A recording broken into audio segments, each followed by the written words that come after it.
48 hours and we can put this together. Imagine if we have a week.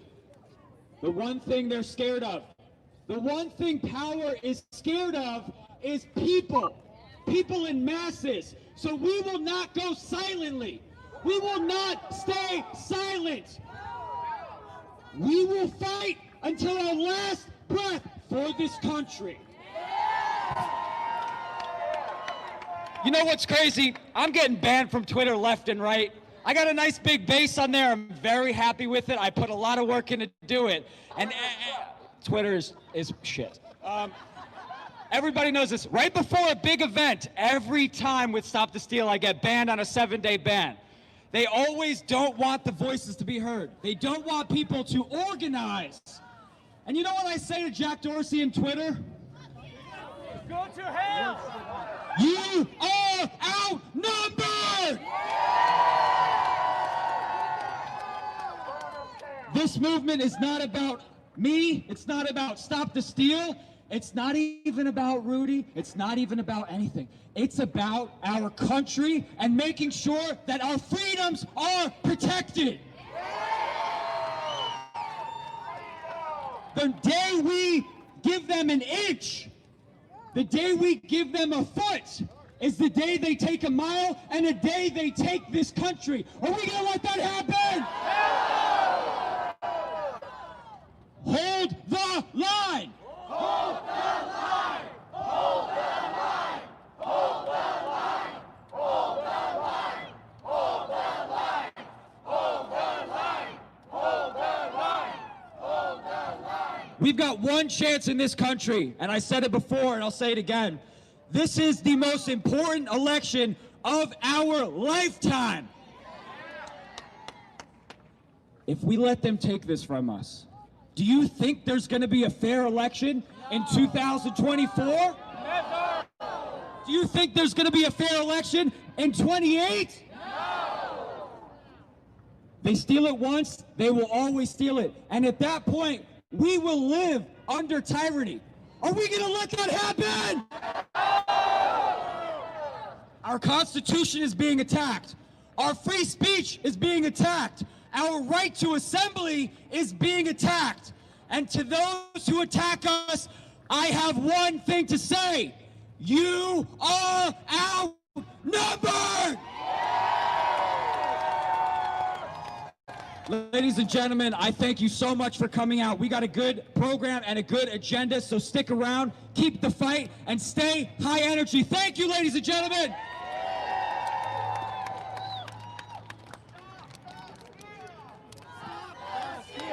Stop the steal! Stop the steal! Stop the steal! Stop the steal! Stop the steal! Stop the steal! Stop the steal! Next, I'm going to introduce someone who's been a big part of the rallies here in Arizona. You guys all heard about the election fraud rallies that are happening at the election center. This is one of the event hosts, a really great speaker. Give it up to Adele.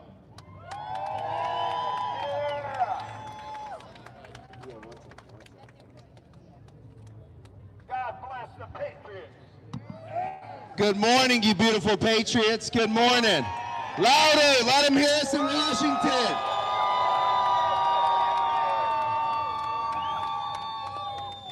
God, I love seeing all your faces. Because I tell you what, it's about time the silent majority is not so silent. We've had these conversations over and over with a lot of the legislators and people in charge from the top down. But let me tell you guys something. It's actually the bottom up and how it starts. It's we the people that make change in the United States of America. It's we the people that hold our legislators to the truth. It's we the people that will defend this constitutional republic, and it's we the people that are going to win this election. Guys, we're at a time in our country where evil is testing us. This isn't just about this person doesn't like us, this view and that view. This is purely evil versus good. This is the time that God spoke and God said you're going to fight versus evil, where evil is going to become good and good's going to become evil. And we're at that point. We're at that point.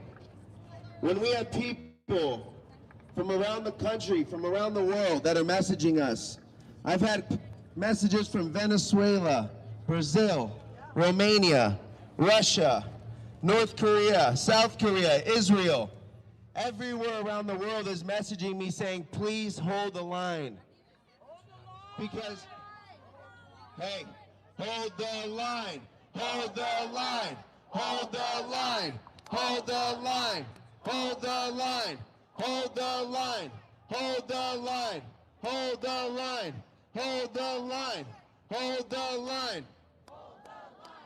You know, I tell you, we're the last line of defense before this country were to fall. If it were to fall, and I'll tell you what, we're not going to fall.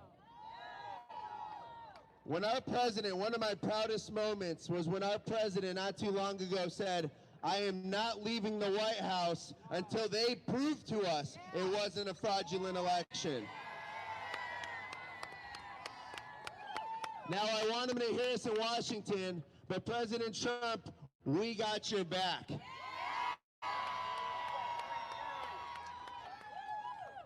Mr. President, what they fail to call you, Mr. President, because you are my president. When you fight for the children that are being sex trafficked, when you fight against Big Pharma, when you fight to protect our rights, when you fight to keep God in our schools and in our country, Mr. President, I'm going to stand and fight with you.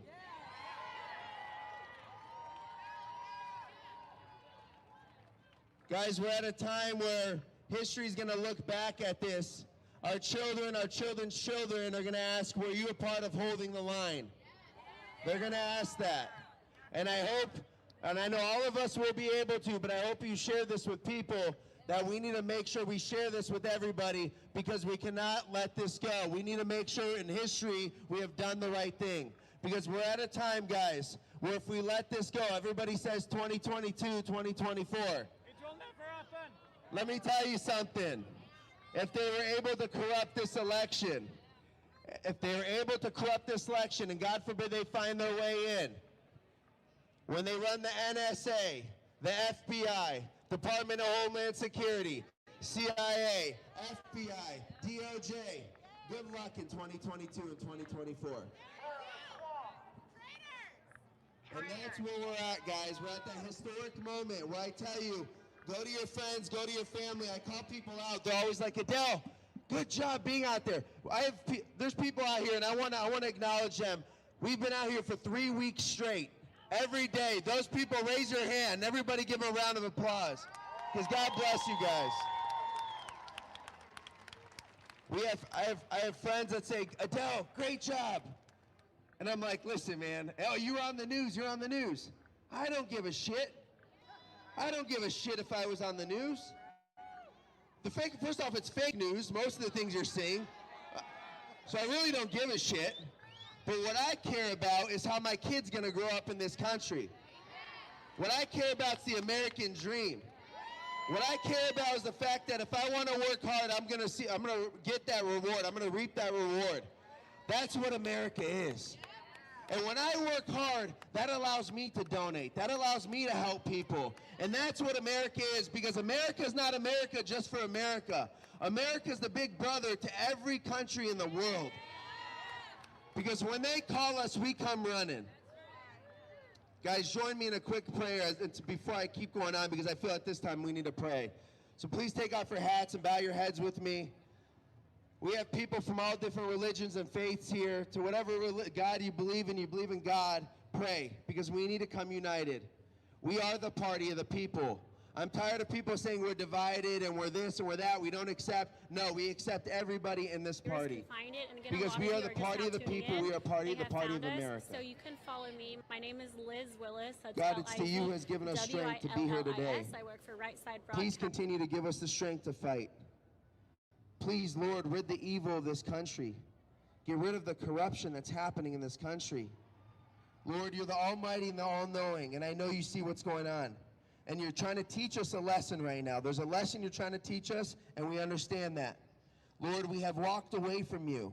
We have allowed people to push you out of this country. But Lord, as we come closer to you, please come closer to us. We know that it takes you to make this country great again. And we ask you, Lord, to be with us, to stand and fight against these evils, these people that are hurting our children, our elderly, stunning our millennials' development, and just really taken away from what America is. And Lord, the country you've given us, humble us, make us appreciate it, because we've gotten away from that. And Lord, teach us the lesson you want us to be taught. And Lord, we ask you to bestow the blessings you've given us before back on us, and allow us to be that big brother to everybody around the world, and to give and to be that role model. In the history of our nation. Bless us with that. Lord, we ask you to protect our freedom so we can continue to fight for you. We fight with you, Lord, and we stand with President Donald J. Trump. And Lord, we ask you, in this time, please keep President Donald J. Trump in the office for 4 more years. In God's name, we will always pray. Amen. 4 more years. 4 more years. 4 more years. Let them hear you inside. Come on.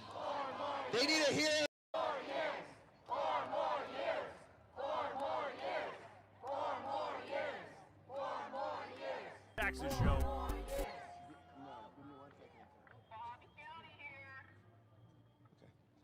So, guys, where we're at right now, I'll tell you, and I know a lot of people are frustrated. I got a call from my mom the other day. Poor thing, she calls me concerned.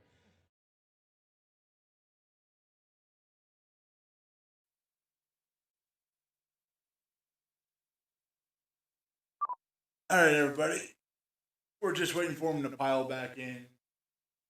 They ran longer than they were supposed to.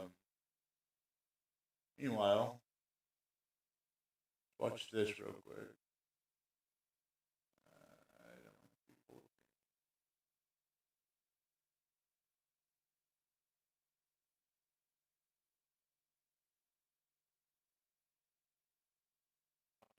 Ah.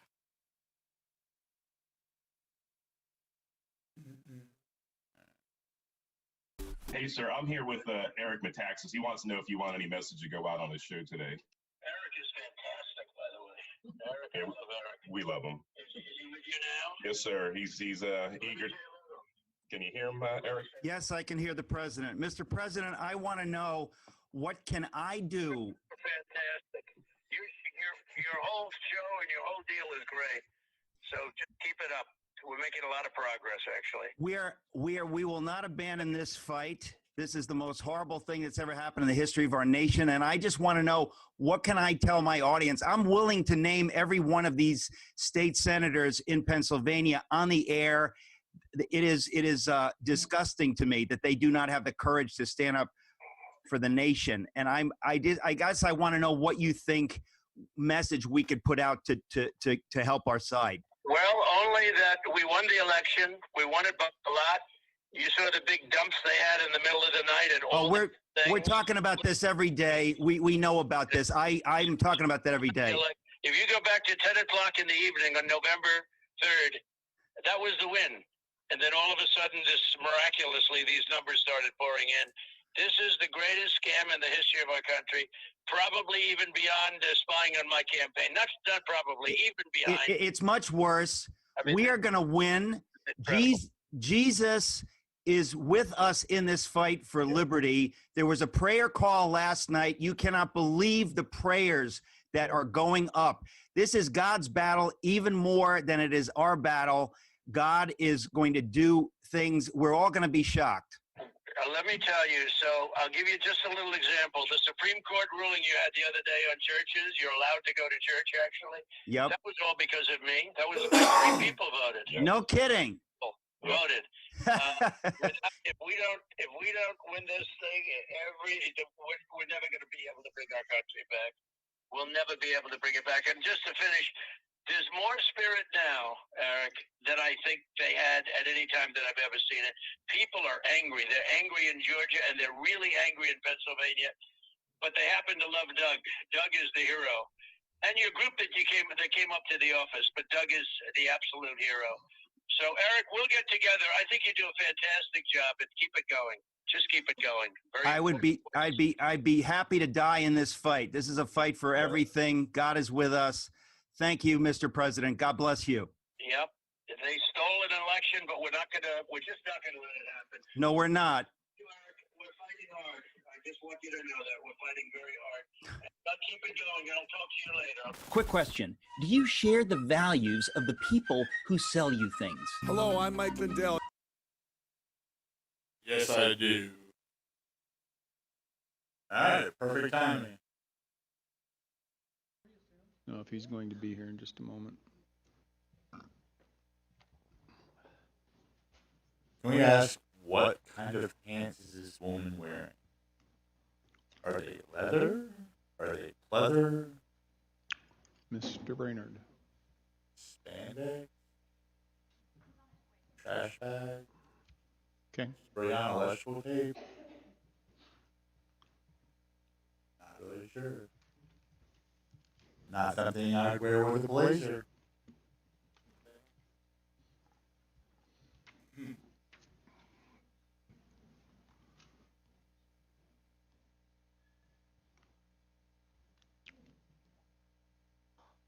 I like to point out that they are all socially distanced.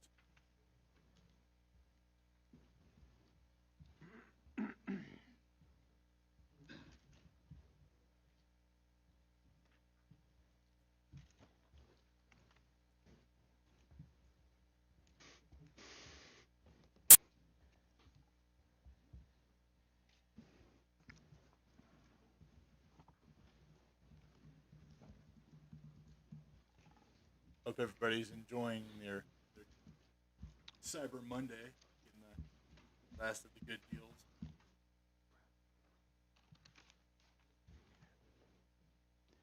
My apologies for logistics being a bit of an issue here.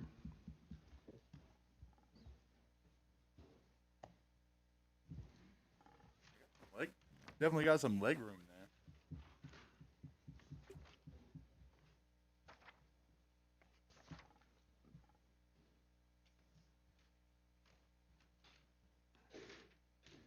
Would you be Matt Brainerd?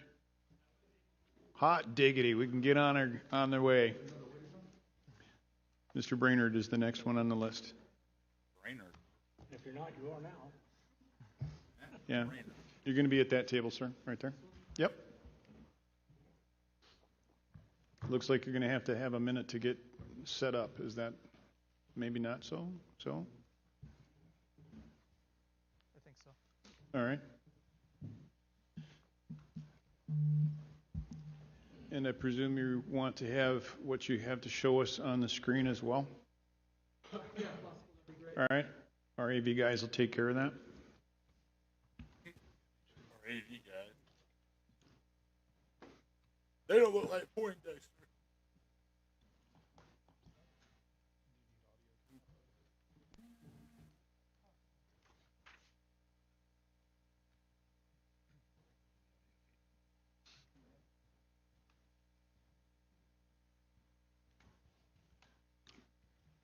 While you're doing that, Mr. Brainerd, will you be able to accomplish what you've got to say in 30 minutes?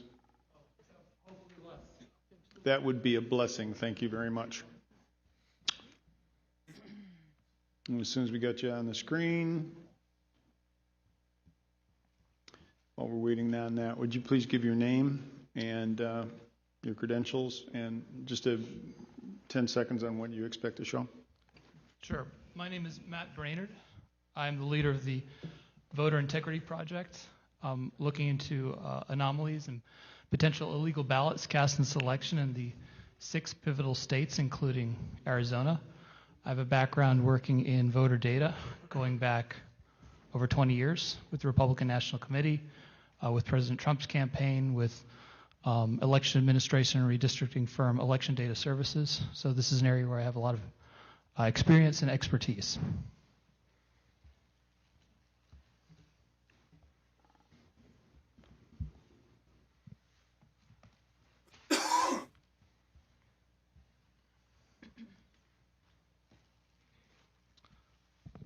So, are you ready for me to start? Yes, please. Okay. Proceed. Thank you. A couple days after the election, just a second. I and a team of dedicated individuals with experience similar to my own in the field of voter data and analysis decided to engage in an experiment of sorts to detect potentially illegal ballots without any preconceived notions about what we might find, what we would want to find, just to try to determine the truth using a couple of different analytical methods.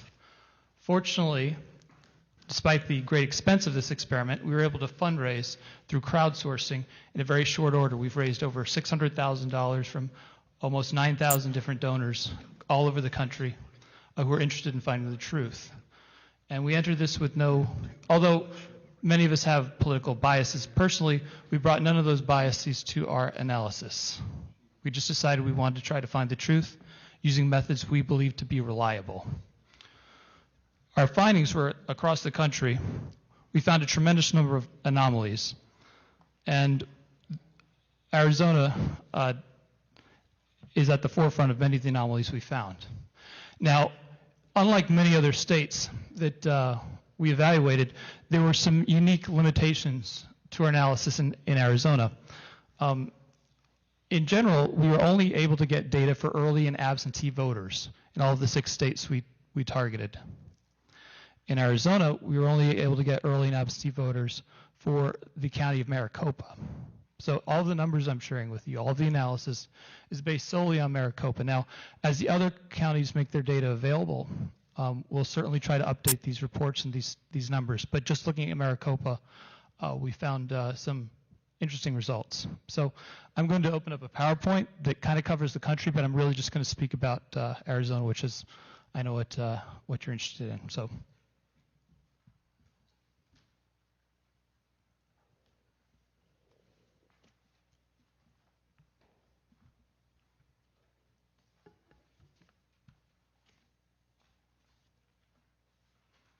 Okay, so we ran 5 or 6 different experiments on each of these states. One experiment that we ran where we isolated a universe of voters according to the state who had been sent an absentee ballot but did not return that ballot. And we asked them 2 questions. One, we asked them, by reaching out to them via phone, because we were operating 3 different call centers to try to reach these people to confirm whether or not they had ever requested that absentee ballot and whether or not they returned it. So in Arizona, we were able to reach 2,044 people who had been identified as having requested an absentee ballot and not returned it, according to the state. Of those, 44% of them said they never requested that ballot. Then, among the individuals who did say they did request it, we asked, well, did you send it back? And among those, of the overall universe, we had 354 of them say, yeah, I actually mailed it back, despite the state not recording having received it back. Now, I've got a little bit of audio-visual for you because our call centers were recording phone calls. Now, none of this is speculative. I know that some people have, other analysts in some of the court cases I've been involved in have taken our numbers and then projected them. Say, for example, projecting that 44% of the did not request of our sample out to the entire universe of about 500,000 unreturned, and saying these are the number of ballots that it seems or appears possible that somebody else requested those ballots other than the voter of record. But I'm not doing that myself. Others are welcome to make that analysis. I don't have a background as a statistician. But what I do have is I'd like to share with you some of the audio recordings of at least 2 of the individuals we spoke to who said that they did not get a ballot. They did not request the ballot despite being sent them. Now, these audio recordings have been modified to cut out like their last names because we don't want to inadvertently dox anybody here. But if somebody privately, as you are in positions of authority in the legislature, wants photo recordings, we're more than happy to share that with you. More than happy to give you the names, addresses, phone numbers of everybody we've identified in these categories. Okay? So I'm going to play the one audio recording of an individual.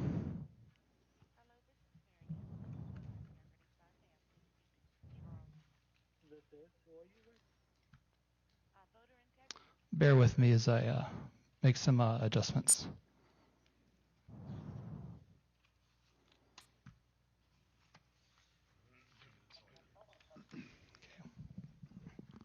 We recognize that technology is great until you actually need to have it work. Yeah, but we can find a workaround if we need to. So I'm just going to hold the mic to the computer speaker.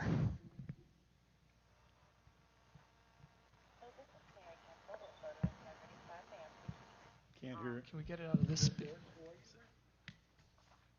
Okay, we'll try it again. Okay.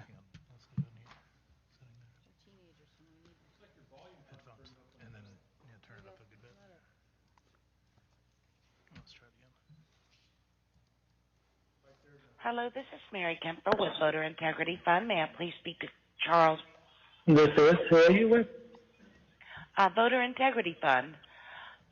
Charles Mart's in the state of Arizona and is having requested an absentee ballot. Did you request an absentee ballot? Absolutely did not. No. Okay, and did you? Okay, no. Okay, somebody from our team will follow up with you, and can you please give us the best phone number? Is it this? So I'll play for you the second example. Hello? Hello? Hi. Hi, is this Zofa? Yes. Hi, my name is Taj. I'm with the Voter Integrity Fund. In the state of Arizona, it said that you requested the absentee ballot. I'm just making sure that you requested that ballot. No, I did not request an absentee ballot. Okay, somebody from our team will follow up with you. Is this a good number to follow back up with you on? Yes. All right. Well, I appreciate your time, and you have a good day. Okay. Excuse me, Matt, before you go too much further, can you tell me what counties were those calls made to? The only county that's released data for us is Maricopa. All right, thank you. Sure. I'm going to proceed. So we, with some of the other experiments we ran, one of them was, again, no one's ever kind of tried to do this after an election before. Nobody's had the interest or the funds to do so. To really think about, if people were trying to cast illegal ballots, either as part of an organized voter fraud effort or just somebody just deciding I'm going to cast a ballot I shouldn't, maybe a ballot that's not for my name, just one individual deciding, I got an absentee ballot request to this address, my address, this person doesn't live in here anymore, but maybe I should fill it out and see if I can cast it, or, potential clerical errors. No one's ever really done this before, so we tried some stuff that just kind of that made us curious, things that we thought we might find things. So in Arizona, we actually pulled a universe of people who had never voted before, except they've showed up and voted this election. And just call them and say, hey, did you actually cast that ballot? It's very hard. Any of you who've, I'm sure in your maybe races for office, have operated phone centers or conducted public polling, when you start out with a universe that's pretty big, once you start trying to dial that and get responses, that universe shrinks a lot and shrinks very quickly, because you have a broad universe, then you have to try to pen phone numbers to it, and you get maybe half of them or so, and the people who the numbers are correct, or they don't go to voicemail, or some other problem, and people who actually pick up the phone and then start answering questions, that universe shrinks a lot. So we did this experiment in Arizona with some, again, voters who had never voted before, and asked them if they had cast that ballot. Now, about 1% of them told us that they didn't. But remember, those were people willing to talk to us and admit that they did not cast a ballot. And many of the people we reached, we had to leave voice messages for. We just couldn't get a hold of. But one person in particular, I want to play a video for you guys, who we left him a voicemail, but he never talked to us, so he's not included in these numbers. So I want to share just a clip, if I can, from a program. Let me adjust the volume here. Maricopa County, Arizona, to Tennessee about 5 months ago so he could train for the Olympics. So you can imagine his surprise when he got a message from something called the Voter Integrity Fund. The state of Arizona is reporting that a ballot was cast in the name of Nishan Garrett in the general election on Tuesday. If Nishan Garrett did not cast this ballot, please call us back. Well, that doesn't sound fishy at all, right? Well, Nishan didn't think so either. So he went to the state of Arizona's voting website only to discover that his ballot had been accepted. And Maricopa County's voter portal said his ballot was signature verified and counted. The only problem is he'd already voted in Tennessee. He didn't vote in Arizona.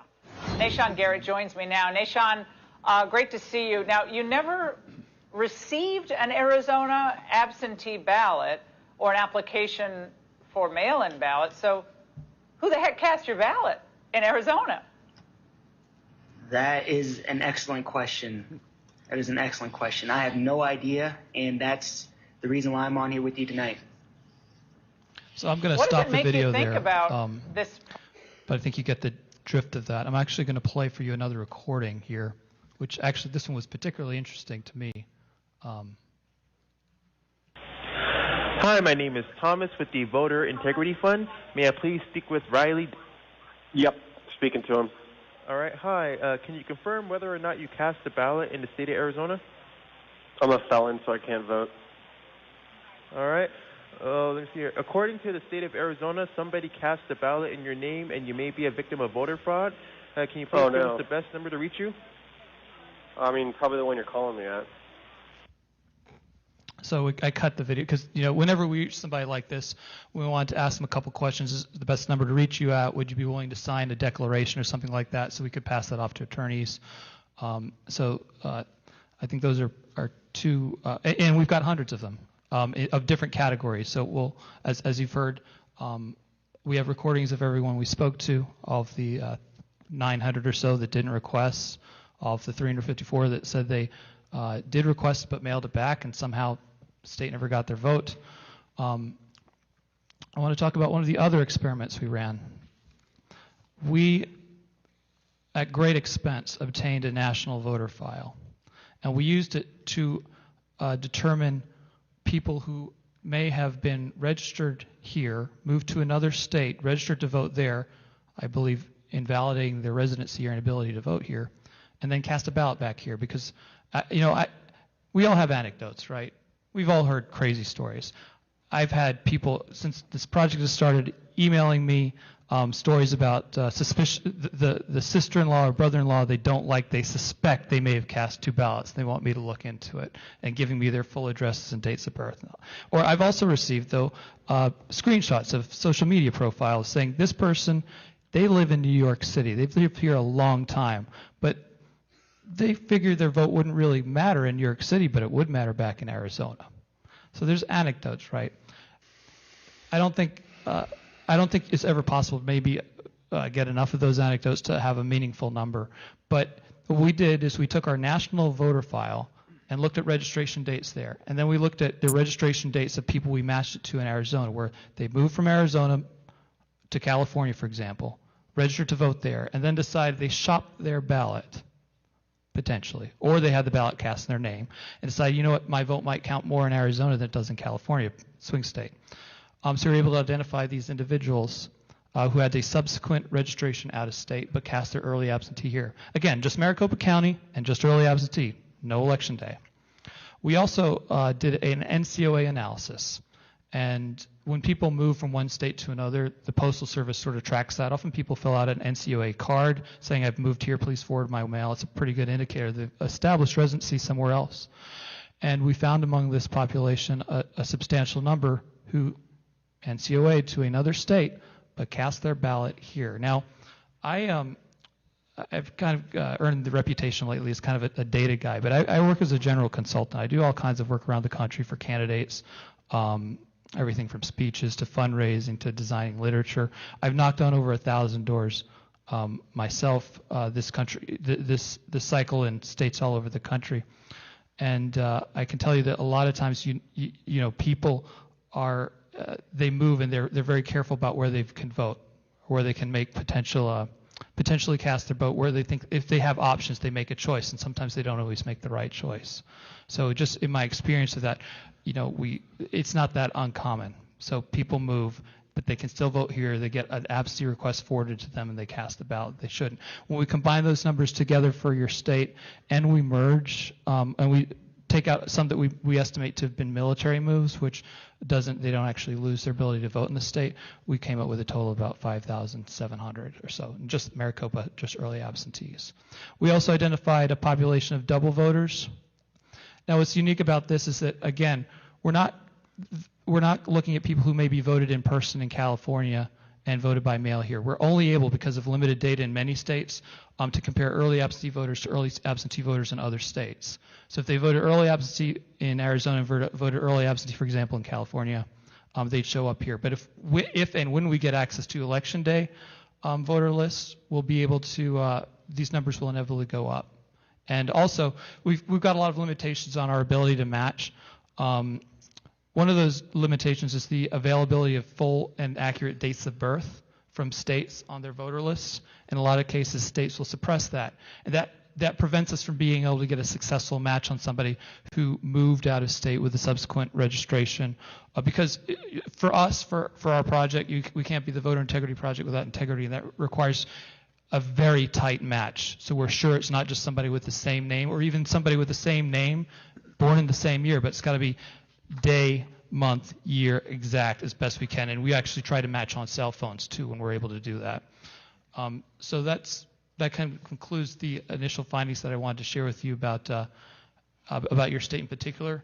And I'd be happy to take any questions if you have them. Mr. Mayor, do you want to ask this gentleman some questions? You go ahead. No? All right.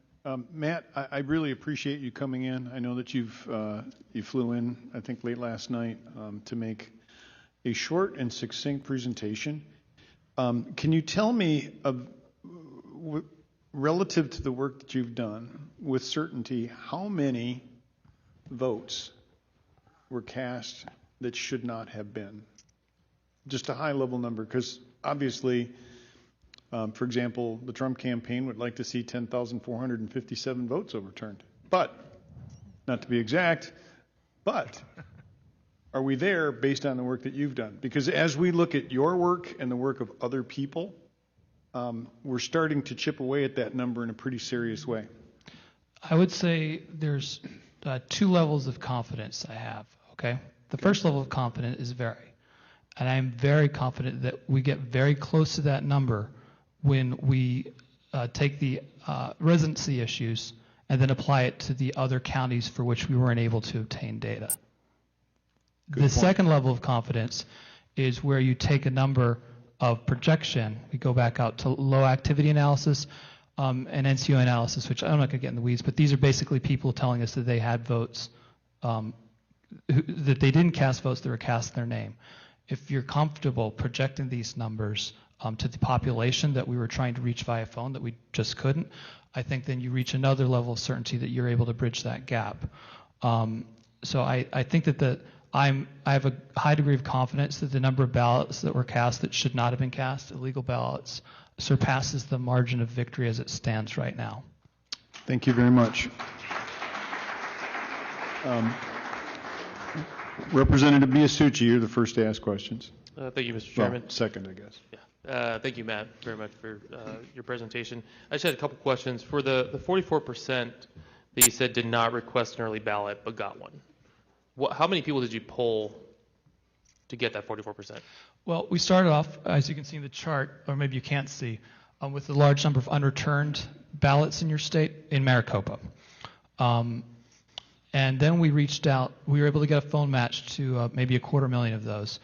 The number we were able to reach via phone is 2,044. The number who said they did not request that ballot was 902. Now, when your colleague asked me the question about how many, what's the margin of illegally cast ballots, my estimate, I don't apply any of this, but this does raise a lot of questions. And that should a ballot be counted if somebody themselves did not actually request it? Right. That's a very good, and that's why I'm asking that question, absolutely. And then the 1%, was it the same?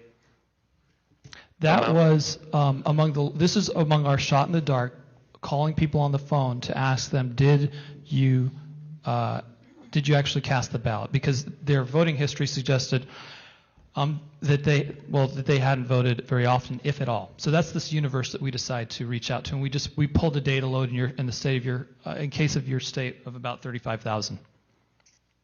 The 1% of 35,000. Right, but that universe could potentially have been much larger. I just wanted to give our phone center an amount to sort of chew on. And, the numbers, again, we saw the video of Mr. Garrett. We never spoke to him. He doesn't show up in these numbers. He just got the voice message. And, I got to tell you the tremendous amount of courage for someone to do what he did, because when you become public, come forward in a situation like this, willing to say that you may have been a victim of voter fraud, you're all in the public spotlight, right? You're used to this. But if you're just some guy who seems to be the victim of voter fraud, all the things that have to go through your mind are, you're going to have a target in your back. You're going to have potential media trying to trash you, dox you. Sure. You know, do you have to talk to your wife about it first? What impact can it have on your occupation, on your family? So the willingness of him to actually go on television, I think there's got to be so many more people that just, not that they didn't have his courage, but just their life conditions would not allow them to come forward as publicly as he did. Yeah, and I think, I don't care if it's one voter that this happened to. I mean, it's illegal. Right, and this is the problem, and the fact that even 1% of your 35,000, that should scare everybody. That's even happening. So, I appreciate you getting the data. Thank you, Senator Borelli.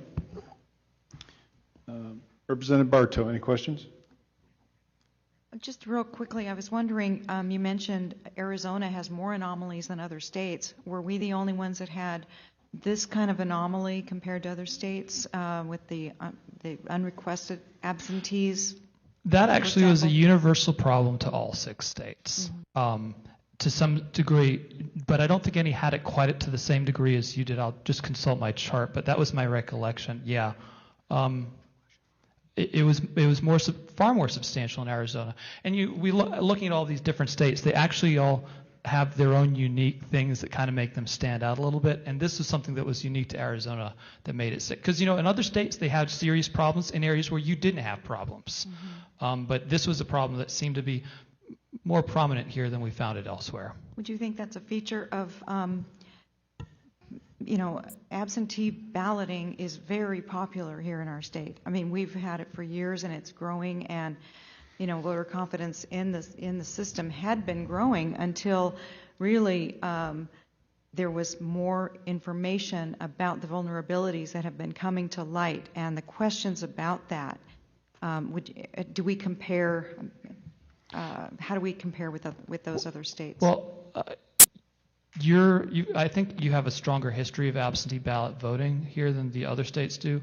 But I think what's important is that, I've got a phone center, I've got data analysts, I can request things from different commercial vendors in your state, Secretary of State, I can do it. But what I can't do is round up a posse and go around and find out, well, who requested this ballot if this person didn't? How did that happen? I can't, if it was done electronically, I can't track the IP addresses, I can't find the envelopes and that arrived in and dust it for fingerprint. That's something that's got to either be up to you guys or the law enforcement of your state or some other law enforcement agency. But getting the question in terms of who cast Nashawn Garrett's ballot, how did that happen?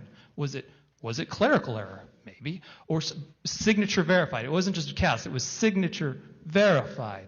Something went wrong here, and I don't have the power to find that out. I can just present it to you guys and to others who have similar authority. But I'd really like to know the answer to that question. I don't think I'm alone. Absolutely. Thank you. Mayor Giuliani, you had a couple questions? Yes, I do, sir. Just a few things that maybe I don't quite understand, but might be very helpful. The governor and the Secretary of State, I believe here today, certified the vote. It would seem to me that the one thing that you can be sure of, whether there are enough votes to overturn the election or not, or that the vote count is inaccurate, the one that presently exists. Is that right? I believe that unless the questions that I raise get answered, you can't be confident of what the vote count actually is, and no one can. But the present one is very questionable. It is extremely questionable. Not subject to a declaration under perjury that it's true and correct. I agree. Would you sign a declaration that it was true and correct in a statement to the federal government? I absolutely would not. I would probably I would put myself at risk of going to prison. And if I were your lawyer, I would tell you not to do it.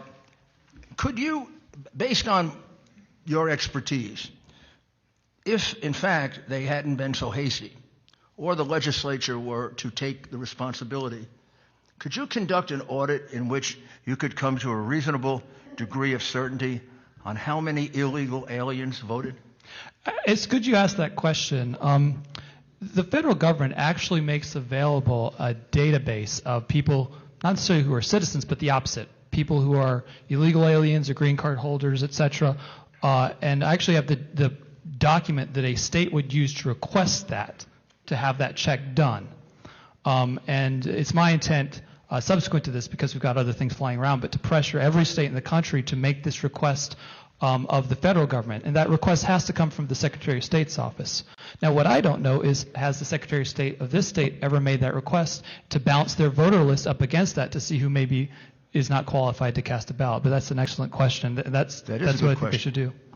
Want to make a bet? I'm not a gambling man. Betting outside of the casinos here I'm is sorry. illegal, sir. Let's go across to Nevada, and we can do that. But seriously, with the number of illegal aliens in Arizona, in the millions, it's almost beyond doubt that some voted. And the margin is so small, 10 million.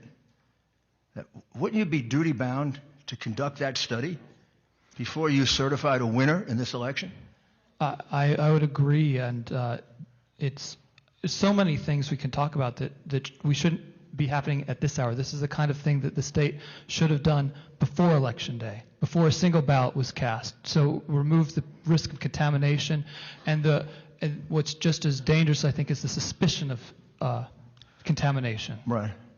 Well, there's one study that was done that said 236,000 illegal aliens voted.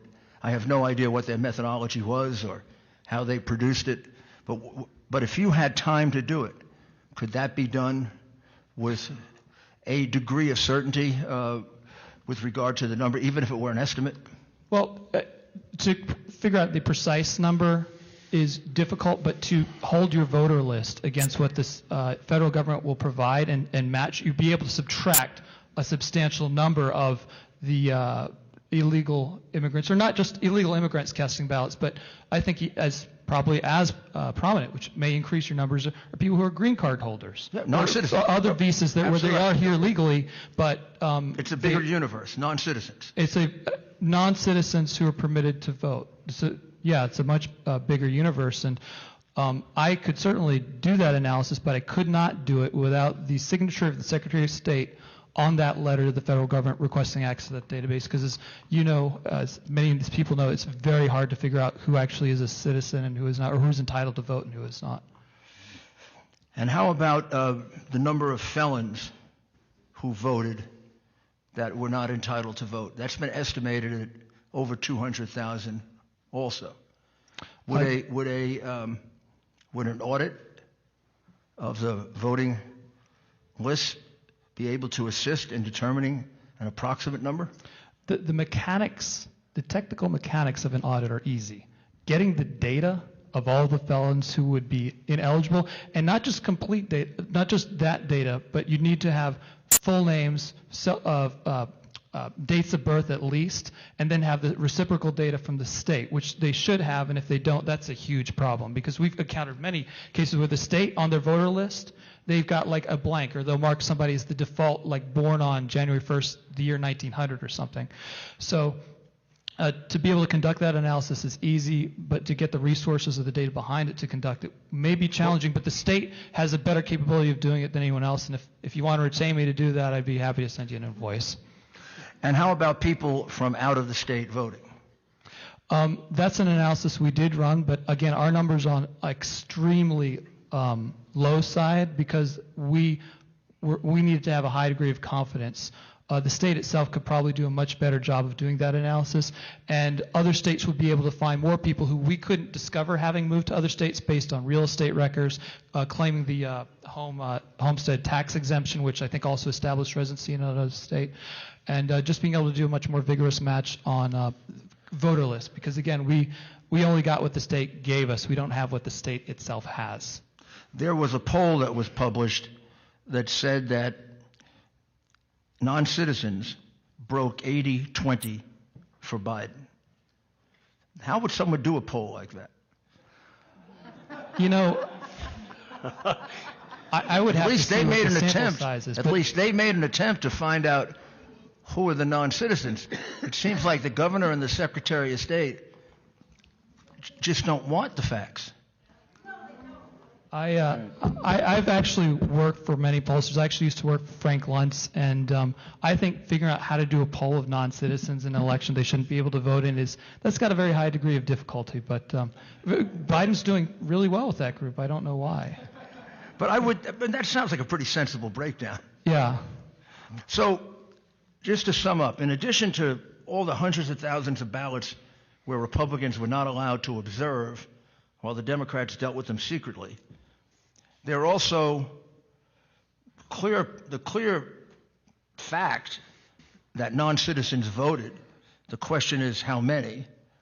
There's the clear fact that felons not entitled to vote voted. We just don't know how many. And that people from outside of Arizona voted. We just don't know how many. And in each case, the governor and the Secretary of State put their names on a certification that the results were true and accurate, and never bothered to make a single effort to find out about these obvious areas that would change the numbers. In a municipal election this same year, I was working for the candidate, and one of my responsibilities was as poll watcher. And when it came time to open up the absentee ballots, I was sitting in the room, and I made sure I could hear and see everything. And in one case, a name came up, and I had my list, and I raised my hand. I said, I object. That person doesn't live here. Doesn't live in the city, shouldn't be able to vote here. They took his ballot out. They examined it. We had a conversation about whether he should or not, and they actually that vote was invalidated. It was spoiled. You must have been in a state that follows the law. I was, in fact, but if you do not have the ability to do that, it undermines the credibility of any election result. Thank you very much, Mr. Brainerd. I appreciate it. Members on the panel, any other questions for Mr. Brainerd?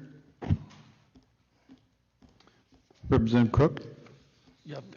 Thank you, Mr. Chairman. I just wanted to ask you about the votes that you were talking about, that you could go in and you could find that stuff out, and I think we heard some misinformation. It wasn't 10 million, it's only 10,000 and some. And keep in mind, we don't need to find 10,000 votes, and I'm not saying we're for one person or versus the other, but 5,500 votes would change an election. So when you look at the numbers that you have presented just right here, right, and you call in question of, I won by 10,000 votes, let's say, well, 5,500 votes would change the election. And so it's very alarming when I see your information up here and the voicemails that you've had, but thank you for your work. Thank you, sir. Point. Representative Townsend? Thank you. Thank you, Mr. Chair. And to that point, there wasn't just one election here in Arizona. There was many. And we lost one seat in the Senate by a very slim margin. So I think it's important to remember that we're not just looking at this for one person's election, and Arizonans have a right to have representation on a clean, fair election. And your information is quite shocking. That would have changed the outcome of several elections here in the state. So I think an audit is warranted. Thank you.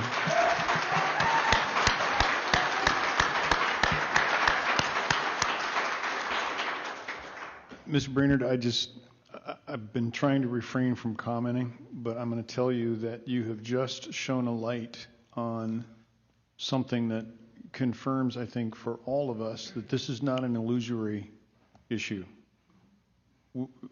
We have seen, this is hard. You know, somebody asked, where's the smoking gun? And I want to see the blood splatter. There it is. All right. So thank you very much, sir. I appreciate your testimony.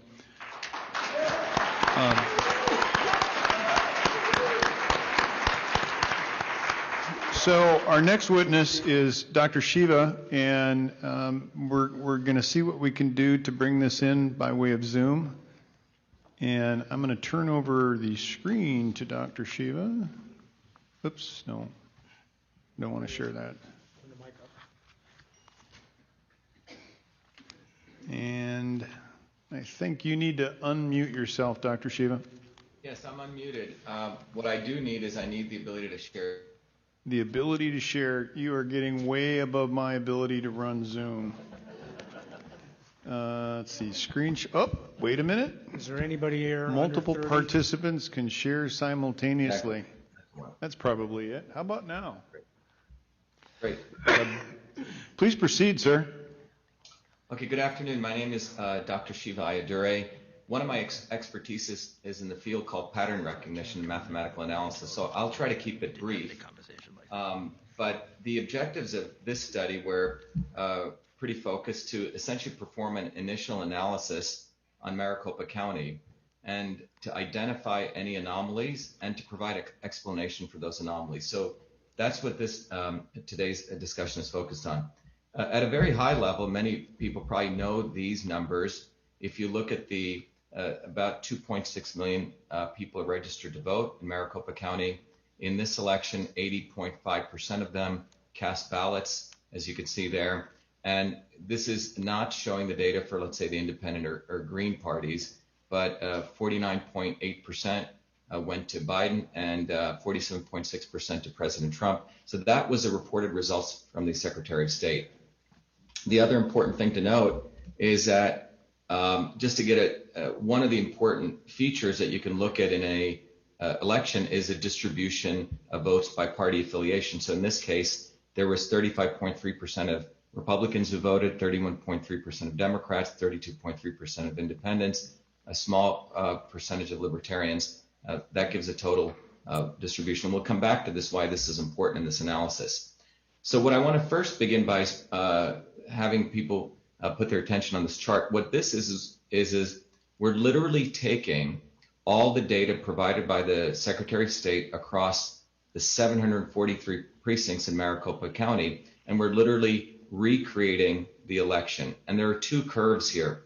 One is the curve for President Trump, which is a red curve, and the blue curve is the curve for Mr. Biden.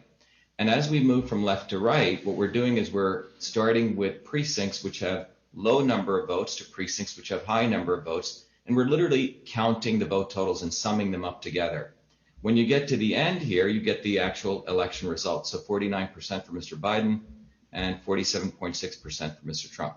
So these curves in many ways show the dynamic of the election as you move from the precincts from low vote counts to high, and you're essentially adding them up. So when you look at this curve in pattern recognition and pattern analysis, one of the things you try to understand is anomalies and the normal condition. So this is what we're calling the normal condition.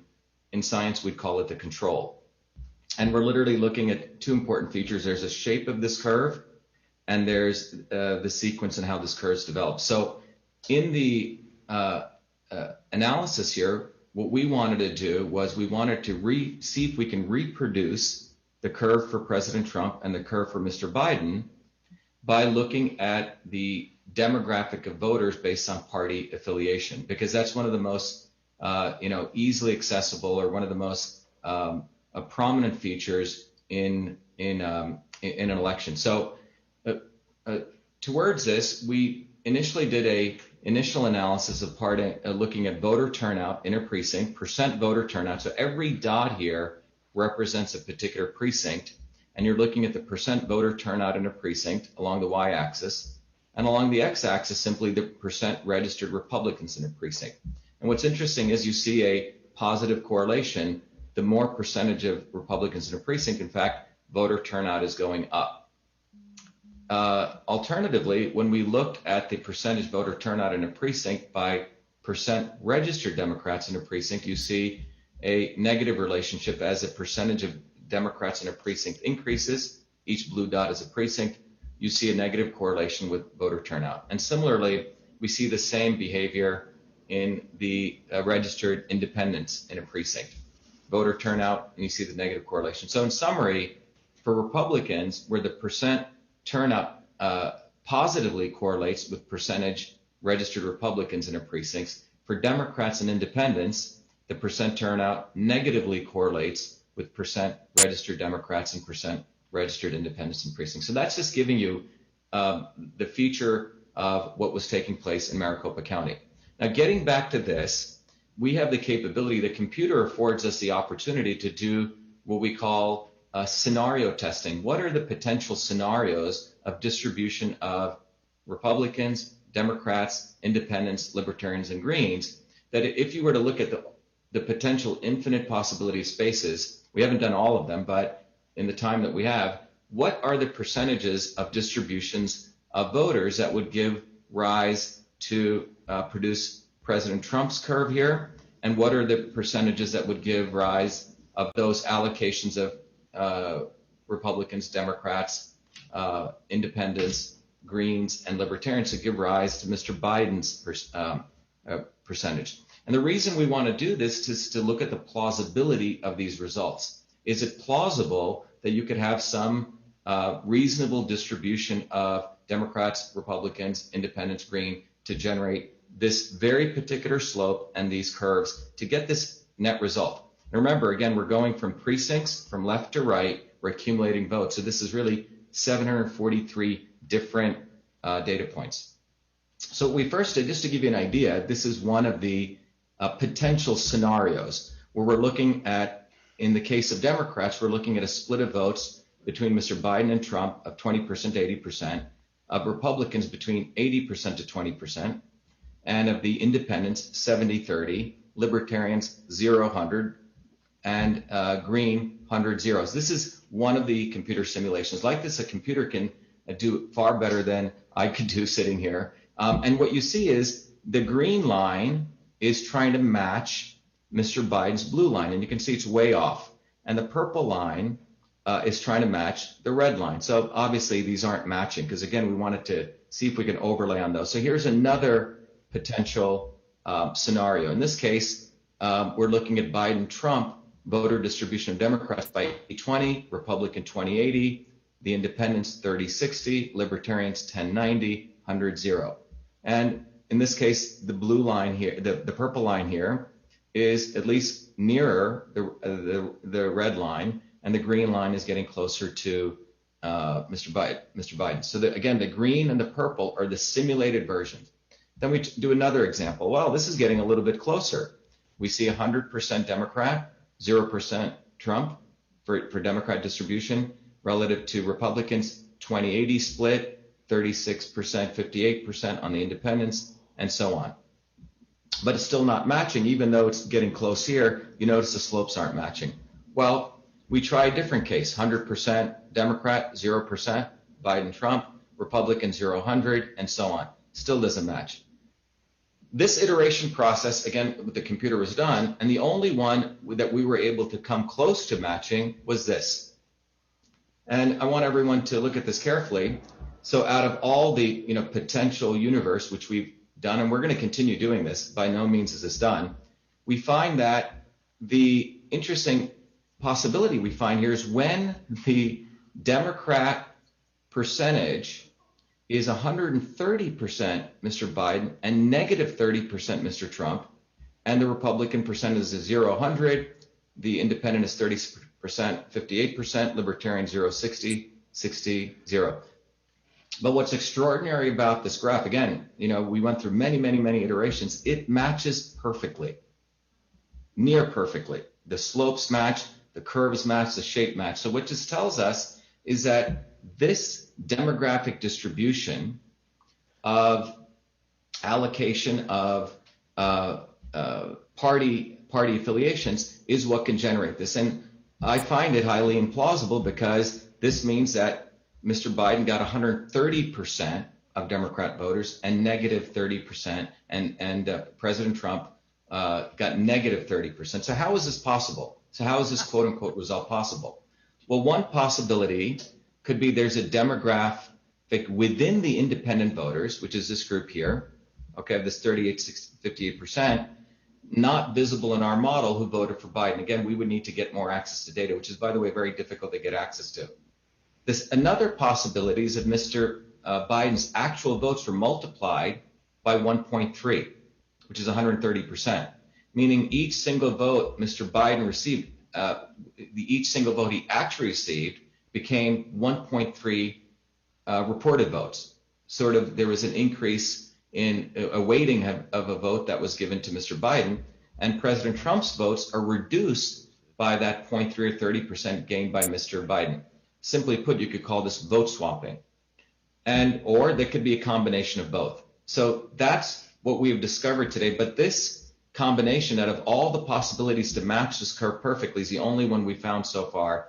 And the demographic distribution that it asserts seems highly implausible. But again, we need to do more research. One is, again, as I mentioned, that there could be certain groups of independent voters that are not visible in the model, or it could be vote swapping, or all three.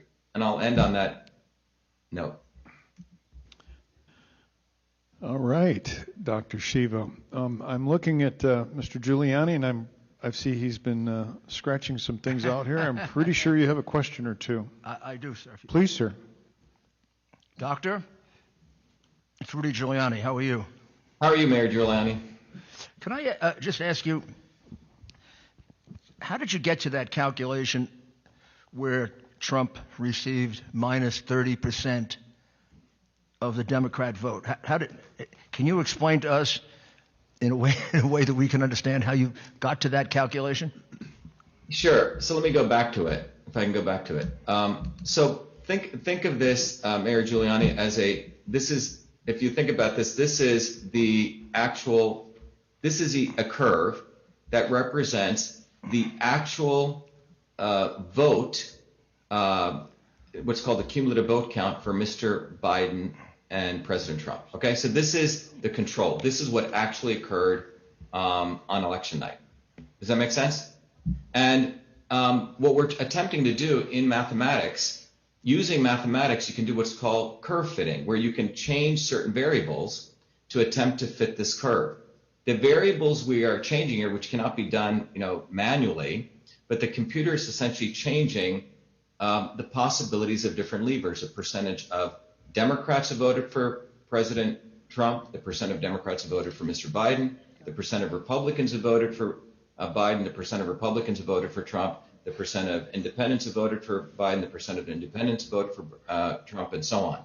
So it's a solving where, remember in algebra where you could multiply variables by different equations, and you're trying to match this curve. So the computer is doing this, Mayor Giuliani, and so that's why I'm showing you these different possibilities. Now there's hundreds of thousands that the computer is running through to figure out what possible, as you can see here, what possible combination of these would lead to this. And the only one we were able to find was this. I hope that explains it. We're looking at the computer trying to find combinations of these vote allocations that could perfectly reproduce this result. So a vote for Biden would actually be 1 1/3 vote. Is that correct? Yeah, 1 3/10, right. So 1 3/10. So when Biden got one vote, 1 3/10, and a vote for Trump would be what? A vote for Trump would be whatever the president got. If he got 100 votes, reduced by 30% of what Mr. Biden got. Basically, the president's vote is linked to the vote that Mr. Biden got. So if Biden got 100 votes and his went up by 1.3, which means it took 30% of the votes were reduced that would go to President Trump. So basically, votes are being eaten from President Trump and handed over to Mr. Biden.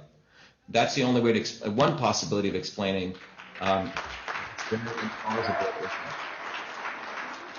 Did you discuss this at all with Colonel Waldron? I received a text message from this earlier, and in preparation for this, I wasn't able to get to him, but I'm willing to discuss that with him.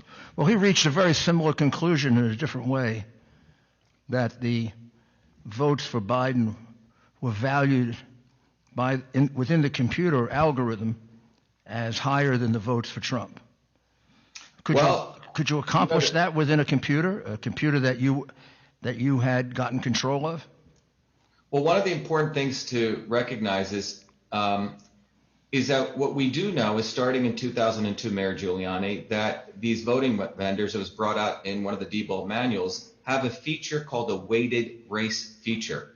The weighted race feature, it's a documented feature. And the weighted race feature basically says that the feature in the software, which the secretaries of state have certified, knowingly or maybe unconsciously, but they must have certified these electronic voting system software, has a feature called the weighted race feature, which allows a voter's vote to be, or a candidate's votes to be multiplied. So what that means is the central principle that Justice Earl Warren ruled on in 1964, one person, one vote, or clarified that, can be violated. It can be one person, not one vote. And that is one explanation of this. But the important feature I think people in the public need to understand is these software systems, the electronic voting software systems, have a documented feature called the weighted race feature. So the implementation of this is very possible. In fact, it's a documented feature starting as early as 2002. Is there any reason for that? Any legitimate reason? Don't you want to count every? Don't you want to count every vote as one? Every vote should be counted as one vote. But the fact that a weighted race feature exists should be of serious concern to all of America, because it basically means that all of us have been going, we're going back to Dred Scott, where it means that all of us, in some ways, the ubiquity of unfairness, where at that time it was 3/5 of a vote, where we could all become, 1/3 of a vote. In this case, the people who voted for President Trump approximately were becoming 7/10 of a vote. Do you know if the Dominion machines have that weighted vote feature? As I understand, they do have this feature. And remember, the more important thing to also understand is our votes are stored not as whole integer numbers, but as decimal fractions, which means when you get a vote, if a candidate gets 100 votes, it's not stored as 100, it's 100.0215, which is also quite alarming, which means if the fact that the votes are stored as decimal fractions means you could have external programs intersect, communicate with those programs and alter them using external software programs, which could also do weighted race features. But the important element here is that there's documented features of the weighted race feature as early as 2002, and our votes are stored as decimal numbers.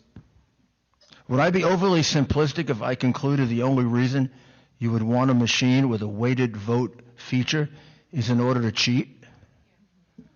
It's enabling cheating. It's an enabling of one person, not one vote. I mean, this is not a poll. That's what the feature enables. This is not a poll. This is an absolute vote. And the only reason to have that feature would be if you're going to distort the vote. Exactly. Wow. Do you know what a Monte Carlo is? Excuse me, Mayor Giuliani? Did you do a Monte Carlo where you can do millions of possibilities in a minute to find a good match? Yes, so that's what this is doing. There are many different techniques. The solver technique here, there are many different numerical methods, but essentially it's doing one of those kinds of approaches to find that fit. Exactly. And that's how you arrived at the one that you felt was the closest? Yes. And could you say with a degree of professional certainty that there's no question that this vote count in Arizona is faulty, false, not accurate, whatever words are comfortable? Well, I think what I can say is that the plausibility of that, the cumulative vote count as we see it progress is highly implausible. The caveat being we don't have certain data on the, what percentage of demographics of independent voters. But from everything we've run and the simulations we've run, it's highly implausible the pattern of voting we saw that was reported by the Secretary of State of Arizona in Maricopa County. Thank you, Doctor. Thank you very much. You're welcome. Members, any questions for Dr. Shiva? Any questions? Representative Cook, please. Thank you, Mr. Chairman. I just have a question for the doctor. So earlier we had heard from a state senator, I believe, and in his presentation, when it had the vote totals, it had a decimal point and then numbers after. And so this perfectly makes sense if what you're saying is one vote is one vote, two votes is two votes. But if there's some way there's something added to it electronically to have a weighted vote as a 1.25, so every vote for this person is a 1.25, would that be the way those decimal points got there? Well, yeah. I mean, the issue is why are our votes being stored not as whole integers versus what we're called floating point variables in computer science or in math, right? So when a developer writes a program, it should be very important. You know, I've been programming for many, many years. And the first thing you learn is when you are writing a software program, you have to be extremely conscious on how you're declaring variables, right? This variable is an integer, which means it can only be, 0, 1, 2, 3, 4, 5, 6, 7, 8. This variable is going to be a decimal, which is also called a float or a double, which means it can be 1.1, 1.3, so on. So the fact that the vote count is stored as a decimal, to me, when I first learned about this in my own Senate race here in Massachusetts, it was quite disconcerting, because this means that consciously people are putting into the software a capability to have fractional voting. And that's what this leads to.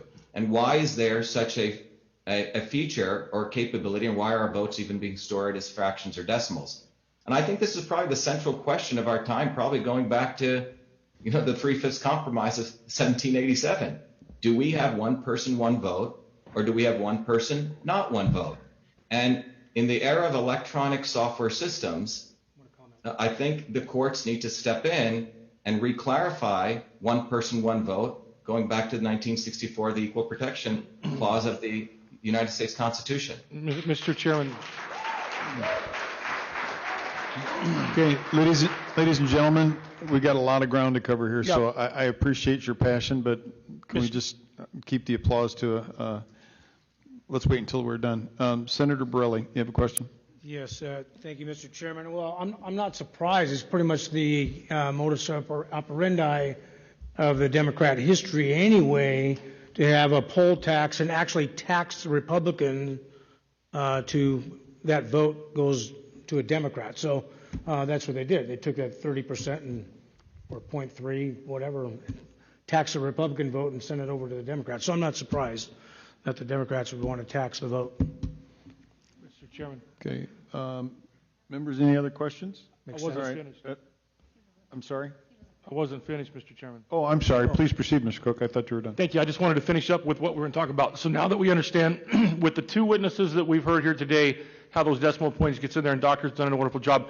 The question I have, Mr. Chairman, is when did you find this information about where the lines transected? At what point in time were you made aware of it? That's the first part of the question. And the second part of the question is, who have you made aware of this? Have you made the Secretary of State of Arizona aware of this, or the Governor's Office or Attorney General's aware of this? Or has it just been the privileged information of the Trump team until now, just about the state of Arizona, so we keep it short? No, this was discovered about 24 hours to 48 hours ago. You're the first ones to actually see these graphs presented today. Thank you. Thank you, Mr. Chairman, for your time. Yeah. Representative Townsend. Thank you, Mr. Chair. I just have a quick question built off of a comment. Sidney Powell had mentioned some conflicts of interest with Dominion and these systems. She had said her words were governors and secretaries of states and other politicians have a vested interest in this system. I read from last year an article where Nancy Pelosi's former chief of staff sat on the board of the lobbying firm that represents Dominion.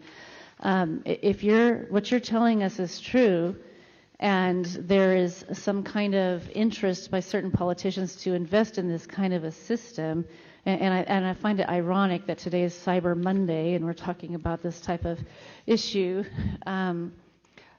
Have you looked at that, of any kind of a nefarious background when you're looking at these weighted votes? Do you have any indication or any suspicion, or is this just a mistake or a fluke in data? Does this lend to her claim that there might be some nefarious motives behind the system? It's a very, very good question you bring up. Let me give you from my own actual experience in this. You know, I ran for U.S. Senate in the Republican primary in Massachusetts, and I was deeply shocked when I found out that this weighted race feature existed. And pursuant to that, we issued FOIAs to actually get access to some very important data which helps us connect to validate whether the weighted race feature was on. And that is called the ballot images, the cast vote records, and it's called the list vote records. Now, what are those things? When you put a ballot into a machine, a paper ballot, and that machine is scanned, that machine creates what's called an image, a photograph. And when tabulation takes place, guess what's tabulated? Not the paper. In the electronic voting machines, the actual images. Does that make sense? So the images are tabulated. So when you get a result, if you want to validate the integrity of that result, the output, we must have access to the ballot images, and because the ballot images are used to generate the cast vote records and the list vote records, which are the actual counts of votes that were gotten. So when, in Massachusetts, for example, I applied for a FOIA to get this, the Secretaries of State of Massachusetts, and I believe this may be true in many Secretaries of State across the country, they responded back to me saying they deleted the ballot images. In fact, they destroy them, that they don't have to save them by state law. And it is my understanding, pursuant to USC 20701 and 20702, for federal elections, those ballot images must be saved in order to validate the integrity of the election. Well, in my case, when I started sharing this on Twitter on September 25th, the Secretary of State of Massachusetts contacted Twitter and shut me down for 21 days left in my election. And what came out in testimony in Massachusetts with a federal judge here was that the Secretary of State of Massachusetts has a special partnership with Twitter where they were able to brand what I was sharing, that ballot images were destroyed, as election misinformation.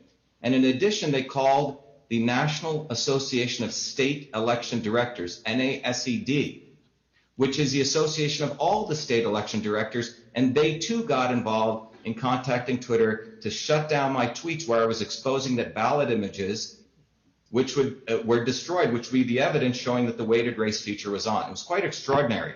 Well, the NASED is the group of all state election directors. So why was my tweet, when Twitter had not shut me off when I was talking about election fraud, but the state of Massachusetts Secretary of State and the state election directors found it threatening, because what I was essentially stating was that the state election directors of a number of these states are concealing the actual evidence which directly correlates which can expose whether weighted race feature was on.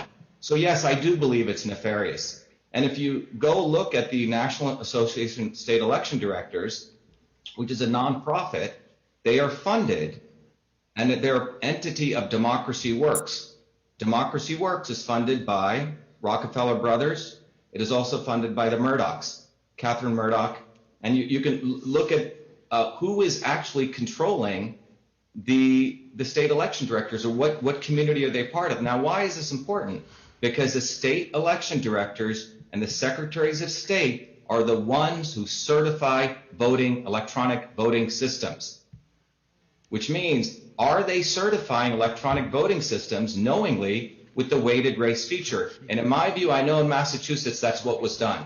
And knowingly telling the vendors to delete ballot images, which are the evidence that interconnect the weighted race features being on and the ballot images. So in Massachusetts, the factory settings of these electronic voting machines, the default factory setting is to save all ballot images.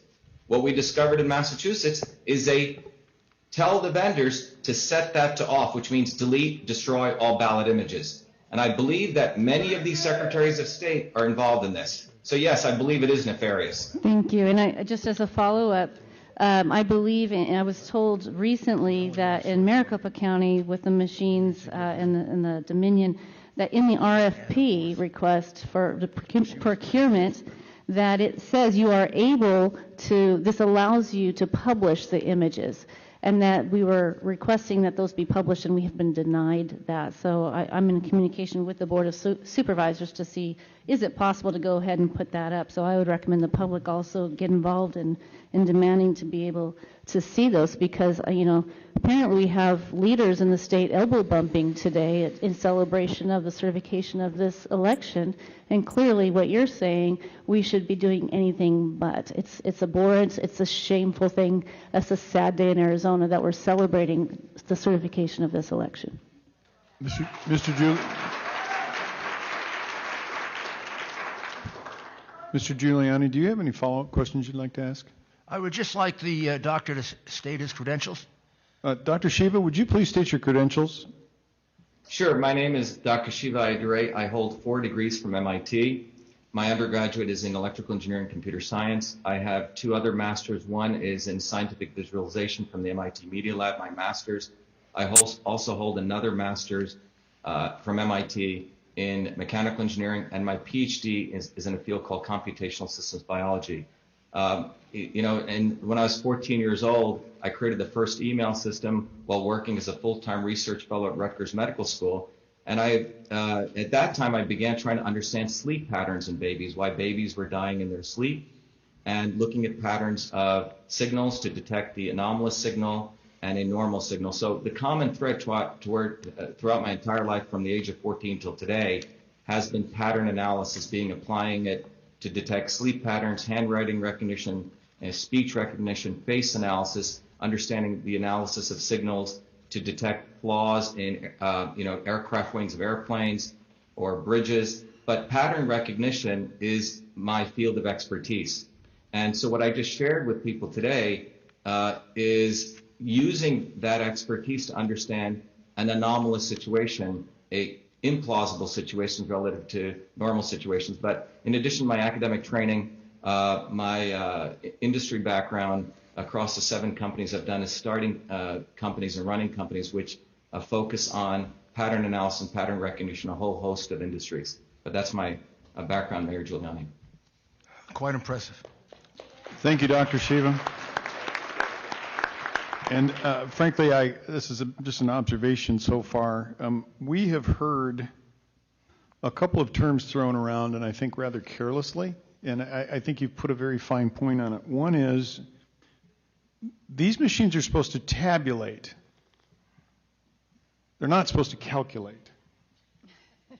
They're just supposed to count one for one. And I think you've put a very fine point on the notion that these aren't tabulation machines. These are machines that calculate and were built to do so. So I just want to thank you very much for making yourself available to us. And, You're welcome. And we appreciate your time. Thank you, sir. Thank you. Be well. Thank you. I think we've lost Dr. Shiva. Okay.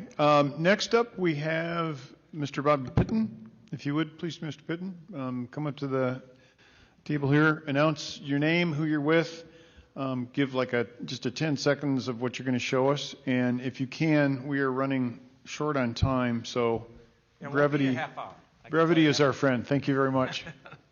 I'll try to go as quickly as possible. First of all, thank you very much for taking the time to hold this hearing, and I appreciate having the opportunity to speak. So thank you very much.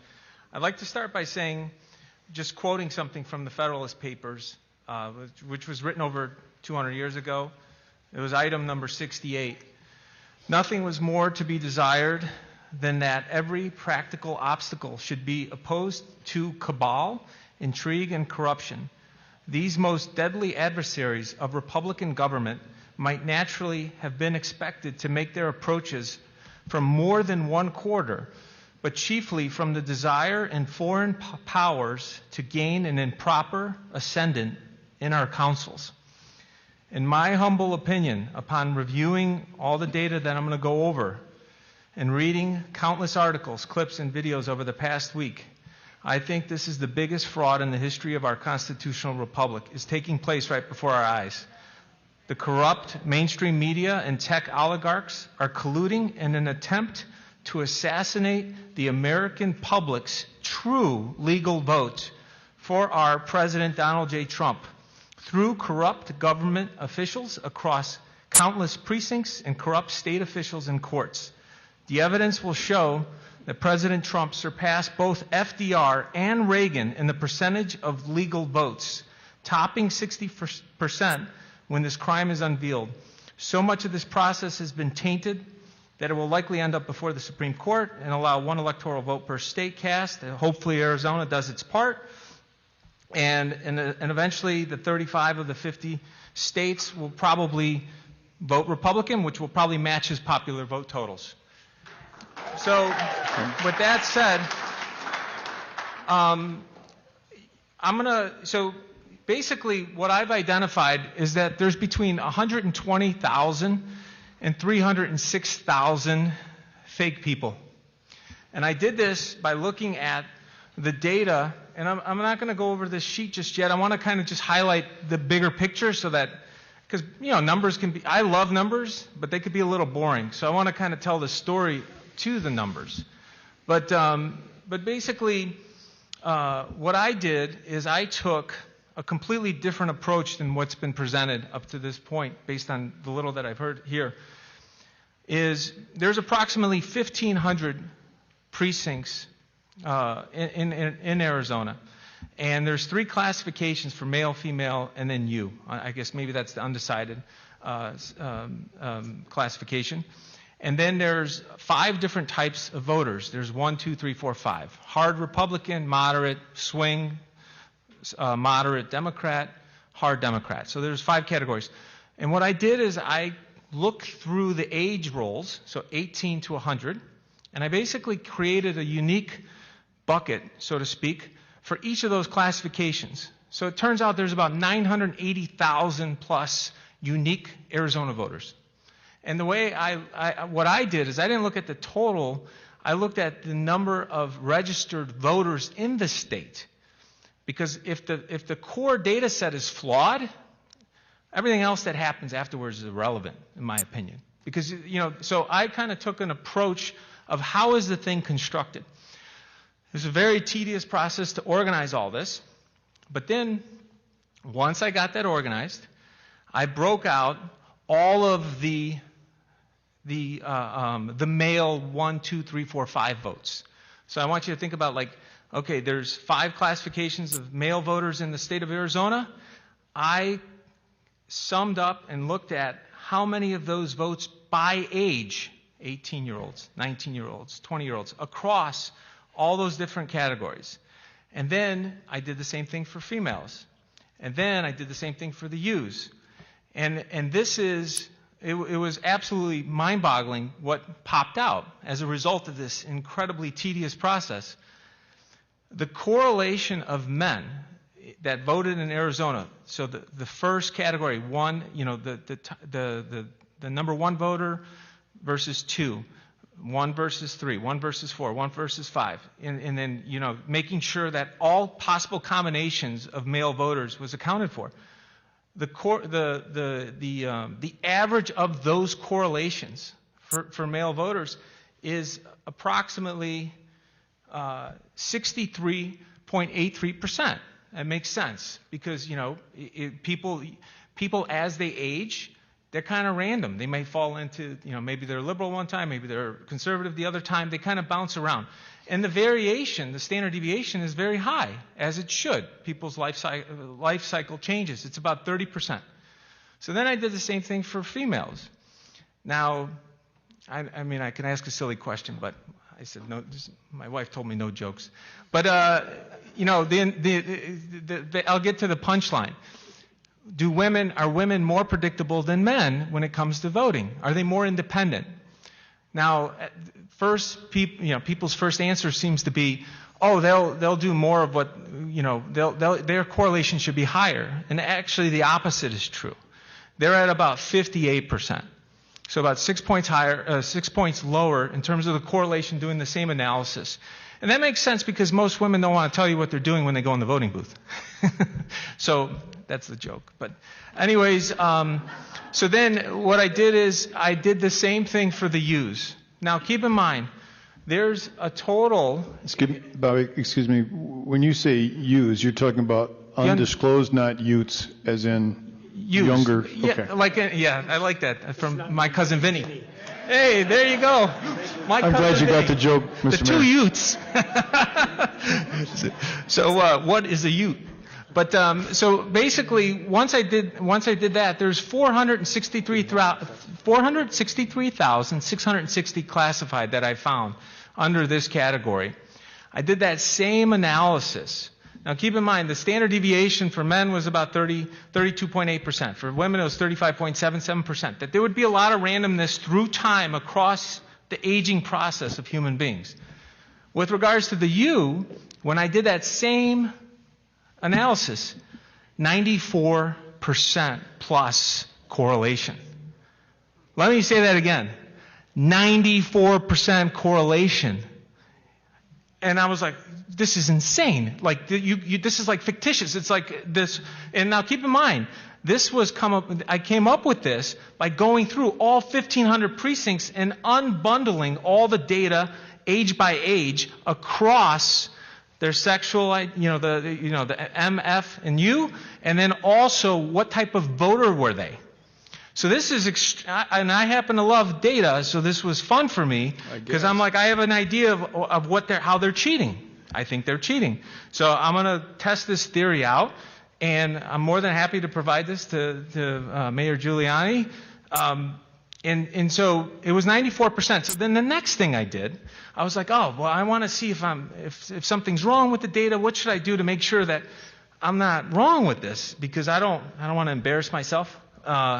So what I did is I took the buckets and I computed what does the distribution look like per age. So like, okay, how many, when I look at, hold on a second here.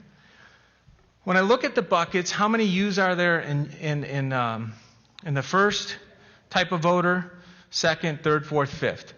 And what I found is there's about 14,000 across time, 14,225, and on the type 1 Republicans. There's 122,203 type 2s, but what's fascinating is it's almost symmetrical on the type 4s. So 120,000. And I asked my son, I'm like, hey, what do you think in terms of the U's? If you're conservative, are you more likely to go unclassified or just throw that in or fill it out based on your sex? He's like, you fill it out based on your sex. So it's like, so then I looked at that data and I found that it's a bell-shaped curve. So if you looked at the ages and you went from 100 down to 18, the curve of the data is a nice bell shape. In the middle is 186,202 swing voters. The wings are 122,000 type 2, 120,000 type 4, and 14,000 type 1, and 20,000 type 5. But here's the kicker. When I'm like, okay, let's unpack each year. So the 18-year-olds, the 19-year-olds, what's that look like when I do that? And I ran a max function. So it's like, obviously 0 is the min. And then what's the maximum number of U votes in any given precinct in Arizona? So fair enough. I trade in the markets. I like to see what's the min max, what's the range. I run that number, and then I ran the correlation of the maxes versus the, hold on a second, versus what the average number of votes per age group took place, and I ran that correlation. And would you believe it? It's over 97%. So it's like, holy cow, I think I reverse engineered the algorithm that they're using to do these damn votes. But unless you're willing to create 980,000 buckets, you're going to have a hard time seeing it. Because everybody's used to doing the data, bundle it up. Only look at the type 1, look at the type 2, and in this algorithm, basically what the data is showing, I think, frankly, this is a call out to our President Trump. Please, please, please do this for the entire country. I think we deserve an audit of every county in America after seeing this. And so basically, so now I'd like to go, before I even started this minutia project, that's what I call it, the minutia project. This took me over 25 hours to do. I decided, you know what, I like to look at metadata. So metadata, you guys should look into it if you don't know what it is. I don't want to get into a philosophical discussion about it, but metadata is, I said, okay, if I landed in Arizona, I want to understand what's been going on in Arizona before I say anything. And I pulled back, on your website, you have 22 years of election results going back to 1998. So this is what's up here. And what I did is, I think I'm using this. Is that me? Okay. So basically, what I did is I went to the census, and I pulled the census data on Arizona by each county.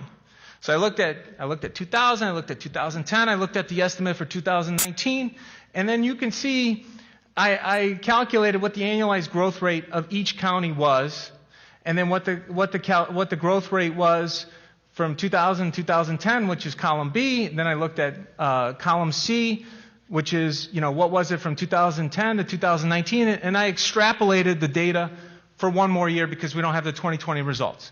So I kind of went through this whole process, and I did that before the minutia, and I wanted to see, okay, well, what does the census say with regards to how many people are of voting age?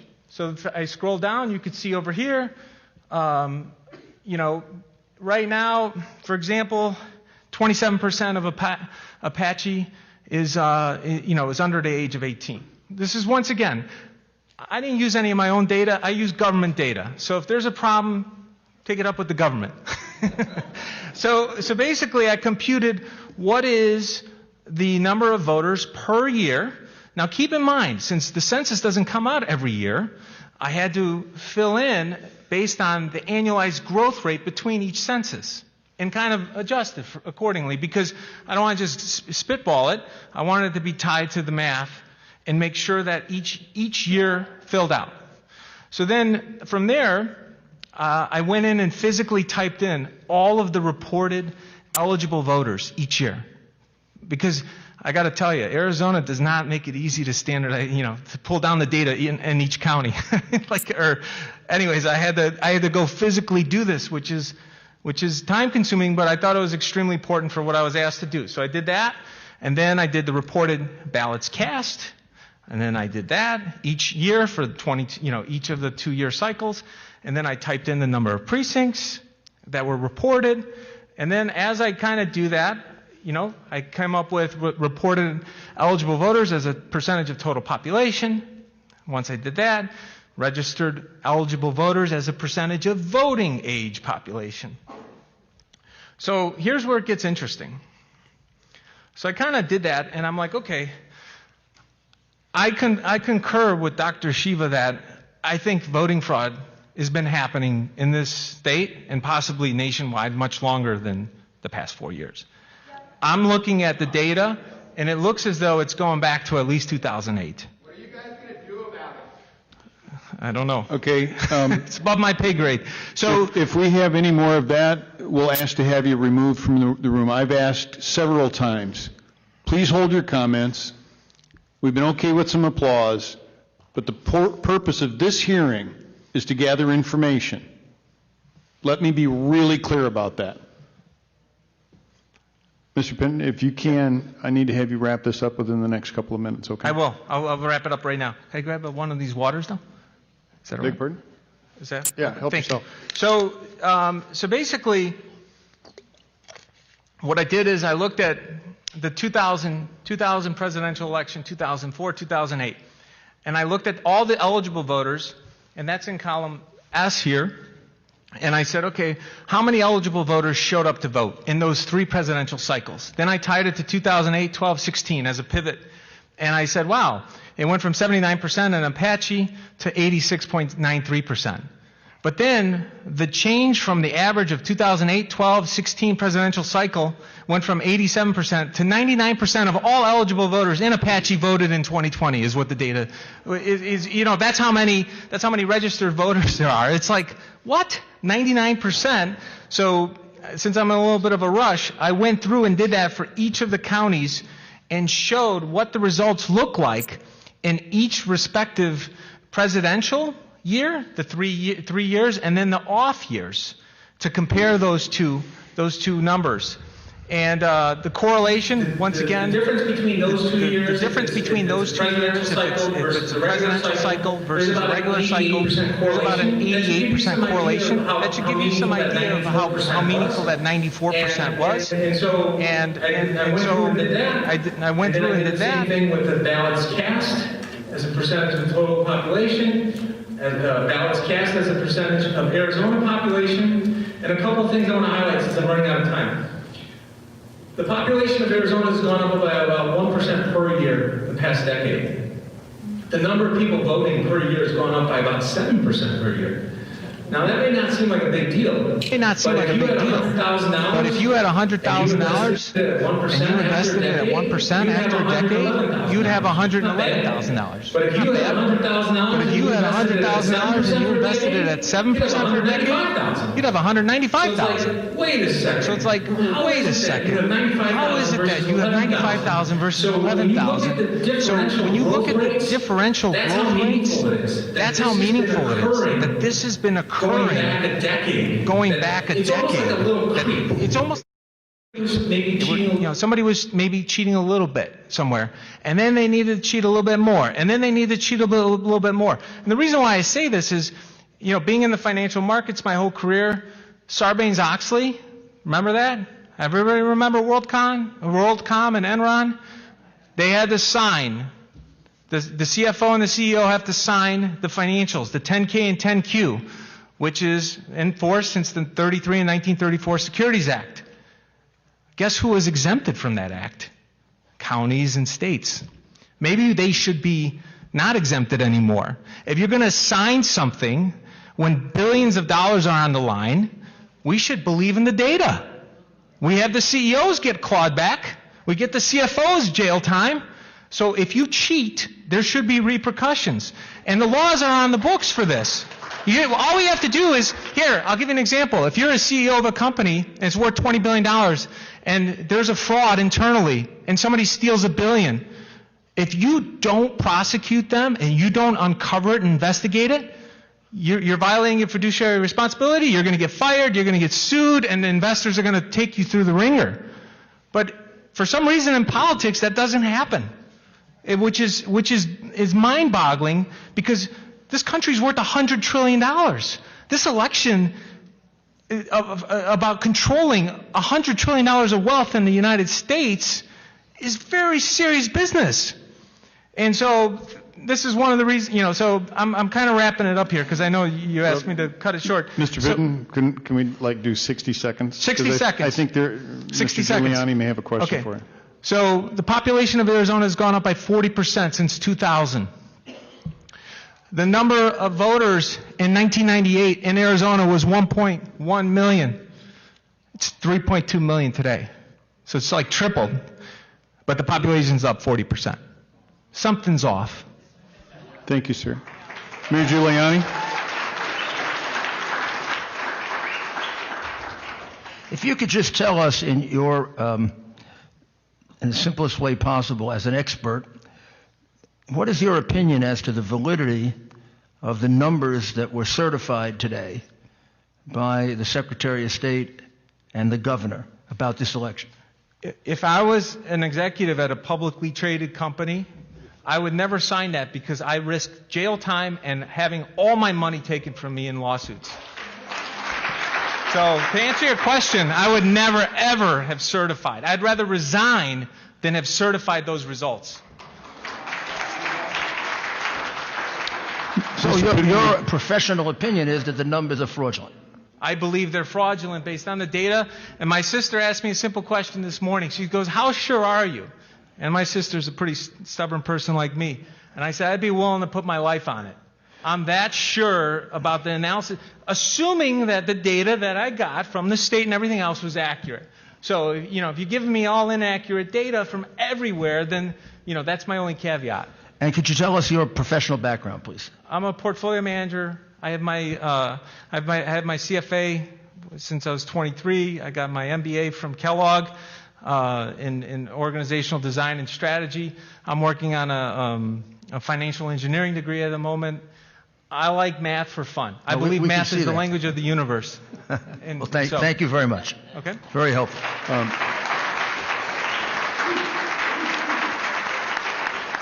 Mr. Pidden, would you be willing to furnish that file? I mean, I get the math. Oh, absolutely. You've given me a headache, though, but would you be willing to furnish that to this committee and Jump Drive or whatever? I just want to make sure that it's not protected by copyright or anything like that. And if at the same time, I believe Mr. Giuliani would probably like to have Just that. a drive right here, you can have it. With this data here. We'd rather copy it, but Oh, thank you very that's much. fine. You can All have right, the drive. very good. Done Thank you drive. very much, sir. Okay. We would too, sir. Okay. All right. Thank you very much. Thank you. Next up, we have Marissa Hamilton and Elizabeth Harris. Are you in here yet? Great.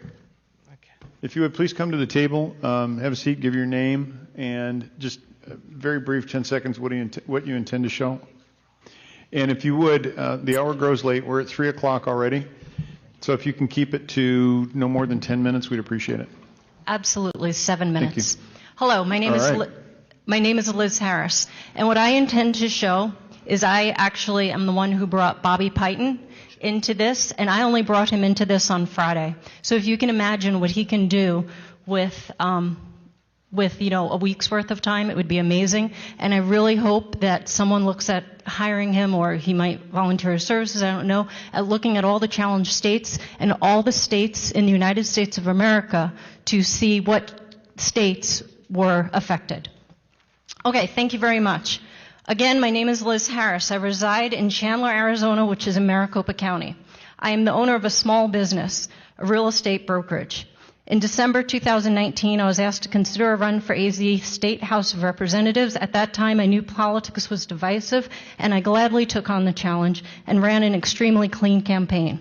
I lost by a very small margin. When I went to vote on Friday, October 30th, 2020, everything seemed to be safe and secure, and I was told that my vote would be picked up the following day at noon.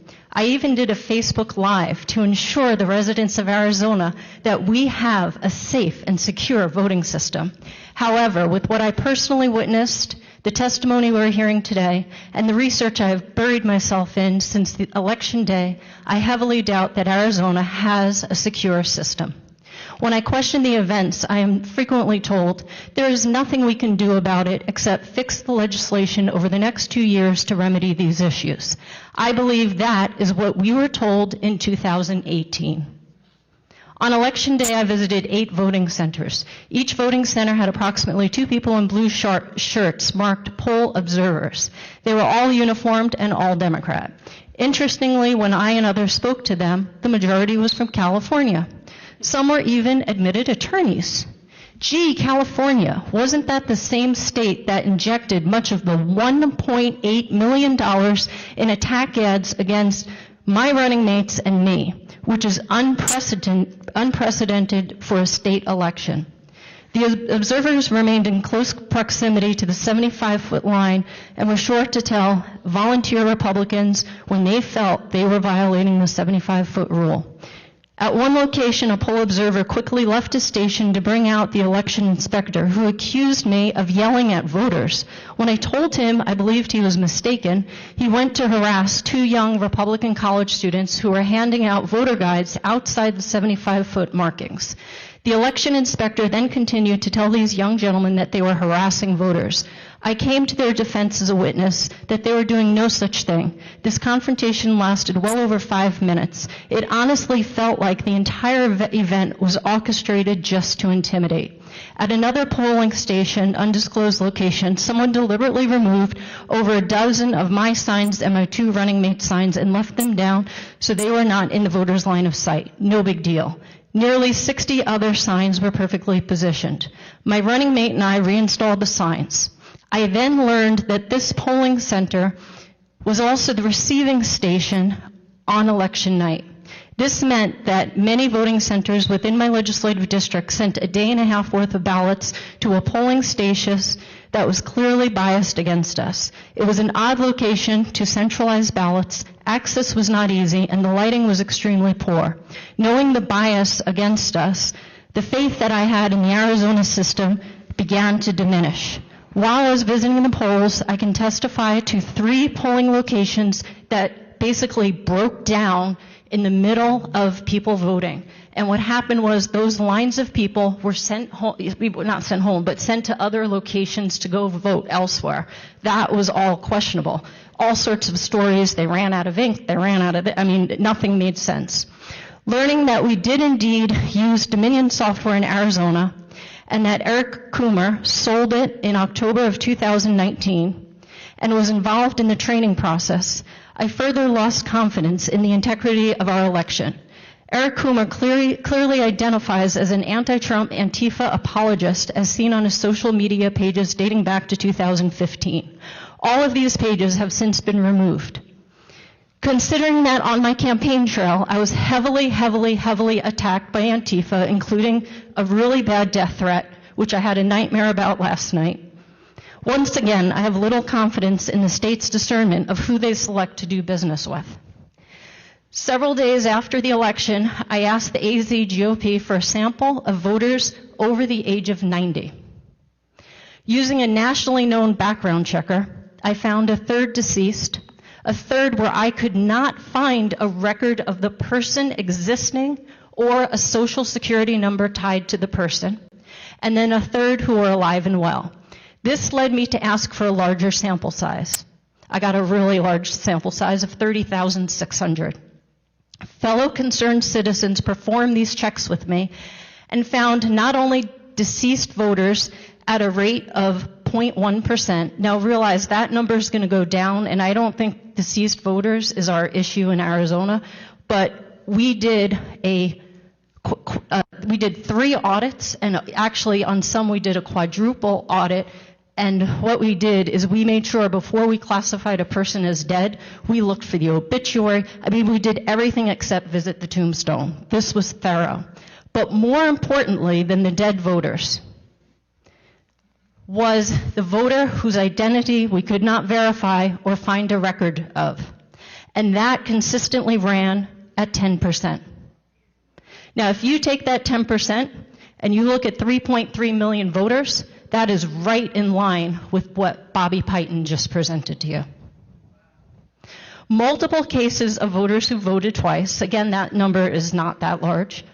22,903 ballots that have receipt dates prior to the ballots being sent out.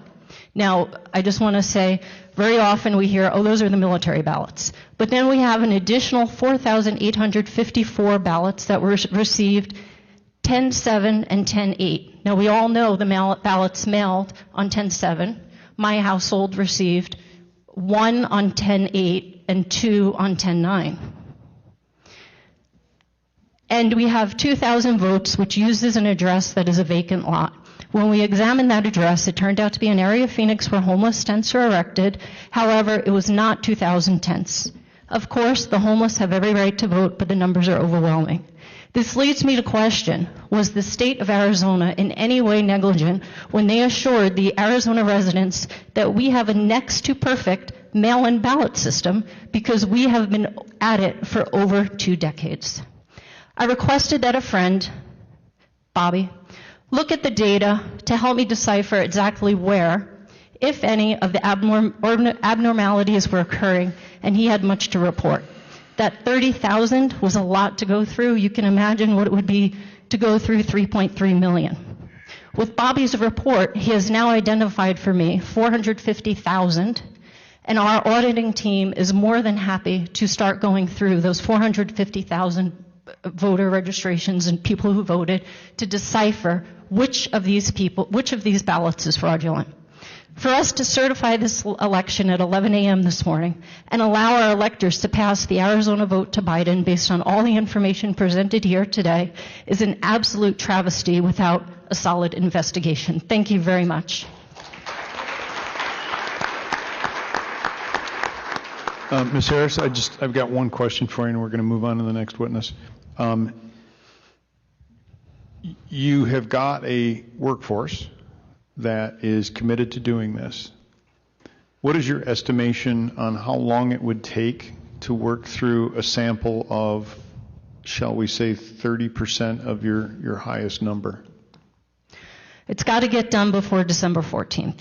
I'm very aware of that, but So to verify that a voter doesn't exist, you actually have to go to the residence and basically, in my opinion, get a recording from the person who resides there stating that they are not alive or that that person has never lived there. You need proof that there's a murder, you need a murder weapon, and you need a witness to the murder. So we can do this in 7 days.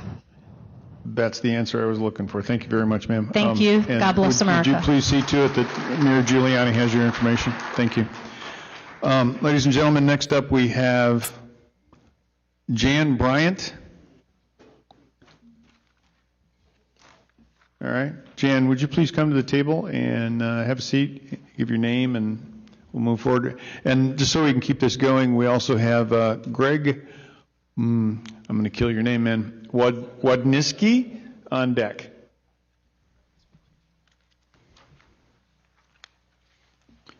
Thank you, Jan. If you don't mind, could you give your name and briefly why you're here? And you've got about 5 minutes to explain. Okay? So my full name is Janice Bryant, but I go by Jan. It's easier. Thank you. I am a retired Maricopa resident for 6 years since I retired. Before I retired, I was a senior manager at a fairly major utility, running a lot of big multi-million-dollar technology projects. So I have some experience. I have an MBA, so I'm not just an old retired lady. I just wanted to give you a little bit of background. And this is my first election I ever volunteered for. So I'm a huge volunteer for a lot of things, but this is the first time here in any election. And some things happened. I worked at a couple of polling centers, but mostly I was at the Maricopa County Ballot Tabulation Center. And that's the stories that I want to share today that I found some issues with. And I'll tell you the biggest thing. I have no idea how this happened, but on November 10th, we were on a night shift. It was about 9:30, and I actually was watching the people doing the duplication ballots, and so they were hand entering military and overseas ballots. That happened behind a wall, so if there are any camera people shooting through the glass window, you could not see those people who were hand entering ballots. So all of that work went on behind a wall. So you walk around behind the wall. We were allowed to go back there and watch, and I did. But it just would be random if you happened to go by and something weird happened. This first incident that I had, they had a duplicate ballot, and these are printed off at a company called Runbeck, I believe, and then they bring them over and they're hand entered, and they call it the duplication process. Anyway, that ballot numbers were identical. The system does not allow for a duplicate ballot entry, so it kicked it out. I didn't really think any issue of it. I thought it was weird. There was 2 copies of the identical ballot in this stack of ballots that one Republican and one Democrat employee were entering. But I didn't record that. But then later that evening, and I said that was about 9:30, I did record this one. There was a ballot with a red vote for president, a red pen, and these are copies. There should be no red ink on any of these ballots. And so the 2 ladies that were entering the ballots stopped and said, "This is weird. There's no red marks." It was the only mark for president. It happened to be for Biden, but it didn't matter. It was an anomaly. And so why was that red ink on that ballot? I don't know. I never did find out. So that was weird. They called Scott Jarrett over, and he actually said, apparently there's a committee that reviews any ballots that can't be determined in the room at the time. So Scott said, put it aside. Well, and he walked away, and I stood there for another minute, and luckily, because the next 2 ballots were duplicate copies, but not red ink, just black, same mark, same vote, and the same ballot number. And so we called, I don't know why. So we called Scott back, and he took all those ballots and put them in a manila folder, so I couldn't get a ballot number or any other information, and set it aside and said, this will go to the committee tomorrow. And I did bring that up with the person that I was reporting to and said, we need to find out what happened to these ballots because this is something really unusual. So that was a very specific incident. I want to say there were a lot of small incidents, but nothing that I could say this really made me very nervous to see that happen. And then back to my opening where I wanted to tell you that I do have a pretty strong project management technology background. This is not, I would say, everybody raves about how well run and how tight this room is that we were working in. I was in the tabulation center, you know, the glass and the servers in a glass room, and all the computers are on a single cable that you can see. None of that matters because two things. One, Dominion employees were the only ones that were running any of that equipment. So no, and I was in the tabulation center 6 different days, day and night shifts. And no county employees, no IT people, no one else was touching any of the software. They did all the training for the adjudicators. They ran all the reports. And so, and I brought that up on my very first day in the room. I said, this doesn't seem right. As a person with my background, never in a million years would I turn my company's most important thing over to someone else, and there's only 2 guys, and they had the whole control of everything. I also participated in the random ballot selection for hand audit, picking the ballots, you know, determining which bin we were going to select, and even that Dominion ran the reports for. So no one, I mean, they knew exactly what was in the hand audit boxes. That made me nervous also. And they also knew when we pulled the last box, which was probably 8 days before they quit counting ballots. So I don't know. That's all I can tell you is what I observed. I can't tell you that there was anything wrong. I just can tell you what I observed. And as a senior manager over big projects, never in a million years would I have allowed some of the stuff that I saw going on there. The other thing that I wanted to make sure, the final week that they were counting ballots, I came in, I think, on a Tuesday. When I had left the Friday before, I did not notice there was a laptop in the room behind the wall that John, one of the Dominion employees, was working on. And when I came in on that Tuesday and walked around where they were doing the hand entry of ballots, I also noticed that laptop sitting there, and John was working on it. And it's not a secure room. If you're bringing a laptop in and out of a room, who knows what happened there. And every one of the 50, potentially, desktops that were in there had a row of USB ports on the side of it. So I get very angry when I hear some of our leaders here saying, oh, it's secure, nothing can get in or out. That's not true. So I will tell you that is probably the biggest issue that I had. I will also say there are 3 rows of adjudicators. So, and you may have heard this before or seen it, 1 Republican, 1 Democrat sitting at they call them boards, but it's a monitor, and adjudicating any issue ballots that kick out that can't be tabulated automatically. And those rows, the first few days I was in there, we were allowed to walk between the rows so we could get fairly close. They were very close together, so with COVID and everything else, it was awkward anyway, but we could walk between them, and we were all wearing masks, by the way. But anyway, when I came back in I can't tell you the day, but they were placing stickers on the floor to keep us away, so we could only see the back row of monitors and get close enough to see anything that was happening. So I would say that the reason they gave was that one of the observers had gotten too close and was actually like touching people. I do not know. I wasn't there. That's the reason I was told. But then we were not allowed the rest of the time anywhere near the rest of the monitors. So we could see the back. I don't know how many were on the back row, but we could see all those pretty clearly. But other than that, I couldn't tell you what was happening on the adjudication. Let's see. There was one more thing that wasn't on my list. They reset the tabulation machines 3 times to 0. I beg your pardon, I didn't hear you. They reset the tabulation machines 3 times to 0. At what point? Throughout, because they did not know, and this is literally what Dominion and Renee, who works for the county, told me. They didn't know what would happen after so many batches had gone through those new high-speed tabulation machines. So apparently they can take a card out and start over at 0. Now, as observers, we were recording the counts on each of those machines at the end of each shift. And then when it started over at 0, we recorded that. So it's recorded, it wasn't hidden.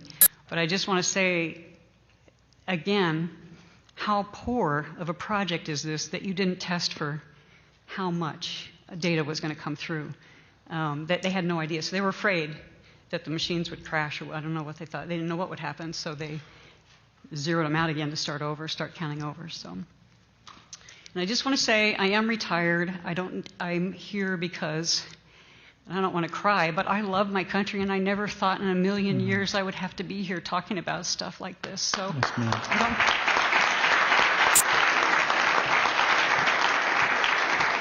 Mr. Giuliani, do you have a question?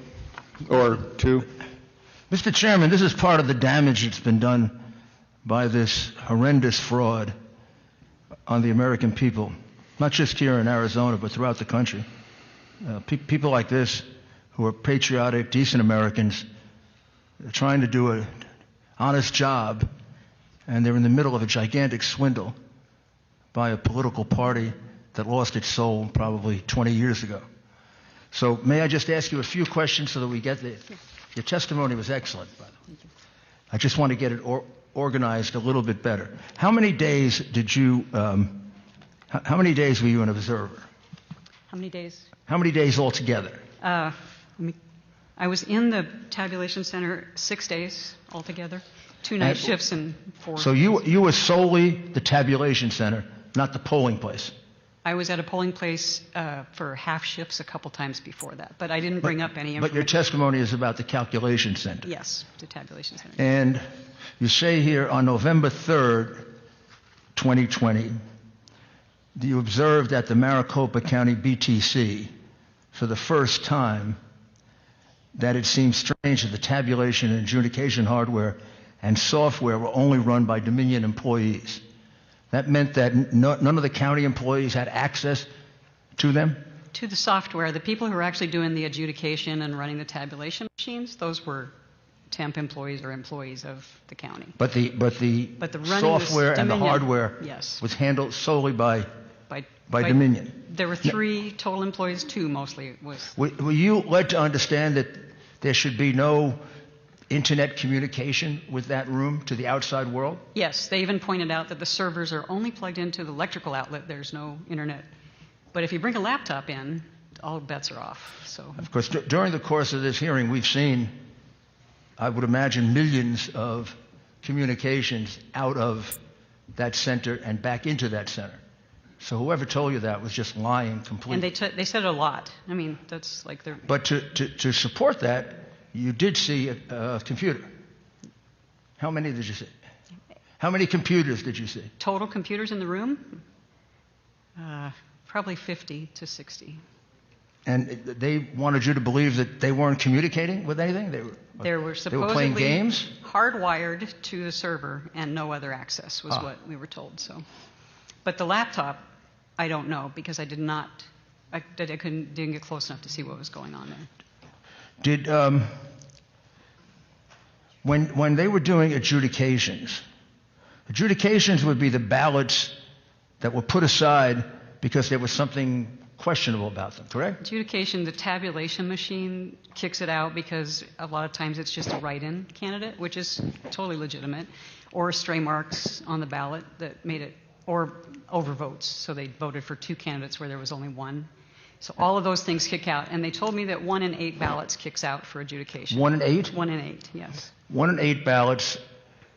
And when they were examined, were you able to observe the examination? The adjudicators, that's the part where I could see the back row. They did not have hard copies of the ballot. It was fully up on the screen. And all they were doing was determining why the tabulation system kicked out the ballot and then trying to make a decision based on what the voter intended. So they tried not to throw ballots out if they could understand. Was there a Republican present to listen to that? Each board had 1 Republican and 1 Democrat. That's what they told us. So well, when you say that's what they told us, what does that mean? I will tell you on the last few days, they pulled in a whole bunch of employees to be the Republican. Or you could be an independent also. So when you say they pulled in a whole group of employees to be Republicans, you mean they were county or they were county employees who they said were Republican? Or independent. I'm sorry, I misspoke. Or independents. You had to have 2 parties, and it could be 2 of the 3. So either independent/libertarian or Republican or Democrat. So 2 of the 3 had. And why are you in doubt that they were actually Republicans? Because I was in the room a lot, and everyone in there not everyone, but I will tell you that a high percentage of the employees in that room were Democrat. And I will tell you that I walked out with one of the adjudicators, a temp employee. She was very upset because she was the Republican adjudicator, and she said she heard a lot of people cheering every Biden vote and people who worked there. So she was upset when we were walking out, and I said, you need to tell whoever you're working for. I don't know what to tell you to do at that point. Did they have Republican identification of some kind? They wear a lanyard, red, blue, or yellow. But you doubted that they were Republicans. I doubt those last few days that those were truly independents. And what about verification of signatures? Did you get a chance to observe that? I did not watch the signature, but there are some people behind me that did. Pardon me? There are people coming in the room next that did work to see the signature. And when you say you as a project manager, you were shocked, can you just elaborate just a little bit? This is the most important thing going on in the country right now, and this whole thing is run more sloppy than any project I've seen. I just can't believe that this is how we run elections. I just can't. And that we sign off on this. I mean, has it always been like this? Like I said, this is my first time, and I'm very disillusioned. I just don't understand. Did you detect a bias in it? A bias? I didn't personally, but they knew who I was. So Pardon me? They knew I was the Republican official observer. No, so. I mean a bias in the way in which they were doing it. In the way? No, I can't say that. Okay. Thank you. Thank you, Jan. I believe, did somebody raise their hand? Yes. Mr. Roberts. Thank you, Mr. Chairman. Ma'am, you spoke earlier about, you said that the tabulation machines were set 3 times over a period, if that was one evening or over the period. Over the whole time. Over the whole period. Yeah. You said that it was recorded. That's good. Do you have any inclination as to why that could be problematic? The only thing is when you start over it, I mean, they're keeping track of how many ballots are running through each machine, and so they're getting reset to 0. They all were reset at the same time, so it all happened on the same day, on the same shift. So what was problematic was that shows me that they did not have a tested system in there, because they literally told me they didn't know what would happen if it went over 1,000 batches on any machine. So that rather than have that happen and not know what was going to happen with the ballots or the tabulation or anything, they just started over. And they specifically used that term, they didn't know what would happen if it went over 1,000 batches? Batches, I think they call, that doesn't seem like the right name, but I'm losing the name right now, but 1,000 somethings going through there, so. Thank you. Mr. Cook? Mr. Chairman, thank you, Mr. Chairman, to that point. So how can I feel comfortable with, in what I've just heard you say and my colleague talk about? So if I get this right, they ran 1,000 batches, vote totals come up for one party or the other. Now, I don't want to get into that, but vote totals come up for one party or the other or candidates. What I heard you say is, so you document what those votes are, or they... We documented the number of ballots that had gone through that machine each shift. And so we had a number that was incrementally going up every shift. And then. Okay. So then they go to 0. Right. So is that information is put over here for what that batch is? I don't know what happened to the original. So so what I'm trying to get to is, how can I feel comfortable that, are there 10 batches? Are there 9 batches? Were there 15 batches and only 9 batches counted? And I go back to what I have seen is when they were doing an audit in another state and the woman had her video recorder on and everybody knew it and said, well, how many batches are there? Well, we thought we were through, but we have 6 or 8 more boxes of batches we can't find. And that's what I'm trying to get to here in Arizona. How do we know that that wasn't the case there? Can you give me some assurance? Because I would really like to have I can't, and I don't know who could, but I will tell you what you just said triggered another thought. The Wednesday before the Friday that we quit voting, so 10 days before they quit tabulating, they thought they were done. And then more truckloads of ballots would come in, and I'm like, how can you not know how many ballots are still out there? Mr. Chairman, I'm sorry. Would you repeat that? Yeah. They thought they were done. They thought they were and done then multiple there was times. there yeah. was what? Multiple times, the people that were running the rooms thought they were done or almost done or were going to be done Wednesday morning, then Thursday morning, then Friday morning. Then it went on the whole next week. And I'm like, I asked the question, I'm like, you don't know how many ballots are still left to come in? So I don't know who does, again, process project management. On that, Zero. On that point, ma'am, I'm tracking with you, but what day did the truck show up? Thank you, Mr. Chairman, because Every what I day. heard the first time, what I thought I heard is a truckload of ballots showed Yeah. up. Okay, just a minute. I want to make sure that we capture this properly. So there were trucks that showed up on the 3rd, and then the 4th, and then the 5th, and how long did that go on? How many days? Well, I wasn't there the whole last week, but I know For as they were long as still- you can recall. Yeah, How they were many days? My last day was the 10th, and they were still coming in. And they're Trucks. coming from a company called Runback that does the high-speed scanning and printing of duplications and I think the military ballots. So now I'm getting out of my comfort level here talking about this. I don't know what they're doing, but those ballots were coming in from a high-speed scanning company called Runback that apparently you haven't heard of Runback? No, I've heard of Runback, Okay. ma'am. But what I'm trying to figure out is whether they printed them or they scanned them, and if they scanned them off-site, to what purpose? I can't tell you Because wasn't that your job to scan them? Well, I beg, not your job, but Yeah. The- No, all the high-speed scanning happens at Runback. So those ballots go to Runback. As far as I know, there were no observers there. I don't know. I never got called to work at Runback. That's all I can tell you. Okay, with all due respect, Mr. Cook, now we've opened up a whole new can of worms. Yeah, and again, So I don't know this- enough about it to be the witness. No, of this. that's So, yeah. fine. Your observation is useful here. So what you're telling me, I'm going to play this back to you a second.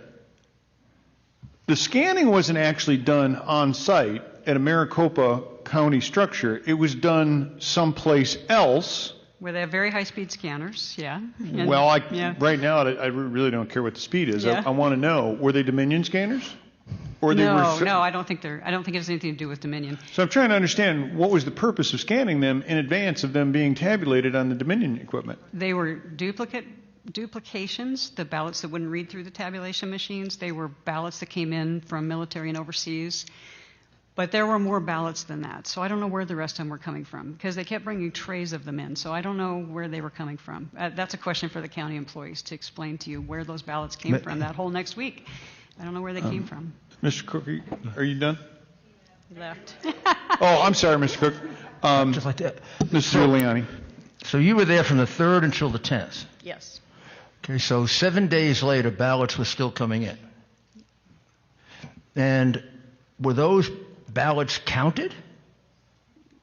Yeah, I watched them go Did through. you observe them being I watched counted? them go through the tabulation machines, and I watched people working on the adjudication of those. And how many ballots Oh, I don't know. what was the largest number you saw in any one day? Oh, man. No, just a guess. How many cartons? Okay, there was, and I wasn't there, there was usually 2 or 3 shifts, so I want to say one day they thought 90,000 was a good number. So for a one day shift. was... For a shift, and if they were running multiple shifts. And which day was that? One of the middle days, one of the end days? It was in the middle, probably. Somewhere in the middle between the 3rd and the 10th? Yeah. 90,000? Yeah. And then other days it was approximately the same, or... Some were less, some were more. So some days when they had the 3 shifts, well, they never had 3 shifts tabulating. Sorry, they just would run. Sure, no, that's okay. You're they doing would the run best a you long can. tabulation shift. What was the lowest number, you think? There were some days when maybe there was only 15,000. Boy, please 15? do not hold me to these numbers because Was that toward the end? No, that would have been earlier. To the beginning? Yeah. In other words, there were more ballots at the end than the beginning. There were ballots. They were backing up, was what I would say. They're And what about- not more coming into the building necessarily, but there's a room that we could see with rows and rows of bins of These were ballots. coming in a different way? Yes, I don't know. They're Some coming in come the from back door. Some come from the mailbox or from the postal service. They all go through a couple of, they get the signature verified, then they get the separated from the envelope, and then they end up somehow in the room that I was So in. if I understand this correctly, ballots were coming in two different ways? At least, yeah, from the post Front door, office. back door? Well, I think they were all the back door. Oh, they were all the back door? All the back door. Okay. None came in the front door. But this group was 15,000 for a low, 90,000 for a high. And then those last couple of days when you were there, the 8th, the 9th, and the 10th, how many? It was pretty average. They were still running full-time. Like 90,000? Long shifts. Yeah, probably 70 to 80 maybe. Wow. Anybody explain them? Explain. Did anybody explain what they were? I did not ask every time. I asked a few times, so I understand some of them, but. Okay. Senator Allen, you have a question? Yes, I do. Thank you very much, Mr. Chairman.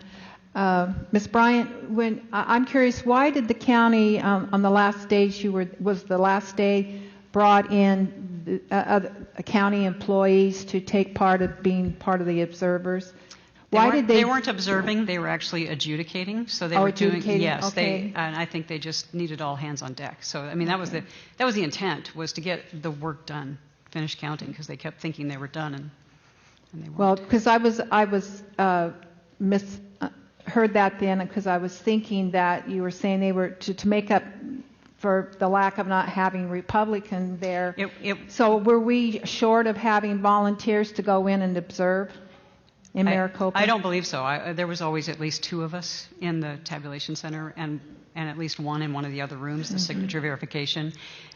What the employees were doing was the adjudication work, which also requires two different parties to adjudicate each ballot. So you had to have at least, two of the three parties to do that. So that's what the county employees were doing at the end. They brought them on just to help the backlog. Well, that's what I was thinking, Mr. Chairman, because I was thinking we should have called in more of the party workers then to come in and help rather than do that. But that's fine. You clarified it for me. We didn't call anybody in. That's, I think, the joy of this hearing. Every single one of these individuals has stepped forward of their own volition. And I to be honest with you, I'm mortified to hear what's coming out of your mouth, but I am so delighted that you have had the courage to come in here.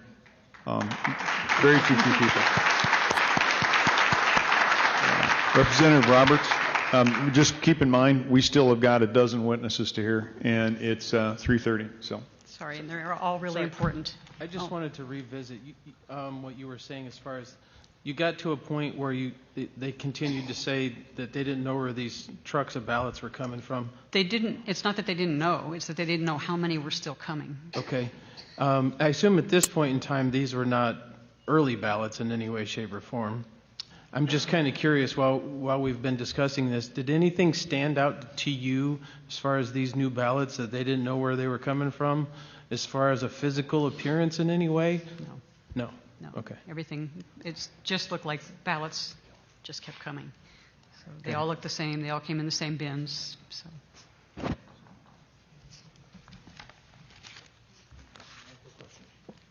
Senator Borelli. Thank you, Mr. Chairman. Ma'am, just one real quick question. I'm sorry I was out. I don't know if it was addressed yet. But during the adjudication process where they were on the duplication, you said you were there observing. Was there a Republican and a Democrat sitting there literally making the corrections? Yes. So one was running the mouse on the computer. One was running the computer mouse, and the other one was logging anything they changed by hand. So, and then at the end of their shift, I will tell you that this process, of all the things I saw, was probably the cleanest. So at the end of their shift, they got a report of everything they'd changed on the computer, and they had to go through their hand log, and they had to both agree that everything they did was what they said they were going to do. Okay. Great. Thank you. Thank you very much, ma'am. Next we have Greg Wadniski, and up on deck is Les Menkes.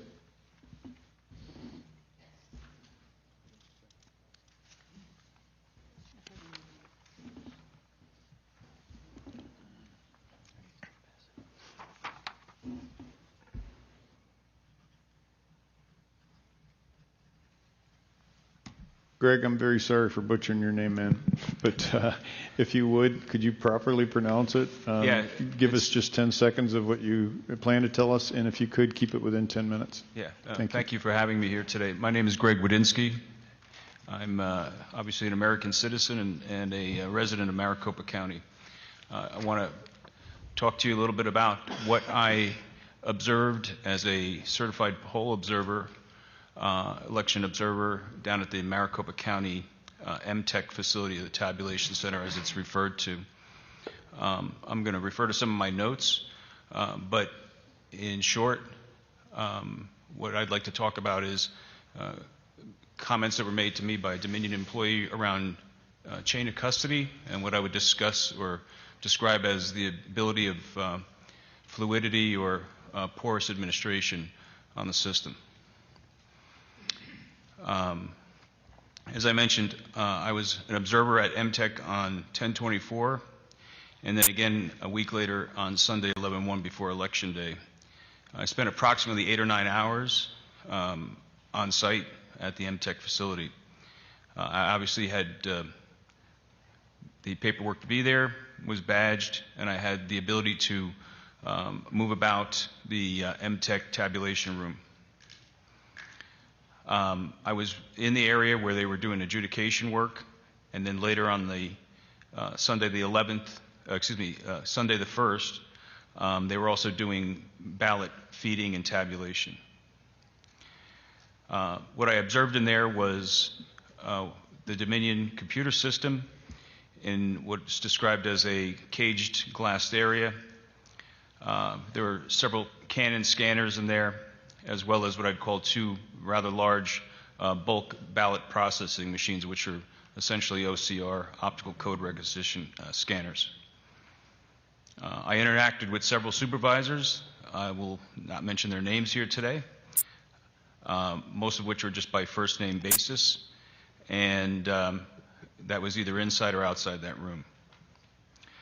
What's most important is I had an opportunity to speak to a gentleman whose name I will not mention here, by all I know is his first name, but he identified himself as a Dominion employee on contract to Maricopa County for the election, and I observed him and another Dominion employee who I would say was in the capacity, as they described to me, as systems administration roles, and they demonstrated competence and knowledge around systems, access to the system, as well as the administration of that system. They were there to help the workers as well as the volunteer poll, not the volunteer, but paid poll workers to do the adjudication process, as well as any issues that may have occurred with the tabulation machines. What I observed was that the machines were optically reading the mail-in ballots, converting the paper ballots into an electronic image, and discerning the voter tabulation data into an electronic format. So think of that as an image, like a JPEG, a picture, as well as some sort of tally or calculation. I don't have intimate knowledge of the inside workings of the system. And then I also spent a day on November 5th in the signature room, but I will not discuss any of that today, but for the record. So on Sunday, November 1st, in the adjudication tabulation scanning room, and in witness with other observer who is here to testify today as well as my witness, I spoke to this gentleman from Dominion and asked questions on the computer systems contained in the room and contained within that caged area connected to the ballot scanners, the OCR readers. It was my understanding from staff as well as the employees that we were processing mail-in ballots, obviously, and that those tabulations were being fed into the computer system within that room, and there was an assurity that there seemed to be a level of physical as well as network security based on the arrangement of those computer systems. On that day, I asked the gentleman how the tabulation data and scanned images were being stored and backed up. It's common practice in computer system IT administration to do regular disk backups or system backups in the event that some sort of failure occurs to that system. The gentleman stated that he would perform a manual daily backup of the system to an external hard drive attached to and within the secured computer bay glass cage as I described. The hard drive was in a rubberized orange case and easily visible. He pointed to it and identified it. I asked what software program he was using to perform the backups. He stated he was not using an automated backup, but inferred that he was doing a simple manual copy of data to this orange disk, as I'm referring to it here in my statement. Then he said he took and made a second copy of that backup, of that orange backup, and then he reached over to his cubicle area and demonstrated a new box of hard drives that were contained in there, and he was saying that he was making a second copy of that data onto one of those fresh hard drives. That then led me to ask him a common question, which was, is there a chain of custody, and where does that drive go? He was a little bit vague in his answer, but he said that there was not a chain of custody, and that the copy that he was making daily of the master backup was being taken off-site to another facility, and he was unclear to me how it was, but when I asked him if it was getting serialized or in any way secured, he could not confirm that and basically said there was no chain of custody. I found that alarming.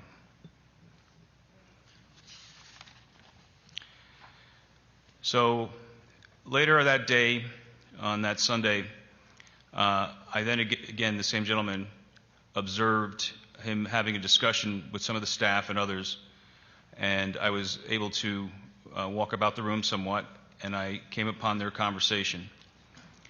And I overheard what he was talking about was, it sounded like he was trying to resolve a problem within the system that perhaps was slowing down the way the system was performing, considering that about 12% of the ballots that were being read at that point were going to what's called adjudication. So we're talking about tens of thousands of ballots a day. And they were very concerned about getting those ballots processed in a timely fashion, as you could imagine.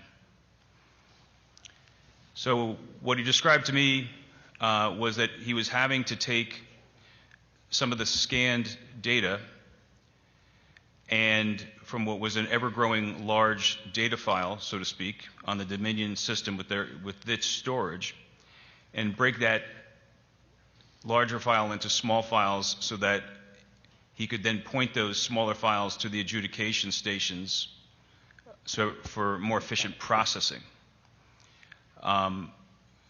That sounded like a manual and complex task to be taking something that's ever growing, and I asked him, I said, that sounds like a bit of work. At any rate, what I discerned from that conversation was that by doing so, he was able to get some of that processing moving a little bit quicker, and it sounded like they were obviously trying to deal with the situation at hand. But what concerned me about that, and again, I'm only observing, was that it showed to me the fluidity and the porous nature of the access that the administrator had to tabulated ballot data. And that there was the possibility of that human intervention in the process creating a potential or non-intentional error or the potential for lost data or lost files.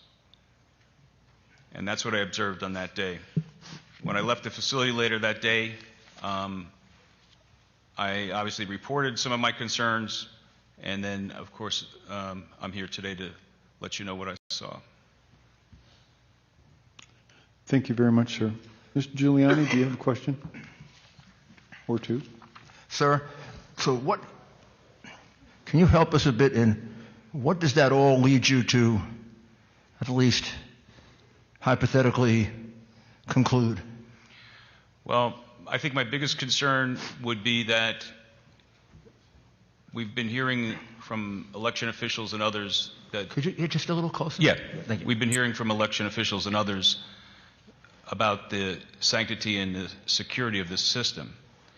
We've been hearing things about networks and data coming and going. And one of the most, I guess, basic premises of any kind of security would be physical security.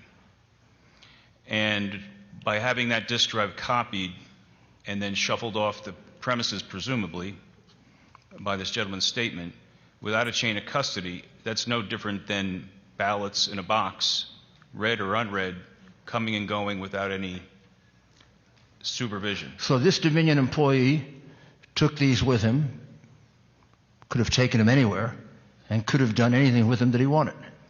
There's the potential for that, or have given it to another individual to courier it to whatever facility they were allegedly storing it at.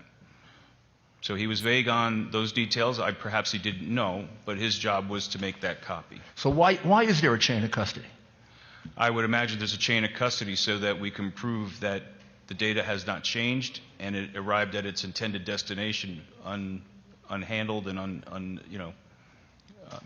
manhandled or any kind of malicious activity performed on it. And this was a Dominion employee who did this?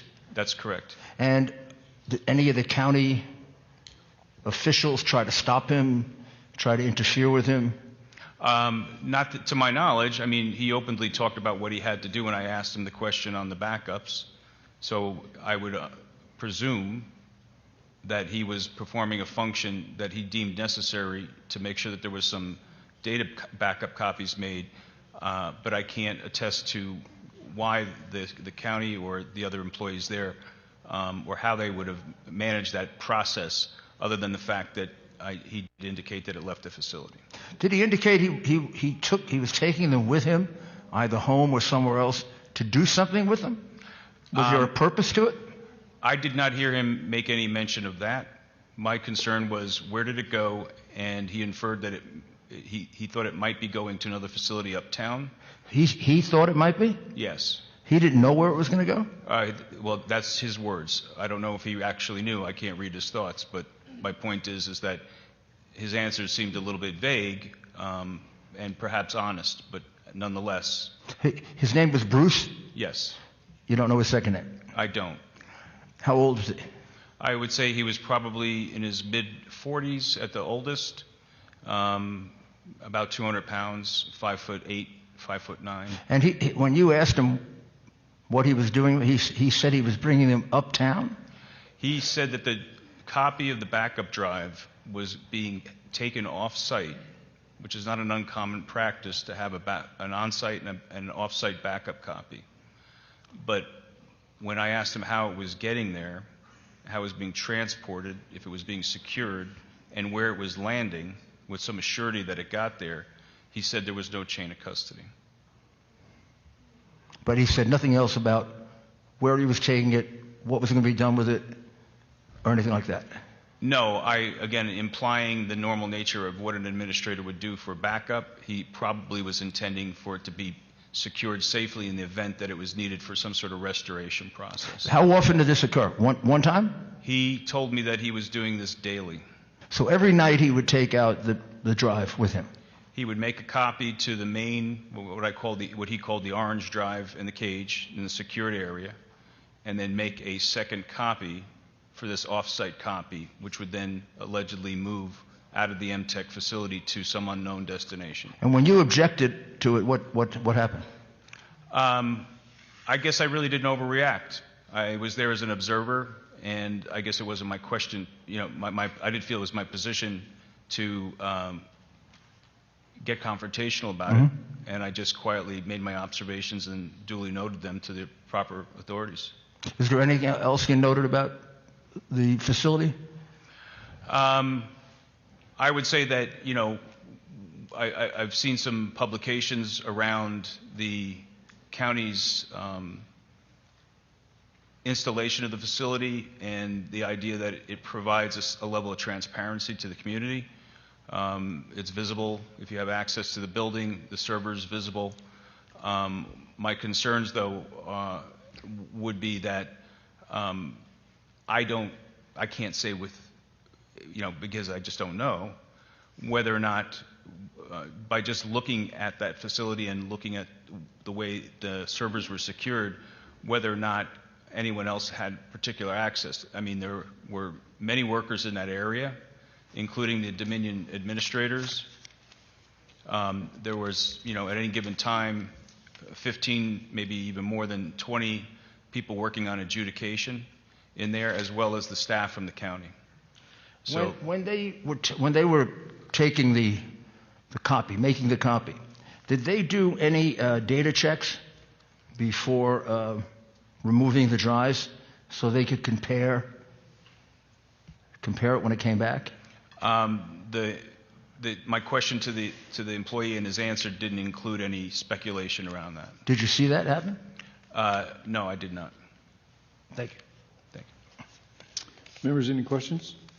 Representative Roberts. Thank you, Mr. Chairman. Sir, you mentioned earlier that you said that you reported your concerns after this all took place. Who exactly did you report your concerns to? The Observer program, I was told to go online and make a report. And then later on, when I was reached by the coordinator for that, they asked me if I would make a declaration, which is why I'm here today. Do you know if this information, as far as the lack of chain of custody, because I understand that from your explanation, this orange hard drive would be like essentially the entire electorate's votes that's always fun. Kept in there. To your knowledge, was this ever, the report of lack of chain of custody ever given to the Attorney General's Election Integrity Unit? Not to my knowledge and not through me. Thank you. Members, any other questions? Thank you very much, sir. We appreciate your time. Thank you.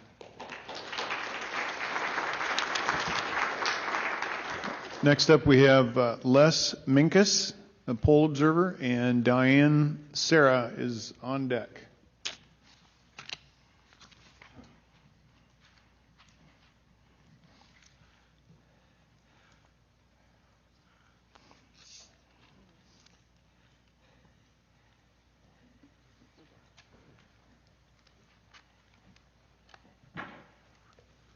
Good afternoon, Mr. Minkus. If you would, could you please give your full name and go right ahead into your testimony, please.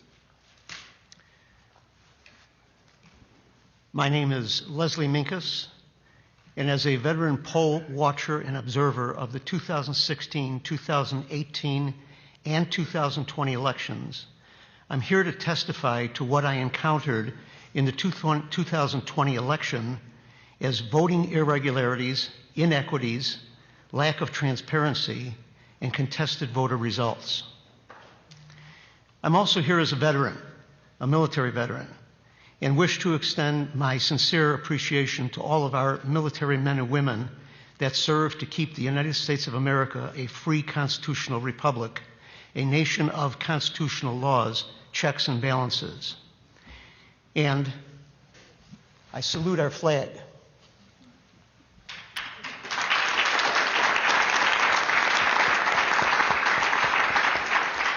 And to all of our military branches, I say, Semper Fi, always faithful.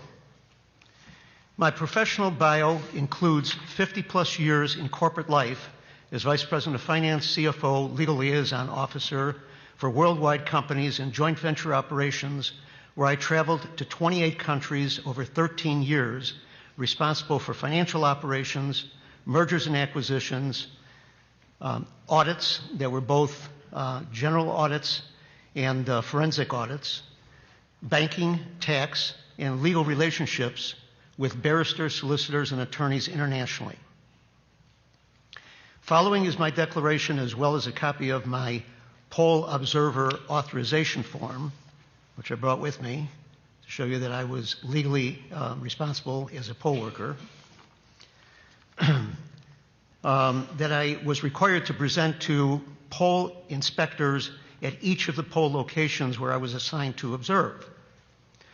Also, I have a picture of the Barr Elementary School gymnasium that was a polling location where I served on November the 3rd.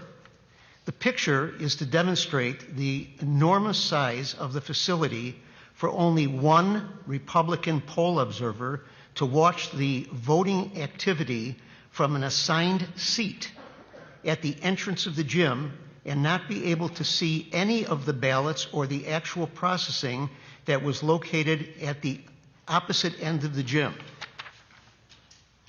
Everybody knows what a school gym looks like, but I thought I'd bring a picture just to make certain that you got it.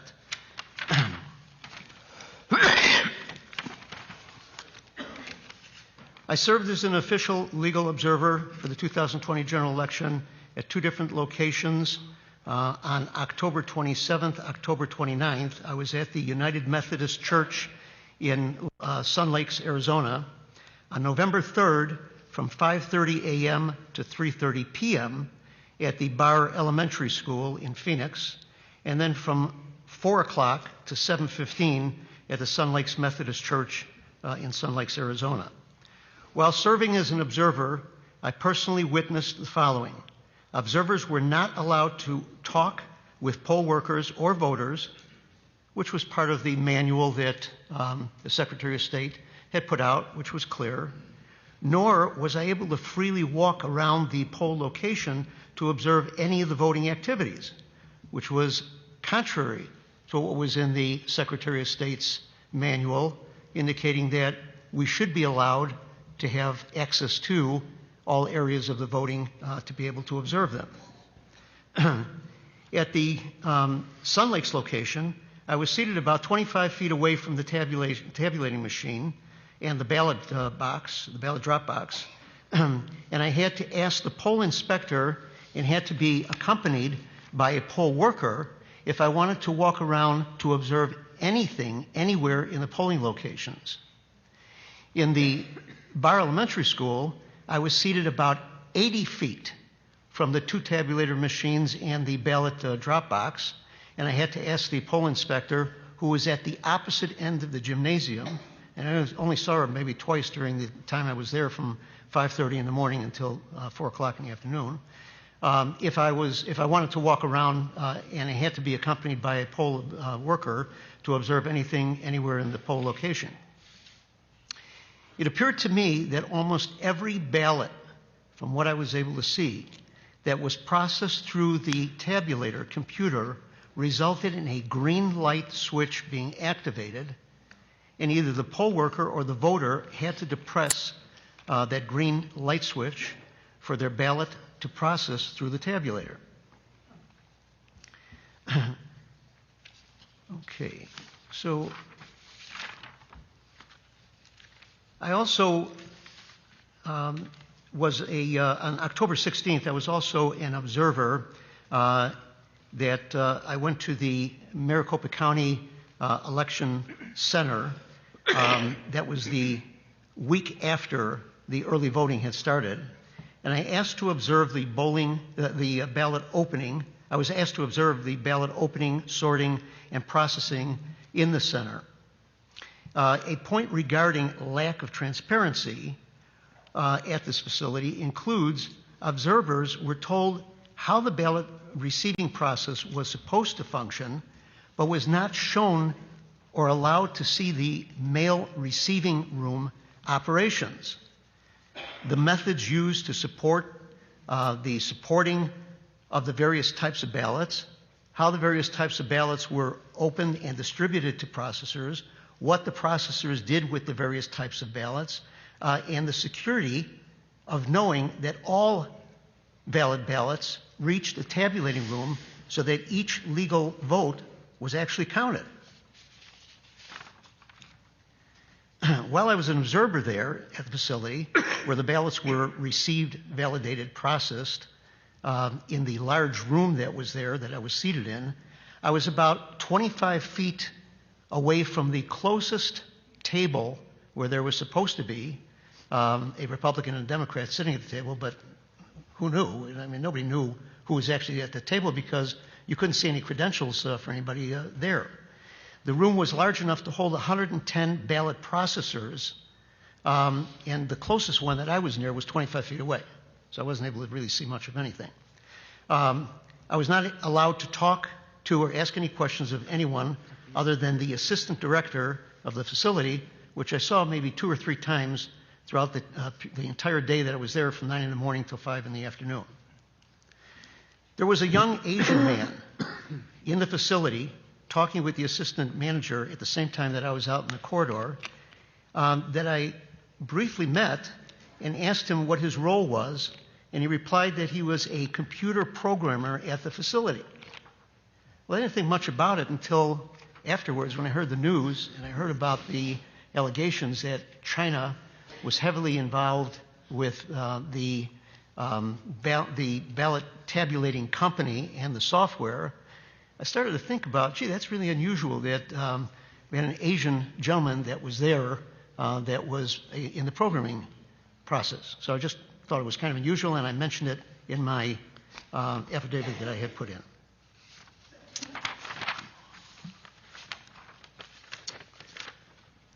Okay, finally, following the election, I was asked to come to the Arizona GOP office in order to be able to investigate some of the complaints that were coming in from voters. And I spoke with around 35 Republican voters that complained about their ballot issues of processing through the tabulating machine that they personally experienced on Election Day.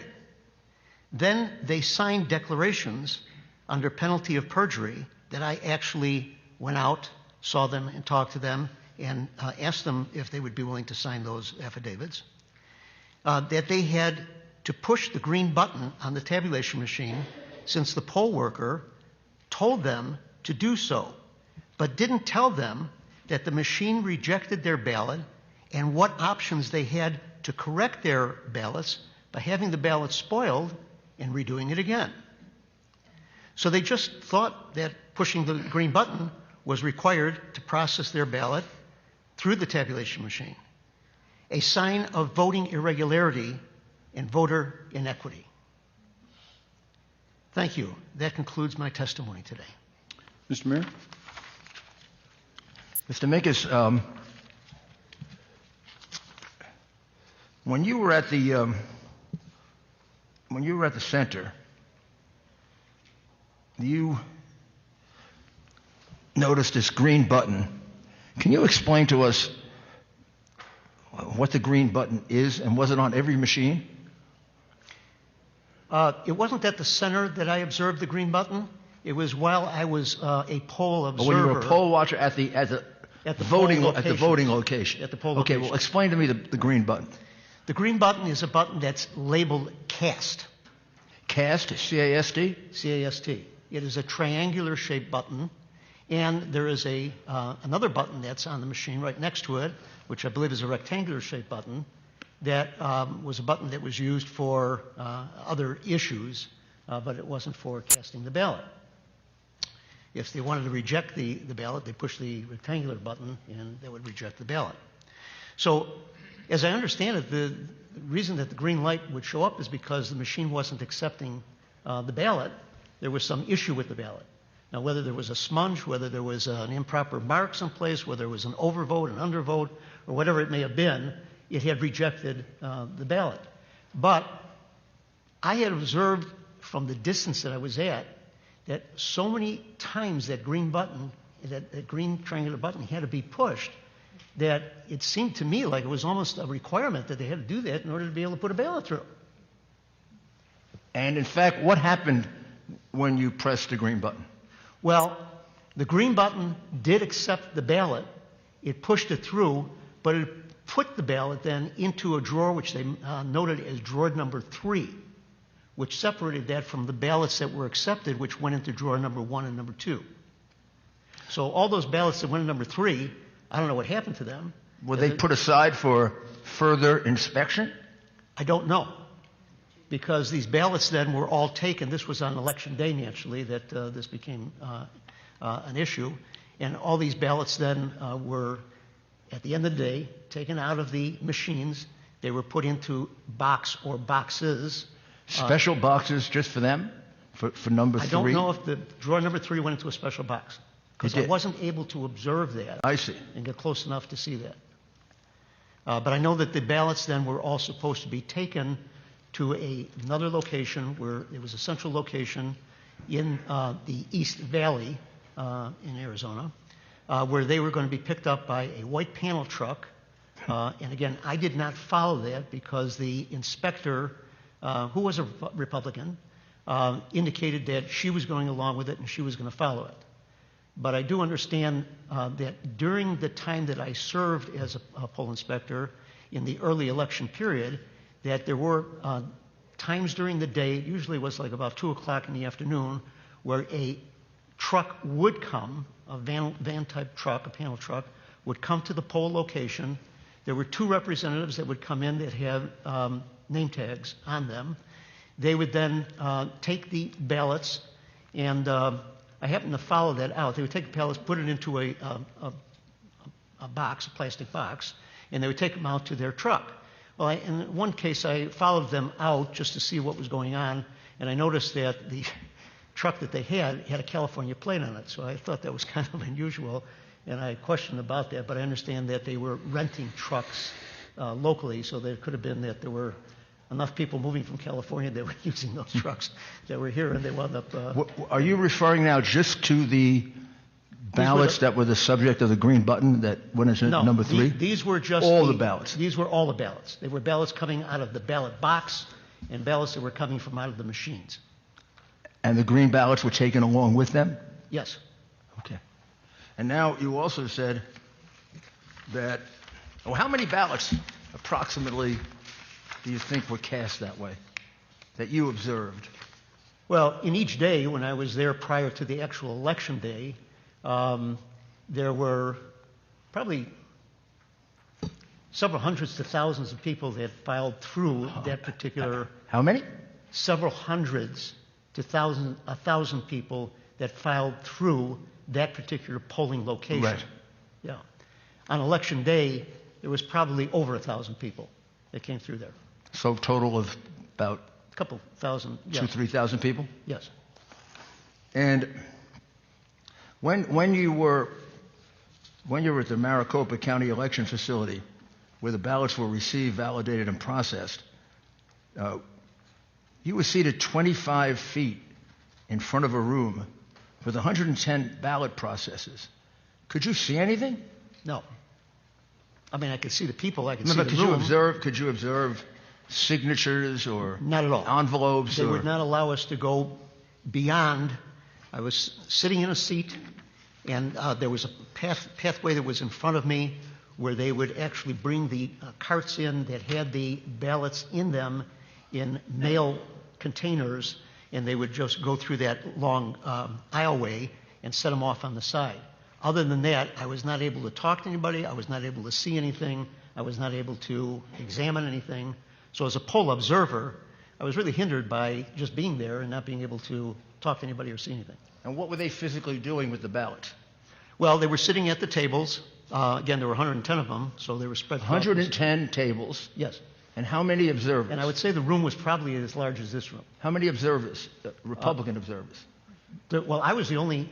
You were the only poll Republican observer on the Republican side. While for I was 110? 110 tables. Processors. 110 tables? No, 110 processors. On how? 2 at a table, so there were probably about 55 tables. 55 tables, 110 processors. And I was the only Republican observer. And you have only 2 eyes, right? Unless you weren't selected because you have more than 2 eyes. Unless I'm wearing my glasses. Well, then you have 4. Okay. So, I mean, you couldn't see anything. No, could not see anything. They could have been putting phony ballots in, and you wouldn't have known the difference. Absolutely, it could have been. Right? They could have been stuffing the ballot box. Yes. You're supposed to be there in order to make us comfortable. Yes. That didn't happen. Yes, sir. Because mail-in balloting is prone to that kind of fraud. That's exactly right. So they completely frustrated you in your mission to do that. How many ballots? Now you have 55 tables, got 110 employees. We got one Republican, Mr. Minkus. You must have felt a little uncomfortable as the one Republican. Did you have your MAGA hat on? Yes, and as I had asked the assistant manager there a couple questions as she came in and out 2 or 3 times throughout the entire day, I had asked her how many ballots they were actually processing. She said that they had about enough to catch up? 2.8 million ballots that they were expecting to process during that election period. I think there was a 14-day period, and there would be about a little over 100,000 ballots a day that were going through there. So those people were calculating, tabulating, checking out about 100,000. They were moving very quickly. Approximately 100,000 ballots. They were moving very quickly to without get over any observation by Mr. Minkus, who was the only Republican there. Exactly. And did you raise an issue about that? No, I didn't, because I didn't know whether anything that was going on there was proper or not proper. I was only there for one day, and I was just observing to see what questions I did want to ask, of which I asked a few questions, as well as that I realized that I was not able to actually see the process coming where the trucks come in, unload the ballots, see what was going on in the mailroom, how they process through the ballots. It was just one day of that? One day? I was there for one day. And about 100,000 votes a day? Yes, correct. And then you mentioned that 35 people signed under penalty of perjury. Something about the green? Yes. The use of the green button? Would you explain that one more time so I get it right? Yes. After the election was over with, the Arizona GOP had received many, many calls and complaints from voters about the fact that they felt that when they checked, their ballot hadn't been counted. So they were wondering what happened to it. So they wanted to know how they can check to see if their ballots were actually counted or what happened to them. As a result of that, the Arizona GOP had asked for volunteers to come in to make calls back to these people, these voters, to find all over the valley, to find out what the issues were that they had encountered.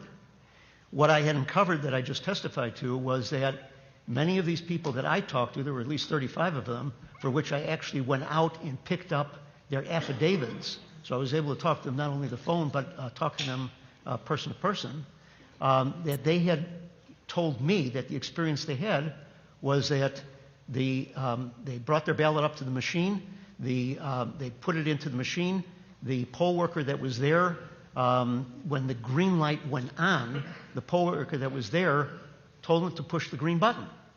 And they did. And the machine accepted their ballot. But yet it wasn't counted. Okay. Thank you.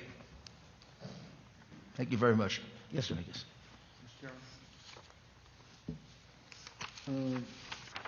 Is that you, Mr. Roberts, or Mr. Cook? Mr. Cook, please.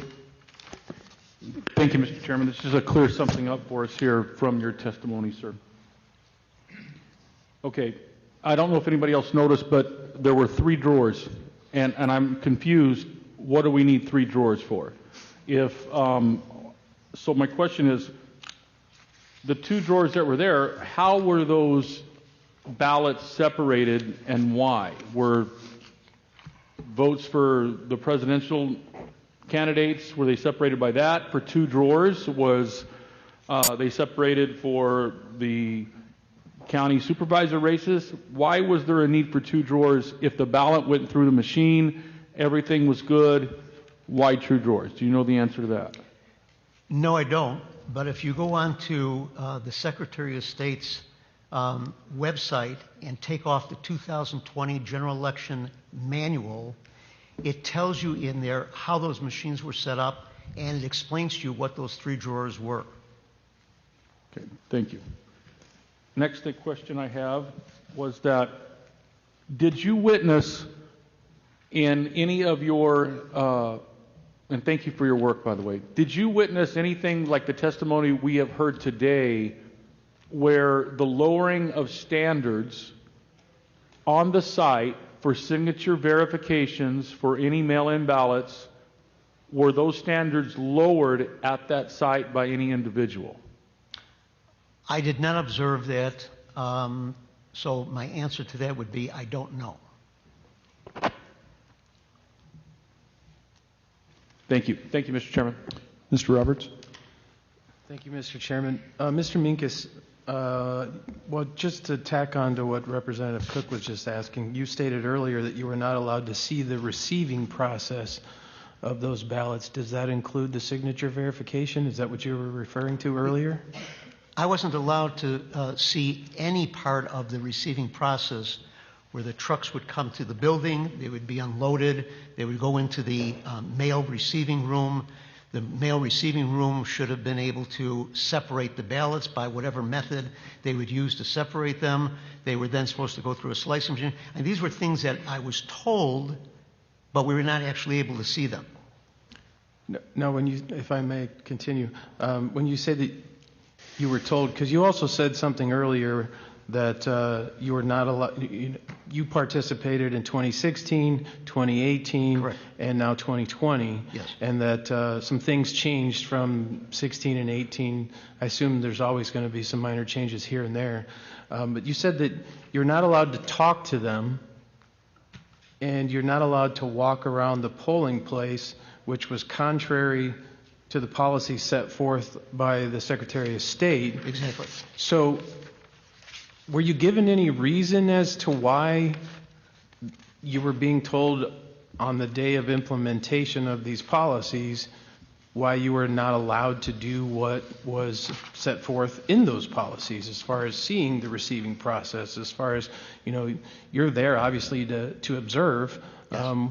Were you given any, you said that you were prevented. How were you prevented? What did they say to you? And did they give you a reason as to why you couldn't do that? The inspector at each of the polling locations, after I would come in and I would show them my official credentials, they would then give me instructions, and this went on in both locations that I served at, where the inspector would tell us that here's a seat where you can sit, and you can't walk around and talk to any of the poll workers or any of the voters, and if you do want to go any place in the facility, in the polling location, that you have to ask me first, and I will assign a poll worker to you for you to be able to walk around with. Now, that's contrary to the observer's information that was on the 2020 general election manual that was put out by the Secretary of State, which said, if an observer arrives at the voting location, the inspector should, number one, welcome the observer and thank them for their service. Number two, instruct them that they can observe operations but must maintain at least a 6 foot of physical distance from voters. Number three, work with the observer to find a few optimal locations in the vote center, that allow for observation without impeding the flow of operations. That's it. But I was told by the inspectors at each location that I must ask them for permission, and they must have a poll worker walk around with me. Were you not considered a poll worker? No, no. You're a poll observer. The poll observer, watcher observer, is separate from poll worker. Okay. One last question, Mr. Chairman. So from 2016 to 2018 to 2020, again, you stated there was changes. Was there anything else that stood out in 2020 as far as the changes from your experience from the prior two election cycles, as far as new rules and things? An unfriendly environment. Okay. Thank you. Mr. Minkus, forgive me, but I'd like to expand on that a little bit. Unfriendly compared to previous years? Yes. And unfriendly, how so? As a Republican poll worker, which I had a badge that I had to wear that said that I was a Republican poll observer, I felt intimidated by if I was walking anywhere in the facility, even to go to the bathroom, some of the poll workers would they'd kind of be intimidating. They'd be if I made a nice gesture or comment to them, I wouldn't get any kind of return back to that extent. If you're having a good day, something of that nature. It was a rather intimidating, unfriendly environment. So a failure to be cordial. Yes. All right. Thank you very much. Senator Borelli. Yes, thank you, Mr. Chairman. Mr. Mingus, now, were you a volunteer, or were you getting paid for that? No, I was strictly a volunteer. So you did that completely out of patriotism and no pay, and no good deed goes unpunished, right? Now, did the Democrat poll, the other folks, your counterpart, did they have a badge also? I had a selfish motive for doing what I did, and that is to save this country. Yes, sir.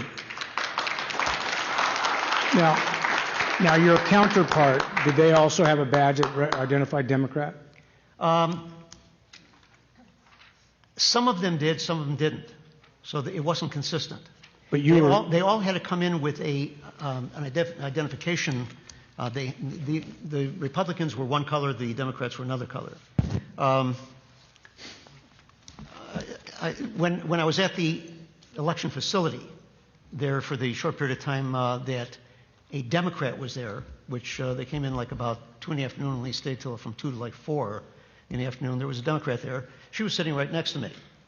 The extent of the conversation I had with her started and ended with the fact that the Democratic office in Phoenix was destroyed sometime during the year by one of their workers. And I didn't know anything about it, frankly, but I mean, she went on and talking about it like that was the only thing that we ever got a chance to talk about. So, yeah, it was an environment that was not. I didn't really feel warm as a volunteer to actually feel like I was being accepted and being welcome to be doing what I was doing. One more question. You're a veteran, sir? Am I a military veteran? Yes, sir. Yes, sir, I am. Okay. I made that. What era? I was in during the Cuban Missile Crisis. Thank you for your service. Thank you for your service, sir. And I beyond your military service. I'm sorry? Beyond your military service, sir. Yes, it's sir. people like you that make this country work. So thank you very much. Thank you, sir.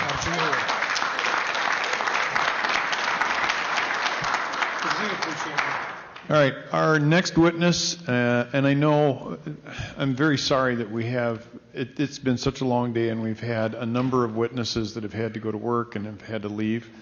So if I'm going to give you a couple minutes, if I call your name and you're not here, we'll go on to the next person, but we're going to try and work through this entire name list. The next individual up is Diane Sarah. Is Diane still here? All right, she'll be on her way. Oh, she's on Zoom. Well, let's see if we can find Diane Sarah on Zoom.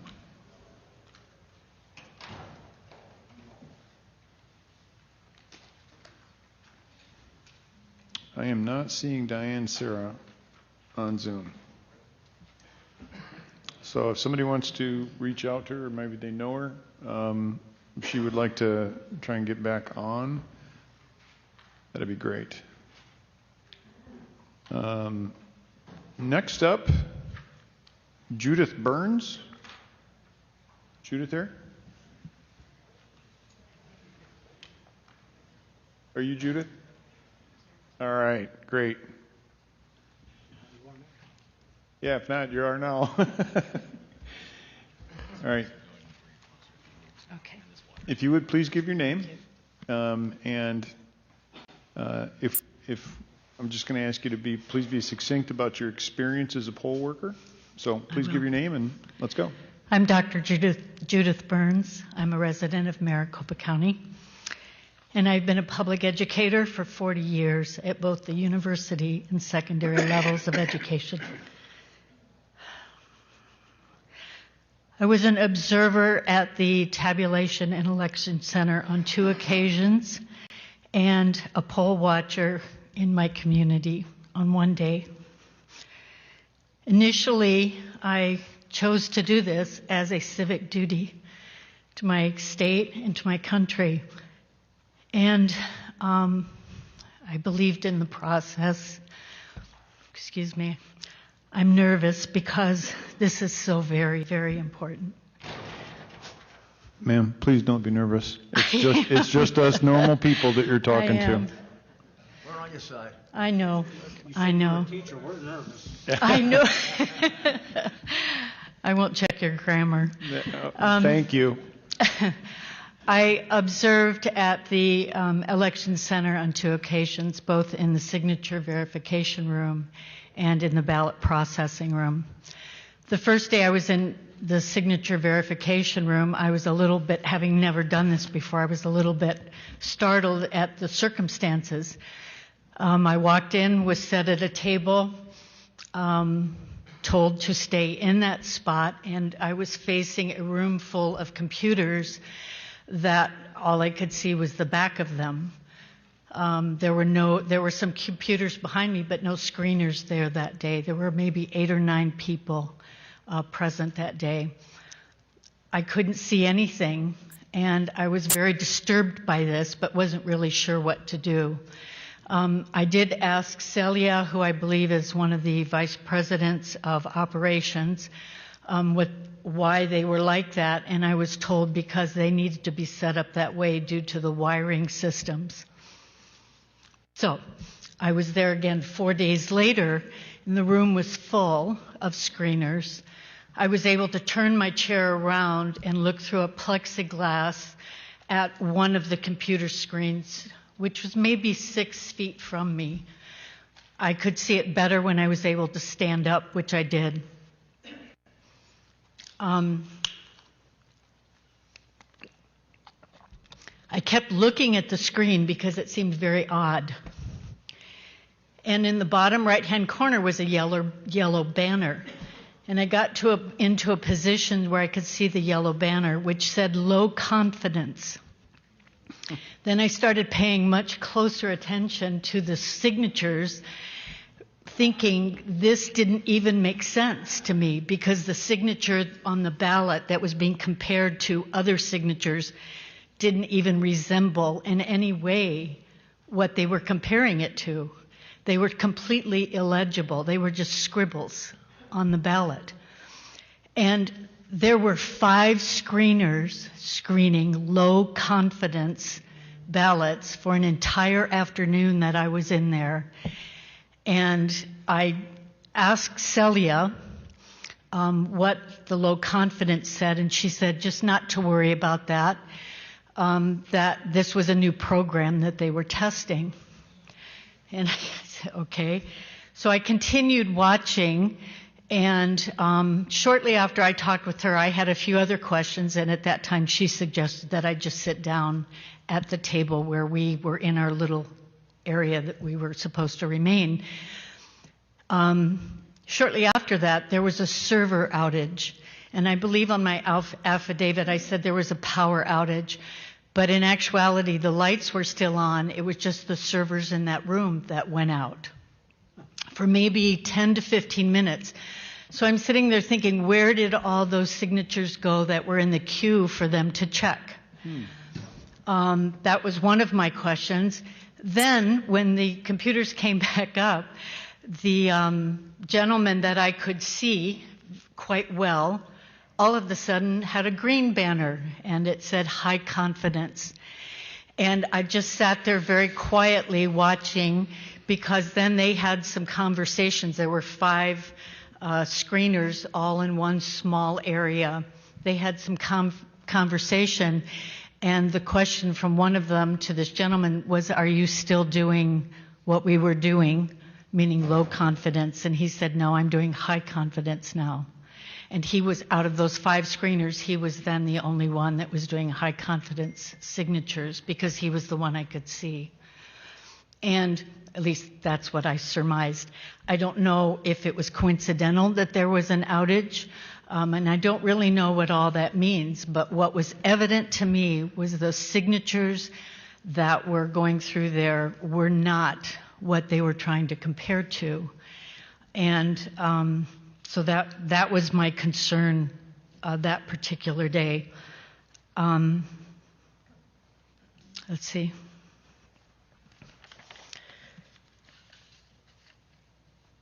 The other experience was in the,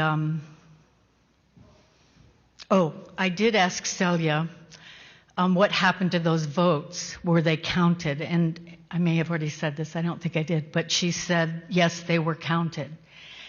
And I gave her a puzzled look, because it all seemed very odd to me, and I wasn't sure what to make of the fact that there were all these signatures that did not match, and then I was being told they were being counted. The other area that I was in the ballot processing room. We were in a room probably a little smaller than this. There had to have been 75 to 90 tables in there. There were 2 processors on each side of different parties, I was told. Again, I was probably as far away as that black curtain, and the room was this big. We couldn't see anything or really observe anything. There did seem to be a process for getting new ballots for them to take out of the envelopes and separate the ballot and the envelope. But what I noticed that raised some questions for me was they had their purses at their table. They had their cell phones there. During their break time, if they did not get up and leave their table, they were able to rummage in their purses and in their backpacks. People had backpacks there as well. And this bothered me. I wasn't really sure if this was appropriate.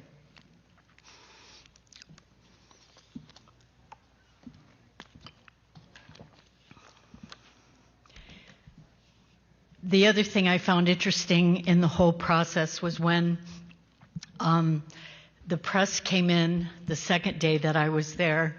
The two women that had been in a quality assurance role, is what I was told, that sat at tables, and if they had overvotes or undervotes on a ballot or an issue with a ballot, they would take to those women. All of a sudden, they were sitting at a table like this, one on each side, and they were processing the ballots very close to me. They weren't very far. They had set up a table very close to where I was as an observer, and the press was able to take pictures of us so that they could see that there were observers close to them, and they would get behind me, and they were directed that I was an observer. So they were trying to get pictures, including me in that, was the impression that I was given by the conversation I was hearing. The other experience I had was in my community at in the early voting. I got there very early, wanted to make sure I knew where I was supposed to be seated and what I was going to be able to see. And I was placed again against the wall, out of the way, so that I couldn't see anything. And when I got up to walk, keeping distance from people, and there was quite a bit of an area, it was in a gymnasium, so it was a large voting area. I wanted to see the process of when a person would put their driver's license in and then get their ballot printed out at the other end, go to their voting booth, and then turn in. I just wanted to walk the process to see what was going on. I was told to go sit down and to stay up against the wall, actually quite a ways removed. Well, as it happened, where I was sitting was where people would come to turn in their ballots and put them in the slot. Well, many people did not want to take their masks off and lick their envelopes. And so they couldn't, they were trying water and a sponge and a rag. Well, the wetter the envelopes got, they would not stick. So they started putting masking tape on the envelope. And I guess it's the teacher in me, forgive me, but I did say to the supervisor, I'm not sure this is appropriate. I'm not sure these ballots will be counted, and I'm concerned. And I did call the number on the back of my badge that I was given, EDO, I think that's it, the number that, and reported that this was going on. This went on all day long in this precinct. There was masking tape, there was tape. Somebody had gone to get a dauber to try to get the envelopes to stick. But when I would watch people put them in, the envelope would open, and so I don't know if those ballots fell out, if those ballots were ever counted. I'm not really sure what it meant. But what I ascertained from all of this was that there were just some odd things going on, and I was concerned. I was concerned both at the tabulation center by the fact that we weren't allowed to see signatures, that I was looking at low confidence signatures and was told that those votes would be counted, and then going to a precinct and seeing that envelopes were being taped with masking tape for an entire day. And I was very concerned about that. When I volunteered to serve as an observer, I did so with the belief in the process and the system. That belief has been shaken by this experience. It truly has. And I'm truly concerned for our future as a nation and as a state. And I truly hope that based on the facts and the information and the findings that you received today from the many, many people that are willing to come forward and state what they have observed, that you will make an honest decision so that the integrity of our state can be upheld. Thank you. Dr. Burns, thank you very much for your courage and your service. Thank you. Mr. Giuliani, do you have any questions? So how many days were you there, Ms. Burns? I was 2 days at the Tabulations and Election Center and 1 day at a poll watching. Which was first? The Tabulations and Elections, 2 days there. The 2 days at the Tabulation Center? Yes. And then after that at the At election? the poll, the first day of early voting. So at the Tabulation Center, most of the time it was hard for you to see anything. I wasn't sure what my purpose was. And you were there to make observations of the examination of the mail-in ballots, weren't you? Correct. To see if they were appropriate, Right. filled out, whether the signature looked right, address there, name there. Did you ever get to see any one of them? Not one. Not one. Not one. So how many people in this center? In the ballot processing room, there were approximately 90 tables, and it was a gymnasium-sized room. And the first day I was there, there might have been maybe 50 to 60 people in the room, 50 to 60 tables with 2 people at each table. The next day I went was during the week, and it was also the day when the press was coming, so all the tables were quite full. So how many Republican observers were there in addition to you? We were allowed 1 Republican and 1 other party in the room. That's it. For the entire room? For the entire room. And I made the mistake after lunch of going into the room, not knowing that somebody else had been assigned to that room, and I was told to leave. And you were expected to cover 90 tables? Yes. And you were the only thing that stood between their cheating and our having some assurance that they weren't cheating. Absolutely. They could have been doing anything to those ballots they wanted to, correct? Correct. They could be accepting ballots that had no signatures. Correct. They could be selecting ballots that had 50 of the same signatures. Right. Correct? Right. They could have been taking ballots they had written up before and put them in there. Well, I found it interesting in the ballot processing room that, and I did forget to say this earlier, tubs of ballots came in, and they were all rubber banded, but they were already opened. And so that when each table got their tub of, I think it was That's an interesting 250 fact. ballots. They were all open? They were all opened. They had already been opened. And I did ask somebody, where do these ballots come from? Who opens them? And she said they come from the mailroom. And I started to ask another question. And one question was about our limit that we were allowed to ask. When I started to ask another question, she walked away from me. So they were all open. This was sort of kind of like the approach of your governor and secretary of state. See no evil, right? Feel no evil. Just ignore it. So the ballots came in a tub. Did the other ballots come in a tub? Did ballots usually come in a tub? Well, they had been through this mail room, wherever the that normal was. ballots that were coming in, what did they come in? What were they carried in?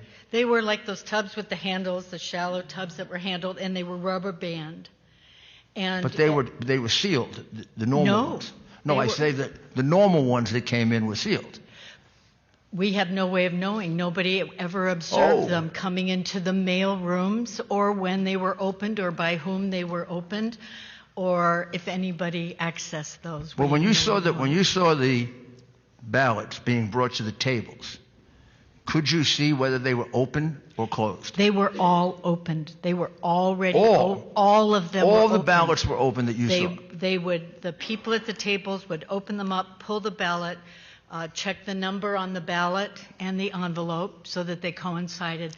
They would separate them. They would have their pile of ballots and the envelopes, and at that point they were separated. So they didn't really have to open the envelope.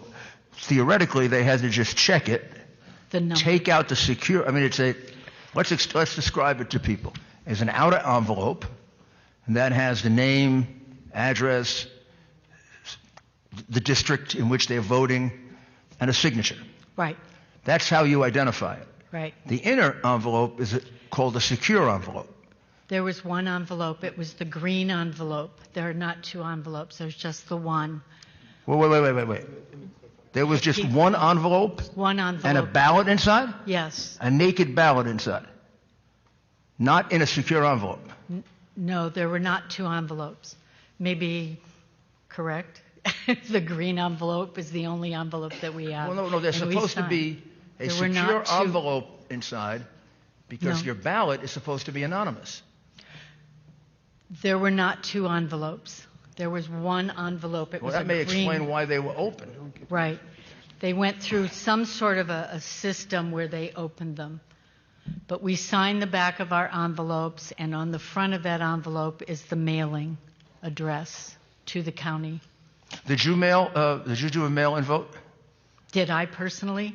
I hand carried mine and put it But in. you do it, was it a mail-in vote? Yes. Well, was there an envelope you had to put the ballot in? Yes, a green envelope, one envelope. One envelope and the naked ballot. Correct. No other no envelope. duplicate. And in other states that I have lived in, there were that's two why I'm envelopes. confused. Okay. So when it came in, it was open already. Yes. And all they did was separate it. Right. Did they look at the back of the envelope? No, because the envelopes are, I believe, are scanned in, and the signature verification room is where that number that is on the envelope coincides with the signature, and those are scanned in. So my understanding is that in the signature verification room, they do not know anything that's on the ballot. They only have the signature, and they are checking it against other signatures, driver's license, previous voting. Did you see that done? That's what I was trying to see in the signature But did you ever verification. get to see it? Just that one gentleman who was doing low confidence and then switched to high confidence. And you were the only Republican doing that too? I was the only one in that So if you room. weren't doing it, nobody else was? Correct. So that was all being done secretly? Well, secretly meaning without any Republican observers. Right. Because the rest of the room was full. There were maybe 14 computers there, and it was full. And they were all, I couldn't see any of So them.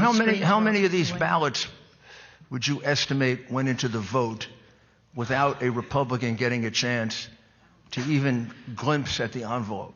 As much as I would like to answer that, I can't even guesstimate. It was an entire afternoon. How long were you there? I was there 2 afternoons. For how long each afternoon? 4 hours.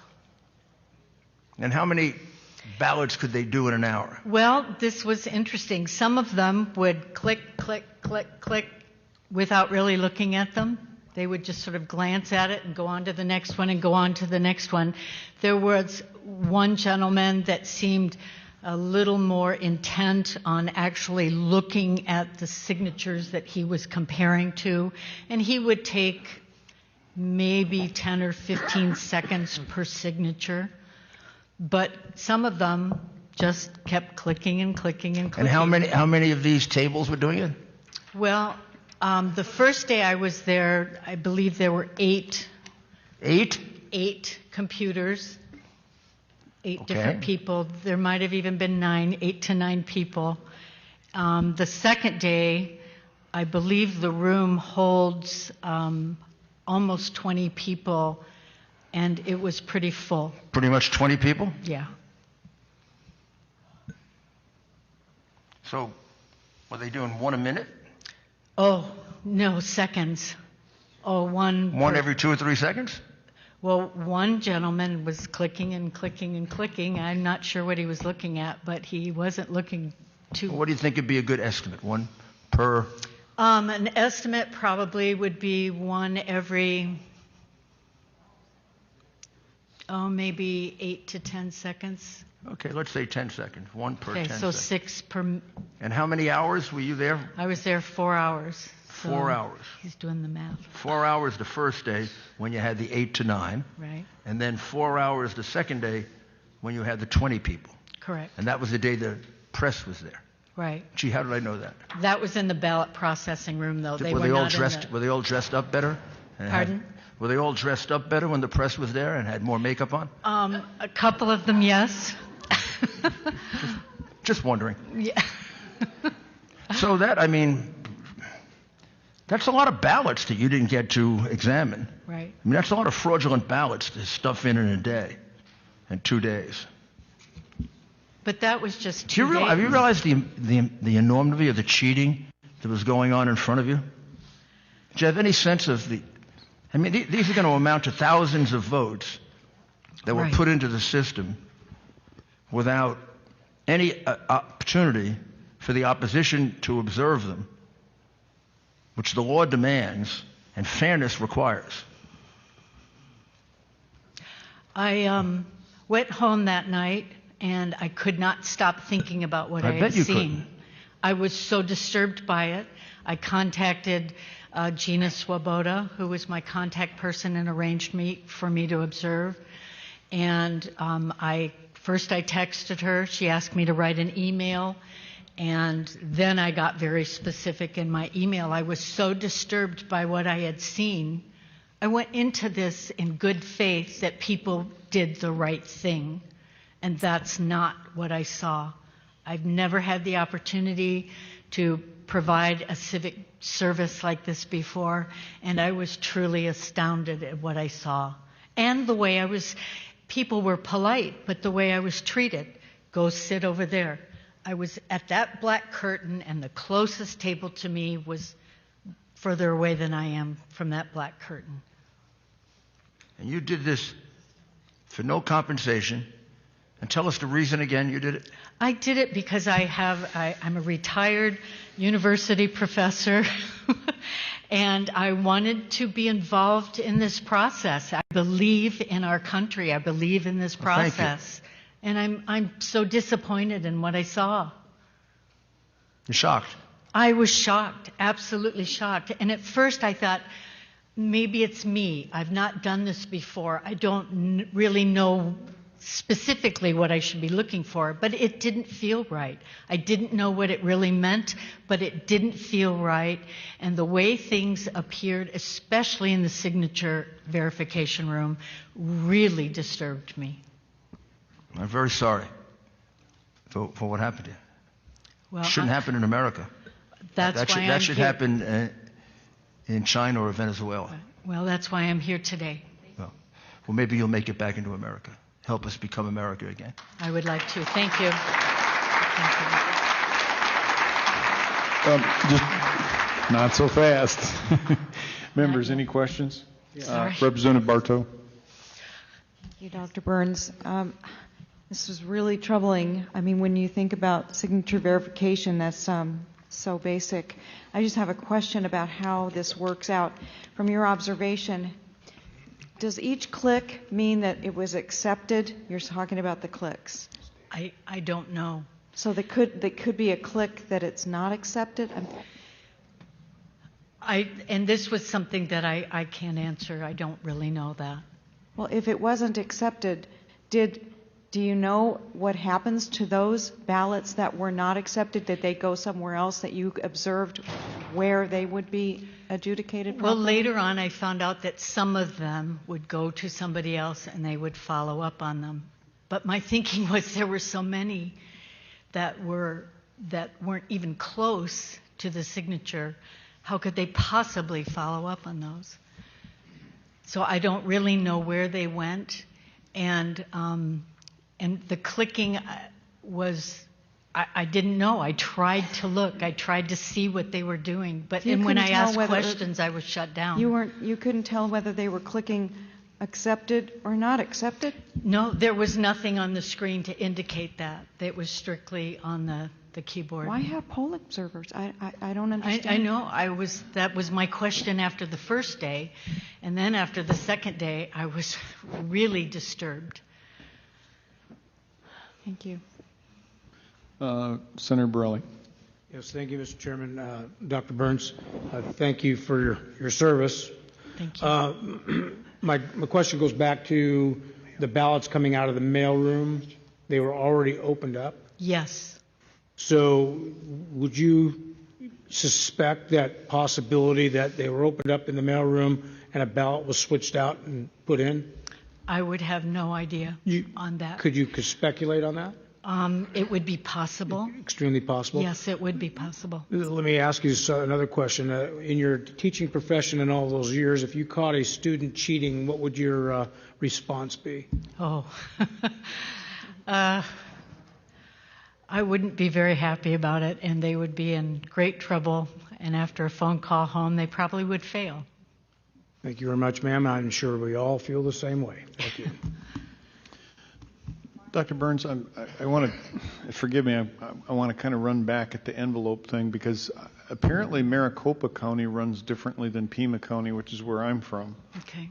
So when a Pebble ballot is returned, a permanent early voter list ballot, that's what PEVL stands for.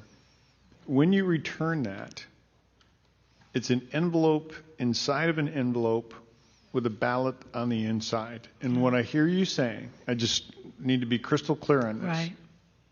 The tubs that you saw with envelopes were singular envelopes with a ballot in them, all open. Yes. Okay. Thank you, ma'am. I'm sorry, Senator Allen? Yes, thank you, Mr. Chairman. Thank you, Ms. Burns. I'm really curious about the low confidence and the high confidence. It's got me really curious. And you're saying that the screen with the low confidence, you couldn't see that the signature matched at all to any of... Okay, so they're looking at one signature and trying to match it to other signatures that are on the page? Yes. Am I getting that right? Yes. And you could see that from where you were sitting that the signature did not match any of those. Most of them did not match any of the ones they were trying to match it to. It wasn't, in many cases, not all, it was just a scribble. It was just a flick of the hand. So, ma'am, maybe the low confidence might mean I'm not sure that this matches, but I'm going to pass it off anyway, or something. I don't know. That's kind of what I'm thinking maybe that it means. Well, that was the impression that I had. Yeah. And I think many of them were passed on. And that was my concern and what truly bothered me. Thank you.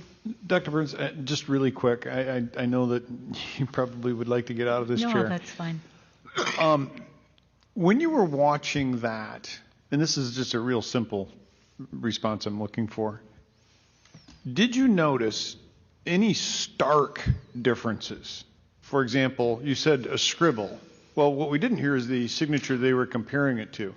Was it so clear and convincing to you that it's like, this is a signature, this is a chicken scratch? Right. It was that clear to me on many of them. Thank you very much, ma'am. Just a moment. Two quick ones. Two quick ones. What did you teach? I was a director of choral activities in music. I was hoping you taught ethics. Maybe you should now. And and as you now know, I didn't teach math. Well, I don't do math very well either, but I just want to tell you I computed what you said, 4 hours, 8 or 9 tables the first day, 1 per 10 seconds. That'd be about 12,000 ballots that went in that were unobserved. The second day we had 20 people. That'd be 150,000. That's a lot of votes. It was. That's way more than the votes that decided this election. Way more. So if this is true, and we have no reason to believe it isn't true, I mean, all these people who are so upset saying that they cheated have to confront the fact that there are numerous American citizens who were sworn under oath that they did cheat. You gave us an affidavit under oath, didn't you? Yes, sir. You understand what that means, right? Yes, I do. I'm sure you do. Thank you. Thank you very much, and God bless you. Thank you. Now? Ma'am? Oh, one more question. Okay, looks like we're not going to get out of the question zone That's quite okay. yet. That's okay. Representative Roberts, please. Oh, I'm sorry. Thank you, Chairman. Dr. Burns, you said earlier that when you were looking at it and they were saying that it was in yellow and there was low confidence, that you asked about it and they told you that it was a new program that they were testing? Yes. And they were testing this new program on live ballots? This is what I was told. Did they give you any further explanation on that? Nope. Okay. Nope. And one other thing, you also mentioned that you had concerns about where you were sitting after you had got up and walked around and you were told not so nicely to sit. That you had concerns about a masking tape issue that kind of went on for the better part of the day, and you asked about that. Did you ever get an answer on that? If there was an issue with that? I was told not to worry about it. Oh. By the supervisor. Not to worry about it. And that's when I called. I did that very early in the morning. Voting had just started, and this obviously was going to be an issue right from the get-go of voting that day. And it was the first day of early voting, so they had not come across this. People did not want to take off their masks and seal their envelopes. So within the first 15 to 20 people that came through, I would say at least half of those, if not more, had masking tape put on them because they couldn't seal the envelope. Some tried water on the sticky part, and by the time they put water on it, there wasn't enough on there to seal it. But they just went ahead and put it in the... Right. When you asked about this and you were told not to worry about it, who were you speaking with? The supervisor at the precinct where I was observing. And that supervisor is a county employee? Is that correct? It's not somebody that... so. Because you're there on a because you're a volunteer basis, right? And you're going through a partisan process to be a volunteer, correct? Mm-hmm. And so when you're reporting your concerns, you're talking to somebody that actually works for Maricopa County. They're an employee. It's not She was a precinct captain, and somebody else might be able to address that more than I can. She was the supervisor that everybody came to if there were questions regarding anything or the machines when people would put in their driver's license. And there were actually a precinct captain and a precinct supervisor there. And those were the people that were in charge as far as I could tell. Okay, thank you. Mr. Cook? Thank you, Mr. Chairman. Fellow members on the panel, I just want to point out that not only this witness, but most witnesses, this is not a Republican or Democrat issue. Everything that we've talked about is about elections, and every vote counts, every legal vote counting, as we're getting beat up out there on the fake news media cycle here.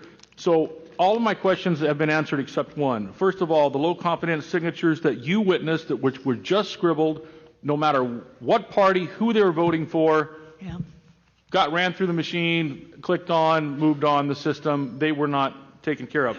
The next thing is one of my colleagues brought up is one of the things I had is that the all ballots were open when you received them. All the ballots were open when they came in there, highly irregular. So I can't imagine anyone saying out there tonight in the news media that we are in here and there is no proof about voter integrity in elections in Maricopa County. It just baffles me. When these people have signed sworn affidavits that are saying under the penalty of perjury, this is what they've witnessed. Nothing to see here, move on. It's just nuts down here in this city. Okay, but here's the question I think that all the members should notice right here. I heard you say in your testimony, now correct me if I'm wrong, you emailed in detail to the correct people these highly irregular things that you witnessed during you volunteering for this position, but I didn't, maybe I missed it, I didn't hear. Did you even get a response? Yes, I did. And that's, well, let me think. I initially texted, I got a response requesting an email, and then it was at that point, after the election, that I was contacted to complete an affidavit. Thank you. Thank you, Mr. Chairman. Dr. Burns, thank Yes, you very sir. much, ma'am. Thank you. We appreciate your time. Thank you. Thank you, Doctor. Thank you, sir. Next up is Kathleen Alvey. Kathleen, are you in the building? All right. Kathleen, if you would, please come over, have a seat.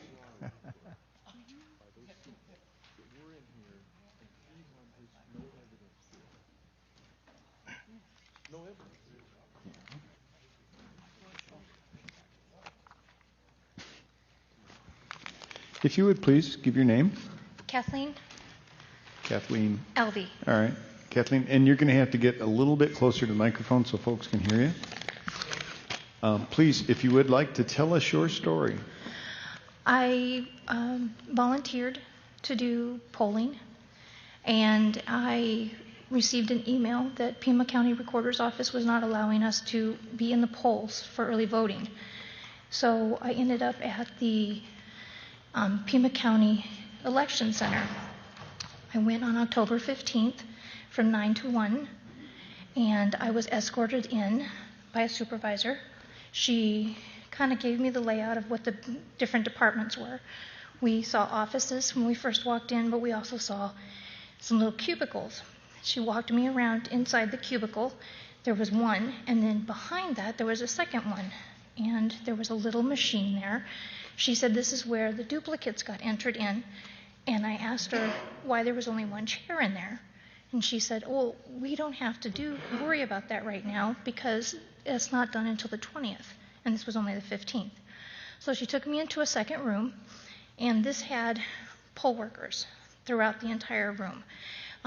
She said that the door to the east of us was for where they were verifying signatures, and that I was not supposed to go in there. She showed me around the room, and then she showed me a chair and said, this is where you can sit. And I said, well, how can I observe if I'm sitting? And so she allowed me to walk up and down the aisles of people and observe what they were doing. The first hour... Excuse me just a moment. Would it be all right if we just took a short break? Sure. Because we have somebody who wants to make a statement. Oh, I'd be happy to accept that statement, Mr. Mayor. And he's probably confused about the time. Well, there's a lot of people that happens to in this state. Thank you. You want to use your phone? Or this guy? Yep, now Is you're this one on? Yes. Yes, it is. All right, so Mr. President, your line is now connected. Well, thank you very much. I've been watching the hearings, and they're fascinating, incredible, and I want to just thank all of you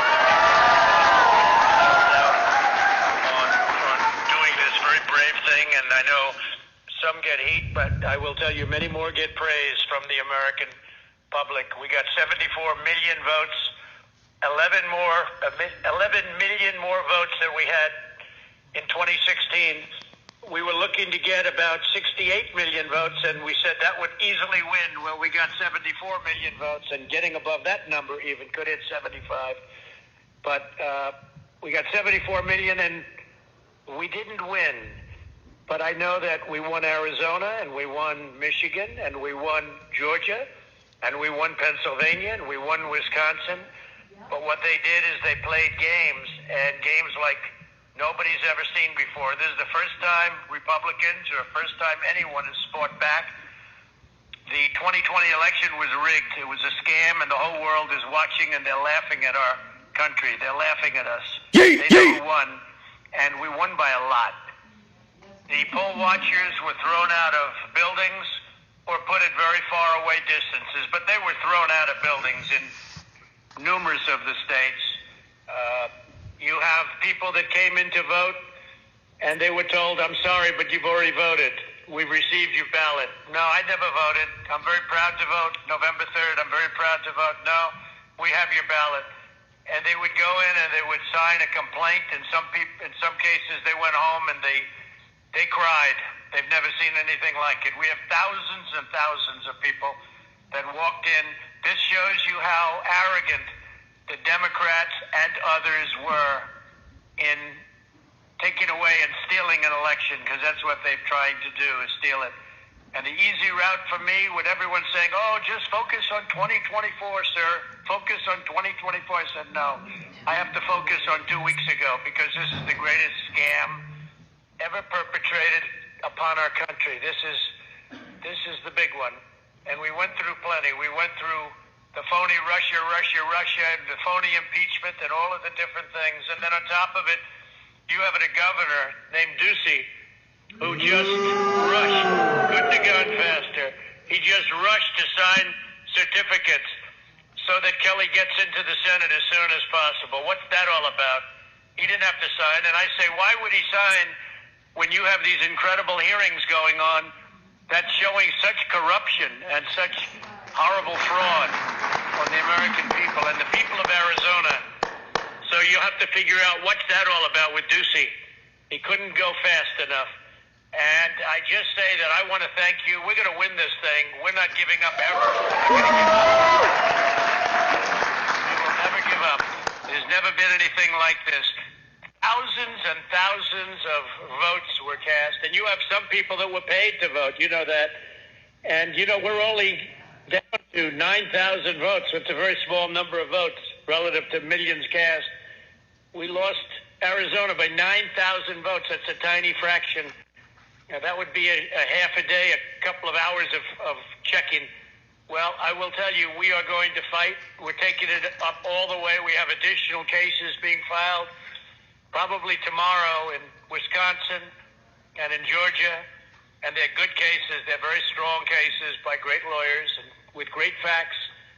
And Arizona will not forget what Ducey just did. We're not going to forget the people of Arizona. We had some of the greatest rallies we've ever had. I left those rallies. A lot of you probably were there, and I said, there's no way we lose this state. And we didn't lose the state. We didn't lose the state. We won it by a lot. But I just want to thank everybody. I'm watching it, and a lot of people are watching it on OAN and a couple of others that are ratings machines. Their ratings are going through the roof because they're telling the truth. And others are being hurt, as you probably have heard. Other networks are being very badly hurt because when they don't follow us, they don't do very well. But the world is watching, and this country is watching, and we admire all of the people, and that includes the fantastic representatives, politicians, but these representatives that are up there and doing a great job. And what they don't realize is they may hear some things, but they're becoming legend. They're becoming legend for taking this on. The country really appreciates it. The country really does. And we have more than they do. I represent everybody, but this was a scam, and we have to get down to the bottom of it. I want to thank Rudy and his team for doing such an incredible job and for having the courage to do it. Many lawyers had to leave because they were threatened. So for having the courage, Rudy, we thank you. And, you know, Rudy was, and I say this, Rudy was the greatest mayor in the history of New York by far. You look at what happened to New York. I mean, you look at what's going on right now. He was the greatest we've ever had. And I told Rudy the other day, what you're doing right now concerning the elections of United States President and other elections, but concerning the election of the President of the United States, and as good as being mayor was and so important, but this is far more important, is the most important thing you've ever done. So I want to thank Rudy. I want to thank all of the political representatives, and I want to thank all of the incredible witnesses for showing bravery and love of your country. Thank you all very much. Thank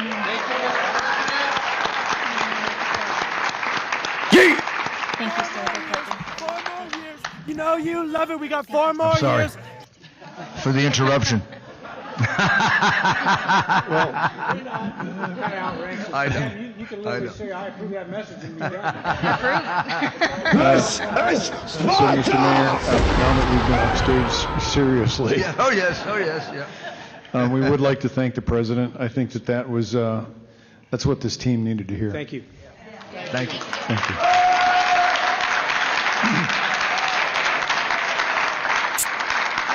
Now, Kathleen, no pressure. So please proceed with your story, ma'am. Okay.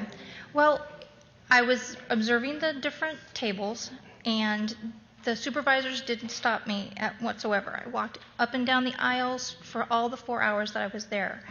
After about the first hour, I noticed that there were a lot of ballots that were coming in that were being removed from envelopes that were faxed in. And the supervisor said, those are military or absentee. But there were hundreds and hundreds and hundreds of them coming in. And I asked, well, what is the chain of command? How do we know for sure that these faxes are accurate and they're from the people who sent them? And I said, how do you verify a signature? If they've got the ballot and they have the envelope, why can't they just somehow get here in the envelope that they were originally given? And she told me that there was not an answer that she could give me. She didn't know the answer, that I would have to ask the other supervisor. So when the other supervisor came in, I asked her the same thing, and she told me the exact same answer, that she didn't know, that all happened in the verification of signature section, and we weren't in that area.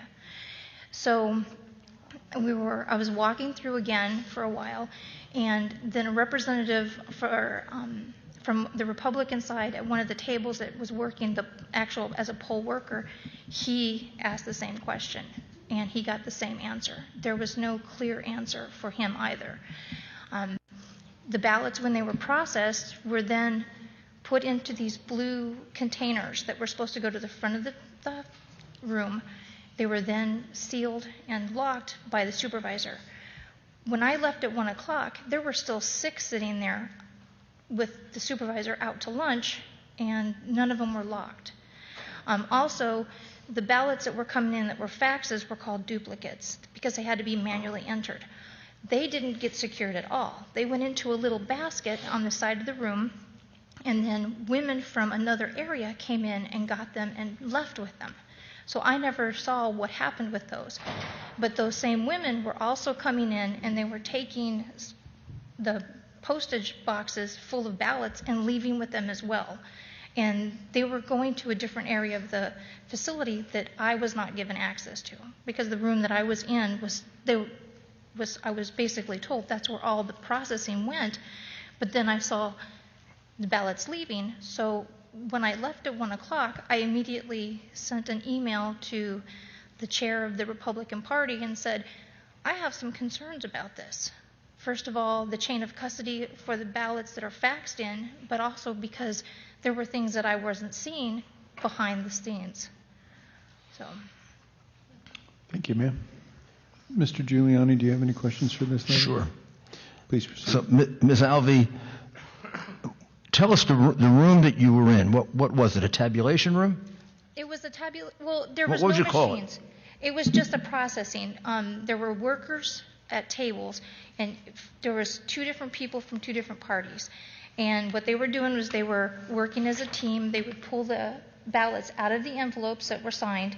They were putting the signature envelopes to the side, and those went back in the boxes. But then the ballots were laid out flat. If there was any questions about it, if it was ripped, or if it had a signature, or if there's any kind of default on it.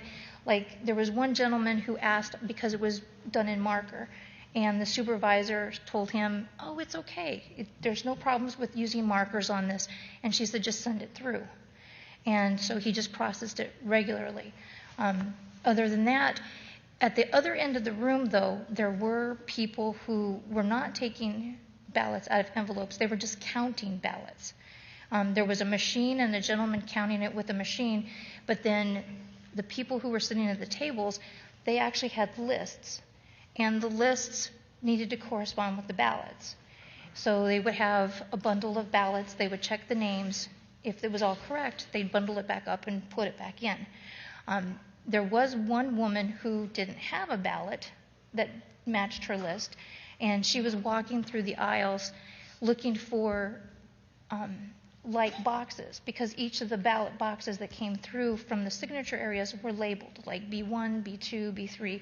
So she was looking for anyone who was tabulating or working with the boxes that had a B5 on it, because there was a misplaced ballot from that. And what day are we talking about? October 15th.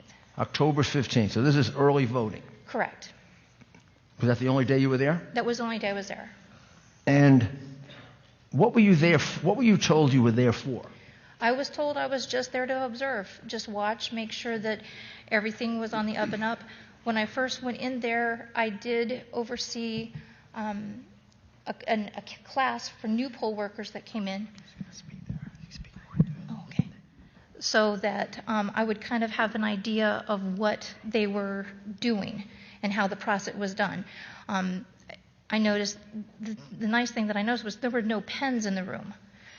So I didn't see anyone using a pen on any ballots at that point. It was all like Sharpie or markers, colored markers, like highlighters. And there were red pens, but the red pens were for the duplicate ballots that came in. They were supposed to be numbered and isolated by precinct on a piece of paper. And then those went to, like I said, the basket that then left the room, and I don't know where they went after that. Where were the signatures being verified?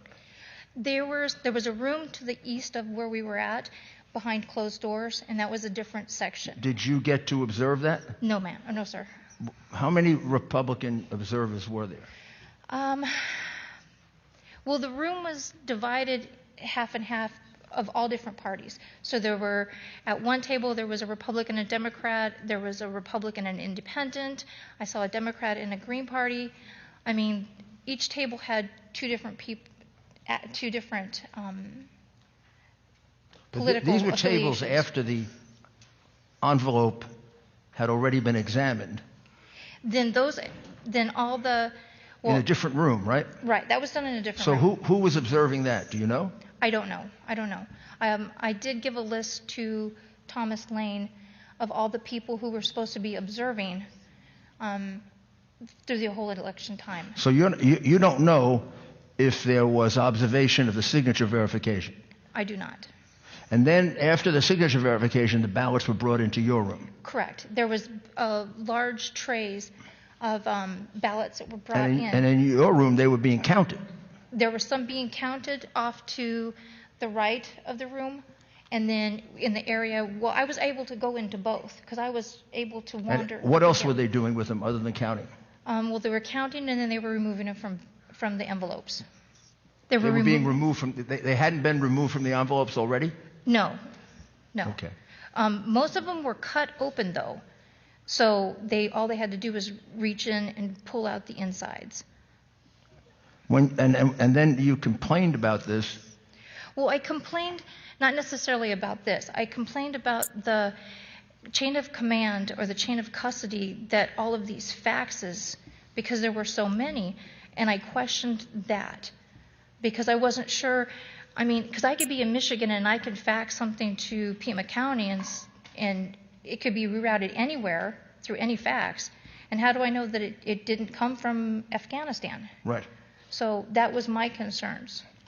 So, and I was told by the chairman of the Republican Party that a lot of people come away with frustrations like this because there are no good answers unless you're there watching and you know exactly where the faxes are coming from. How many ballots were processed during this? How long were you there? How many hours? I was there for 4 hours. How many ballots do you think were processed while you were there that you didn't get to observe? I don't know, because the boxes that left the room and the duplicates that left, I don't know where they went. So I don't know how many were in each sleeve of the post office boxes. I do know that in one box, just from observing, there could be anywhere from 100 to 300 ballots in one box. So. What do you think? In 4 hours, how many of those boxes did they go through? Well, when I left, they were on H. So. Pardon me? When I left, they were on the letter H. They were working on the H's. So that would have been a couple 100,000. Thank you. Thank you very much. You're welcome. Members, any questions? I do. Senator Allen. Thank you very much, Mr. Chairman. I want to talk a little bit more about the duplicates. From the duplicates, or they think there's something wrong with the ballot so that it wouldn't process, so that then they go and they make another ballot, another duplicate ballot. In that process, and you said, though, that there were a lot of those duplicates? Yes, thousands of them. Thousands of them? Yes, there were. At one point, that's all that they were processing were the faxed ones. The faxed ones were saying they were from the military, and then they would go and make a duplicate of that to run through the thing. But here's what my concern is, that who then observes the person making the duplicate, because they're going and marking another ballot, probably. Is that what they're doing? Or do they go and punch it into the machine? How do they make the next duplicate ballot? That's what I'd like to know. And is there two observers watching that to be sure that it is done correctly according to the original ballot and who they wanted to vote for? I agree. And if there's thousands involved, then I would be very concerned. There should absolutely be an observer and two people involved in processing that original document to be sure that the duplicate absolutely matches. And we've heard some of that today, and so that's my concern. And you just have no idea then how they process that? No, like I said, all the duplicates were put into a basket, and then someone came and cleared that basket every half an hour or so. But they were cleared out into a different room that I wasn't given access to. So I don't know how that was done. I do know that when I first came in, the supervisor showed me the little cubicle that was behind a cubicle, and she said that this is where the duplicates were manually entered in by a person. And that's when I questioned her about, are there two people here at the time? And she said, well, because this is only the 15th, we don't have to worry about that right now, because ballots don't get entered in until after the 20th. So. Okay. Well, thank you very much, and thank you, Mr. Chairman. I wish we had somebody from the election department that could help explain some of these questions that we have. Thank you.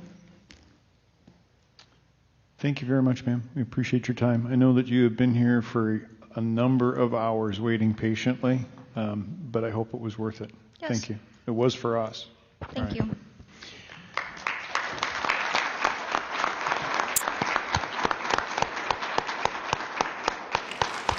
Next up, we have Mark Lowe.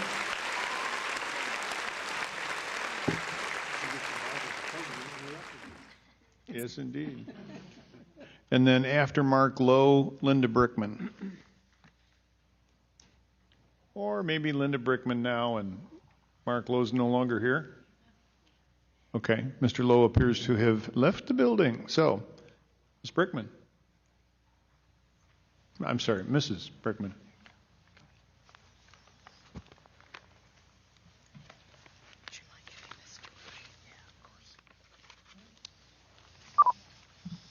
Please give your name and let us know what you know. All right. My name is Linda Brickman. You're going to need to get really close to the mic because people have been saying that they can't hear us. Okay. My name is Linda Brickman, and I want to thank you, all of you, legislators, chairman, and Mr. Mayor, for letting me come forward and be able to speak today. Effective November 12th, 2020, as the first vice chair of Maricopa County Republican Committee, the MCRC, by operation of law, upon the resignation of the chairman, I took over the performance of the chairman's duties. I was notified by Ray Valenzuela, Director of Elections, that the logic and accuracy LNA certification of the Dominion voting systems would take place on November 23rd. With limited notice, I was later notified the date was moved to November 18th, 2020 at 10 a.m. There will be about 11 issues that I need to share with you today. For a little background, I arrived at Maricopa County Tabulations and Election Center, MECTEC, prior to 10 o'clock a.m. for what was supposed to be the morning turnaround inspection of the Dominion software and equipment. However, it took some 8 hours before the 2 formal LNA certifications were completed with mixed results. We began in the BCC or tabulation room where the Dominion software and machines were set up ready for actual testing. There were about 8 or 9 regular versus high-speed machines set to tabulate all the numbers from the test ballots.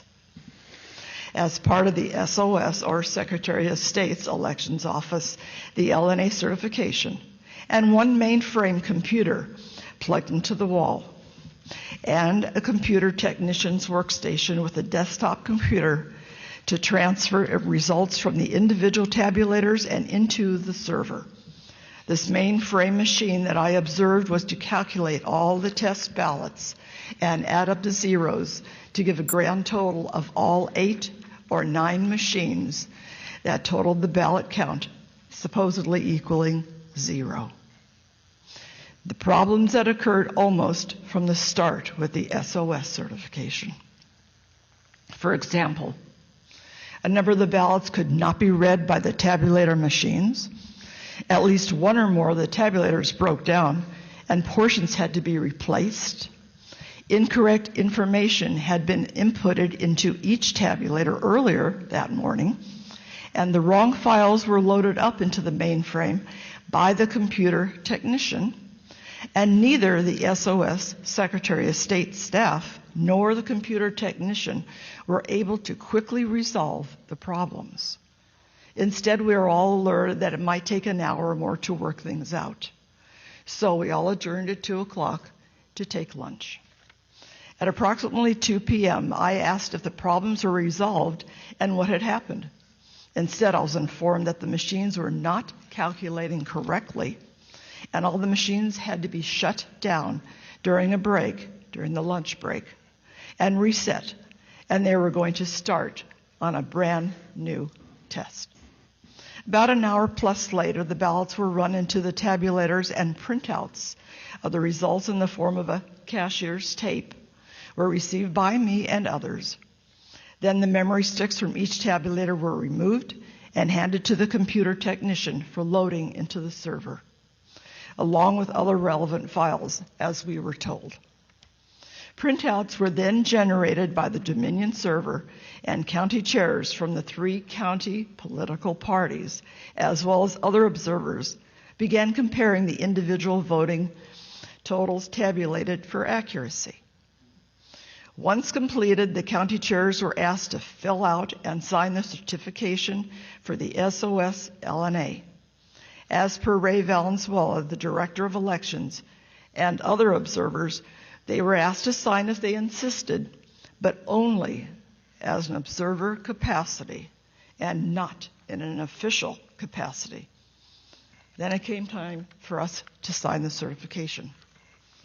Based on the issues described above with the SOS LNA test and my familiarity with reports from other state Secretary of States, for example, Texas, and other information that I had and that I turned over to the BOS, which is the Board of Supervisors, I went ahead and signed and denied certification, writing on the form, quote, certification denied, Linda Brickman, MC, Maricopa County Chairman, unquote. We then began the second LNA test, but this one was conducted by Maricopa County election staff and on separate Dominion voting tabulation machines. This was a similar process with results going to the server, and reports were then again printed out. But for whatever problems or irregularities that surfaced during the first SOS test, they did not manifest this time. And then for the same reasons noted above, I denied certification, writing on the Maricopa County form, quote, certification denied, Linda Brickman, MC, Maricopa County Chairman, unquote. I also have copies of all the ballots counted with copies available upon request later. Again, my reasons, as noted, were above my first-hand observations of the flaws and irregularities in the SOS LNA tabulating and calculating of the Dominion software, the unexplained turning off of the computer system and doing a reset versus a correction, and the over 5 hours for the SOS test and results review, plus my lack of faith in the second LNA test. We could see the machines, but we could not see or observe the software behind the machine to confirm what had really gone on. As a veteran county elections worker who actually worked the election both during the August primary and the general from 10/19/20 to 11/11/20, working on signature verification room, the duplication room, adjudication room, ABC room, and the hand count audit, let me share at least 6 irregularities that I personally observed. Number 1, signature verification standards were constantly being lowered by supervisors in order to move more quickly and process the higher amount of early and mail-in ballots from approximately 15 points of similarities, where you see a rounded L or a straight line, a number of different similarities that we were told through maybe an hour process of training prior to all this beginning. From the 15 points of similarities, reduced to a minimum of 3, lowered to 1, and ultimately none. Just past each signature verification through, we were told. Too many rejections have already been turned in and reviewed. We need to move more quickly. This is not the way an election should be run. Where's the integrity? 2, alleged signatures and challenged signatures on envelopes where the signature was completely different from the person and the name as a listed voter. These were let through and approved by supervisors. So the ones who signed the envelopes were not the actual voter, but these were allowed to go through with Maricopa County verified, stamped on the outside of each affidavit envelope. 3, challenged runs or batches of envelopes for signatures, verification observed by me to be the exact same handwriting on the affidavit envelopes. And these were on various ballots. I saved what was the ballot number, and I believe I've turned it in. If not, I do have that information, where there were at least 30 ballots that I saw at one time that were all signed by the same handwriting, but on different voters' names. When I asked the county attorney if the county attorney would be alerted for possible fraud, I was told no, but supervisors would take care of it.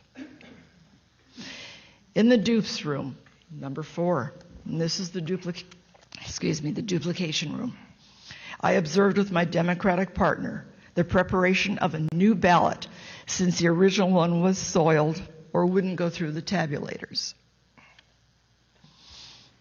I read her a Trump Republican ballot, and as soon as she entered it into the system, the ballot defaulted on the screen to a Biden Democratic ballot. We reported this to the supervisors, and others in the room commented that they had witnessed the same manipulation. We were never told what, if any, corrective action was taken.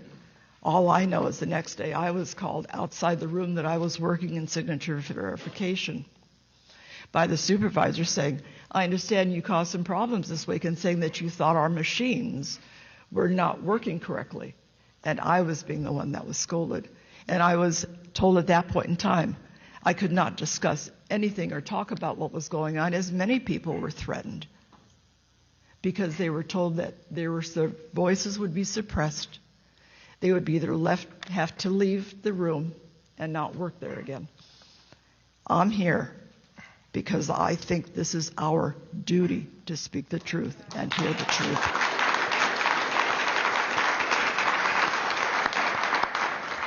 Number 5, election office observers. When it became apparent that more and more early and mail-in ballots need to be processed, I mentioned that the current role of the number of observers per party was not adequate. 1 per party unless all parties agreed to more. And since the governor refused to call the legislature into session for whatever his reasons, and little incentive for the Democrats to agree to a higher adequate number, there was no way that 1 observer per party who were forced to the back of the room or to have to watch behind a closed-in wall or a see-through wall would have legitimate opportunity to see what election workers were actually seeing in real time and doing, especially where up to 20 or more workers processing tasks, sometimes in 10 seconds or less. And I personally observed most observers acting clueless and did not believe any of them even recognize the challenges that I was referencing above. Number 6, one of the most egregious. In both the duplication and adjudication rooms, which I worked, I observed the problem of Trump votes with voters checking the bubble for a vote for Trump, but also writing in the name Donald Trump under the write-in candidate and checking the bubble next to his handwritten name again as a duplicated vote. And this would continue on as an overvote, which means no vote was counted at all, despite the policy having been changed to allow these overvotes. Supervisors contradicted their own policies where the intent was clear. Ray Valenzuela, Director of Elections, told me openly the morning of the Dominion certification, November 18th, 2020, that this was incorrect. The supervisors were terribly mistaken, and as an adjudicator, I was instructed incorrectly that these many votes should have been counted and not turned away as an overvote. Chairman Fincham, legislators, Mayor, I am here today, again, not as an expert in the Dominion software, but I'm here as a voter in Maricopa County who wants to hear and speak the truth, even though myself and many others have been suppressed to speak before you now. There should be integrity in our voting and our voting electorate. Voting is not a right. Voting is not a privilege. Voting is not an option. Voting is an obligation for every legal American citizen. God bless America, and God bless Donald Trump.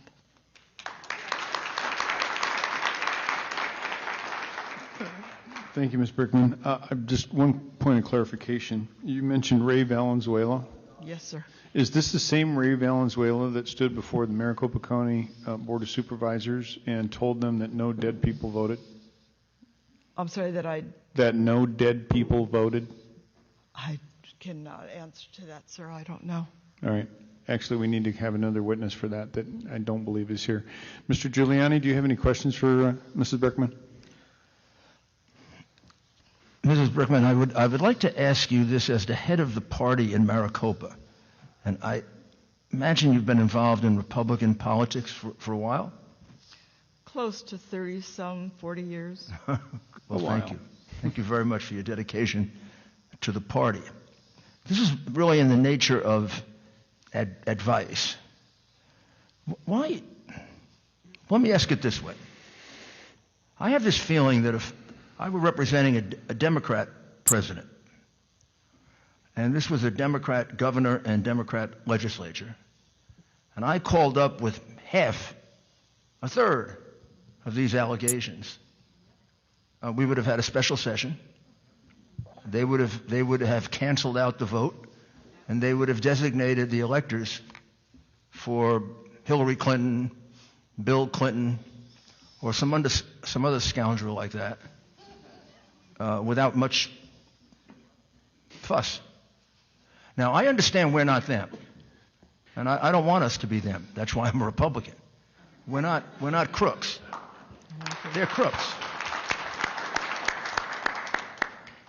But we also don't have to be suckers.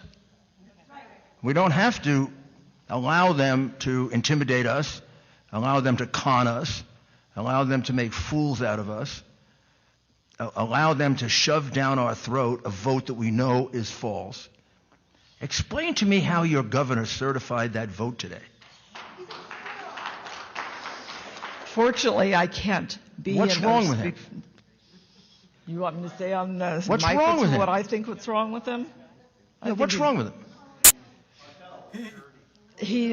I don't know. I have an open mind. I've got an open mind to what's wrong with him.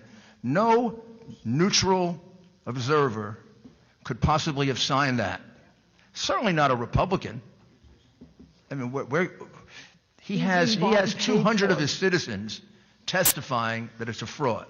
The number of votes that they cheated on, I just keep counting them, and that's why I asked. We're well over 100,000. We have acts of fraud that are astounding in America in this day and age. And he hired a voting machine company that's a disgrace.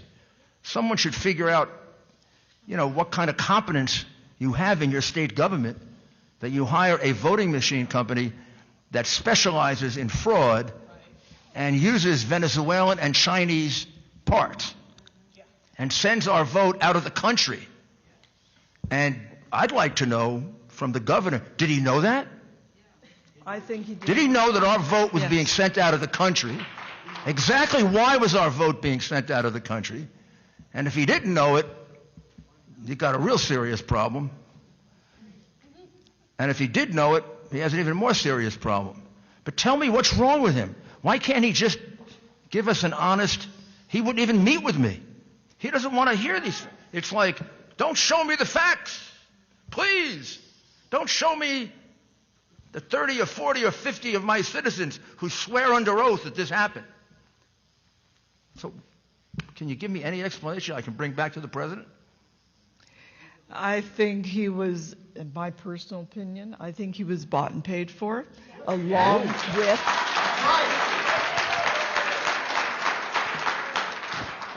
with I didn't expect that answer. I think that was a rhetorical question. It is a rhetorical question. Representative Biasucci. You're entitled to your opinion, and I will take it into consideration. I did used to do that for a living. But I also believe that Mr. Sucre, thank you. He knew about all these problems with the Dominion system because he knew about the problems with Dominion and Smartmatic and.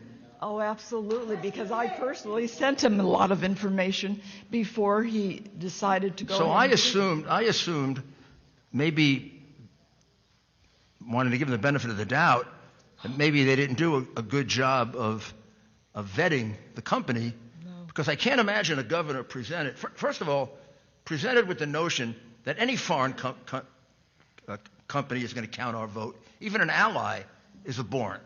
We should count our own vote in the United States. Thank you very much. Mr. Chair, to that. Now you give me a company that's not just Canadian, but sends the ballots to Germany with a connection with a Venezuelan company. All he has to do is go back and read my congresswoman's letter of 2006, in which she says it's not possible to discern the true owners of Smartmatic. The owners are hidden. Smartmatic has been associated with the Venezuelan government led by Hugo Chavez, which is openly hostile to the United States. She concludes, Smartmatic and Bitzer provided the voting machines for 3 frauds, Smartmatic worked with a company called Sequoia. They were thrown out of Chicago. And guess who bought Sequoia? Dominion.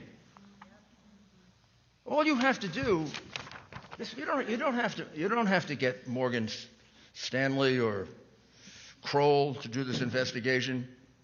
You just take out your iPad, put in Smartmatic and Dominion, and with a little reading, you get all this. Although some of it now has been, sanitized. But what a we kept it. surprise. So you're telling me your governor... See, I just assumed it was a matter of laziness or incompetence, and they never got it. You're telling me he knew this? Yes, he wow. Okay. Wow. Okay. Please. Thank you. Mr. Biasucci. Thank you, Mr. Chairman. Linda, thank you for being here, and I appreciate all you've done, for the party. And something you said that really bothered me to even hear this is even a possibility. But you mentioned that in the duplication room, you saw Trump ballots counting as Biden ballots, as Biden votes, right? Yes. Trump votes were being counted as Biden votes. Now, I just want to be clear here. I mean, you gave an affidavit, right? This is under oath. This is the truth. You witnessed that happening. Yes, sir. In More the than room. once. More than once. And the explanation from the supervisor was what? All right. I am not going to listen to this. If you have to be removed from the building, you will be. You're interrupting testimony and questioning. End it. End it. Mr. Biasucci. Thank you, Mr. Chairman. Ms. Bergman, if you could just repeat that for one more time, and what was the reaction from the supervisor when you asked him that question? Mr. Chairman, legislators, we reported this ballot default in the screen as a Biden Democratic ballot. We reported this to the supervisors and others in the room, commented that they had witnessed the same manipulation at other times. We were never told what, if any, corrective action was taken. Nothing that I know of had ever been corrected. And as I believe I mentioned right after that, I was yelled at, reprimanded the next day by my own supervisor for causing trouble and bringing up things that I shouldn't have been bringing up. Thank you. Thank you for clarifying. Senator Allen, please. Thank you, Mr. Chairman. Linda, it's so good to see you again, and thank you for hanging in there and doing the work that you're doing. I would like to bring up what the Maricopa County supervisor said in their letter when they certified the Maricopa County vote. They said the Dominion tabulation equipment was vetted by a bipartisan equipment advisory committee before the contract was finalized. The committee tested the functionality and accuracy of the tabulation equipment before it was used in any Arizona election. The Dominion tabulation equipment met mandatory requirements during the accuracy test before the presidential primary and general election, and after each of these 2020 elections, the hand count audit shows the machines generated an accurate count. And so it's interesting to hear as you talk about being there as they're testing the machines and all the breakdowns and the problems that went on. Were the supervisors not made aware of the problems that came up when you were doing the audit? I find it difficult, Mr. Chairman, legislators. I find it difficult that they weren't aware of it, because I was aware of it. I'm just a nobody. I'm another voter. And if I was aware of it and I could pass it on to the supervisors, as well as the governor's staff, as well as other people in power in the Arizona Republican Party, I find it difficult that they did not know.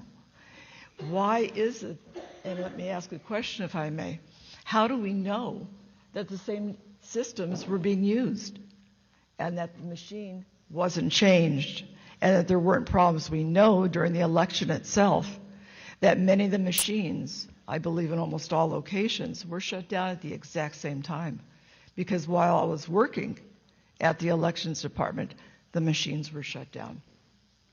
Well, Mr. Chairman, if I may, thank you for that. I'd like to follow up on the duplication. How many duplication did you get to see? Because the previous person that gave testimony, I asked this question about my concerns over the duplication thing.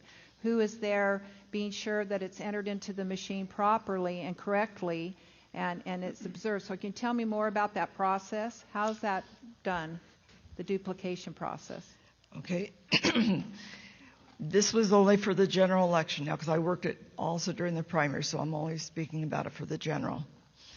A machine is put before you, about, I would say this high, this wide. And the actual ballot, the person's ballot, your ballot, sir, could be on the left-hand side. A blank ballot is then placed on the screen, the same screen, and we are to duplicate the votes from the person's ballot over to the right with the intent, and that's the magic word, the intent of the voter. Most of the things that go through the duplication room, not the adjudication room, are because they're soiled or they're damaged. They could be ripped. There could be a number of reasons why it wouldn't go through the tabulation machine. So we had to duplicate it to a clean ballot. My Democratic partner, whom I worked with for quite a while, I worked in there for a good 4 days, probably 8 to 10 hours a day. So we did this on a number of ballots. So you asked me how many ballots. We could get through a ballot in about 15 seconds. So figured out over a 10-hour day, over 3 days, that's how many ballots we could see.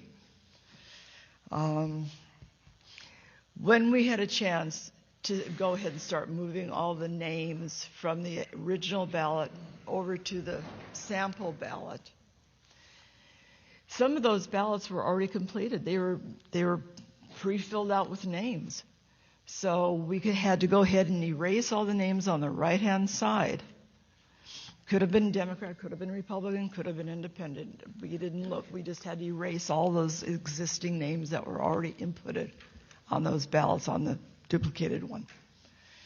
We started moving the names over, and we would check each other as a Democrat and Republican to make sure that we were correcting each other. No supervisors, no observers were behind us at all times.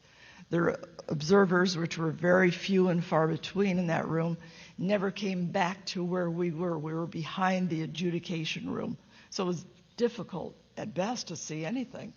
There was a full wall there. Nobody could see through it, unless you're Superman.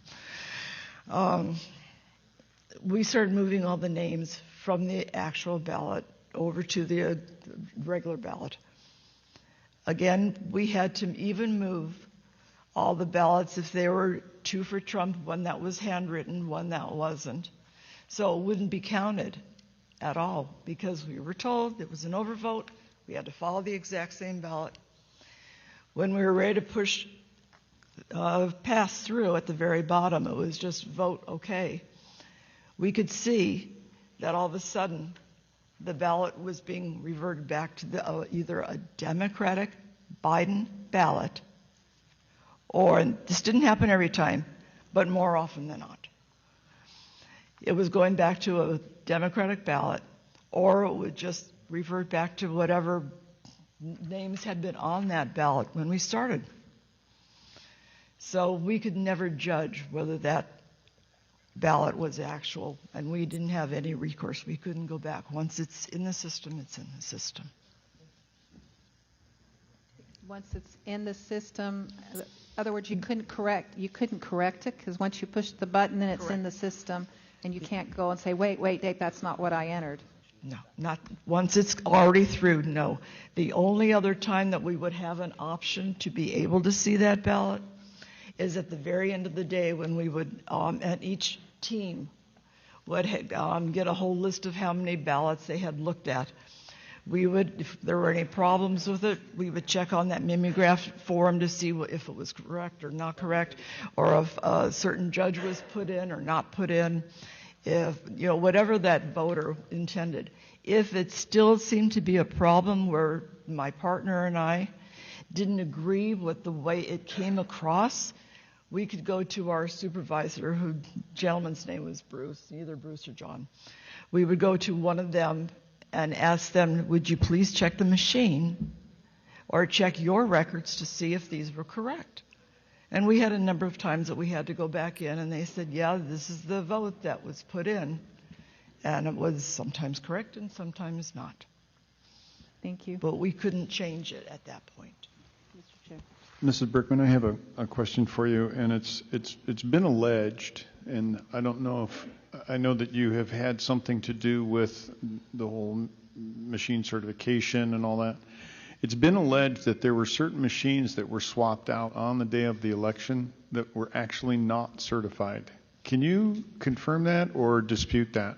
I could not say anything to that. I don't know, sir. All right. Thank you very much. Mr. Giuliani, do you have any more questions? Sure. Just a few, because I'm struck by the fact that we're kind of ending where we began. We still have Colonel Colson, Phil here testified at the very beginning about Dominion, and now Ms. Brickman is telling us pretty much the same things.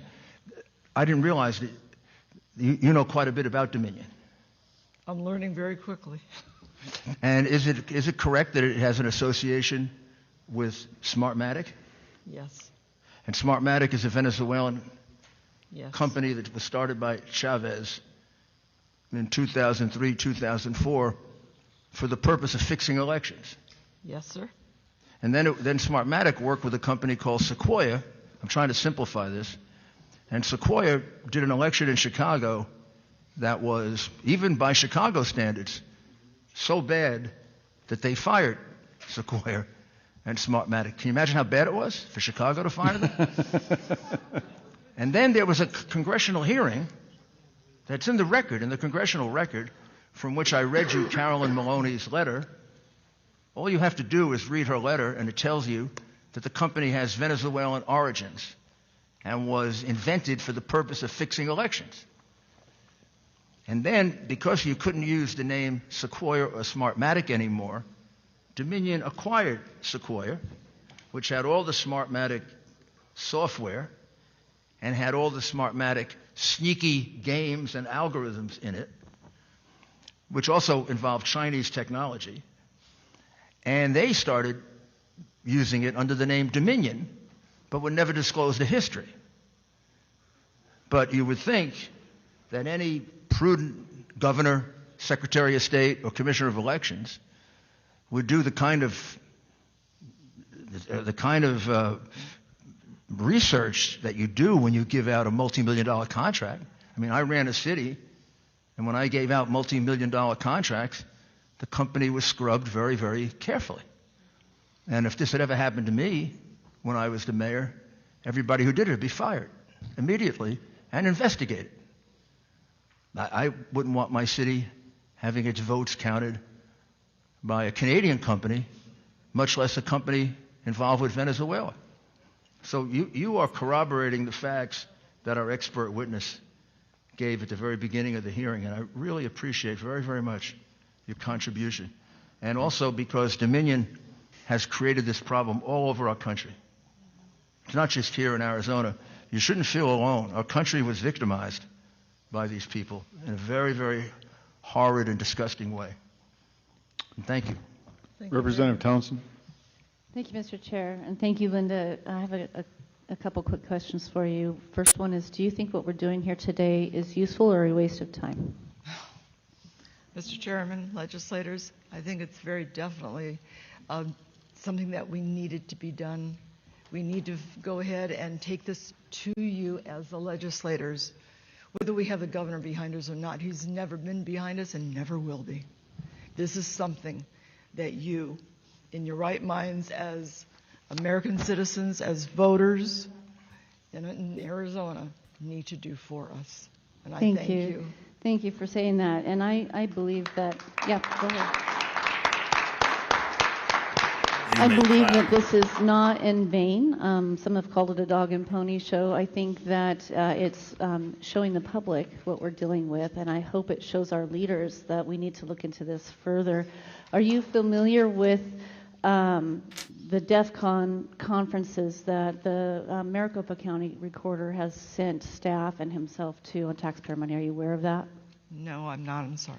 Well, let me read you the results of the 2 years ago. It says, this is the third year we've hosted the Voting Village, and this year we were able to give attendees access to over 100 machines, all of which are currently certified for use in at least one U.S. jurisdiction. The units tested included direct recording electronic voting machines, electronic poll books, ballot marking devices, optical scanners, and hybrid systems. The hackers at DEF CON once again compromised every single machine over the 2.5-day event, many of them with trivial attacks that require no sophistication or special knowledge on the part of the attacker. And I'm going to go ahead further on in the comments. In too many cases, physical ports remain unprotected, passwords remain unset or left in default configurations, and security features of the underlying commercial hardware are left unused or disabled.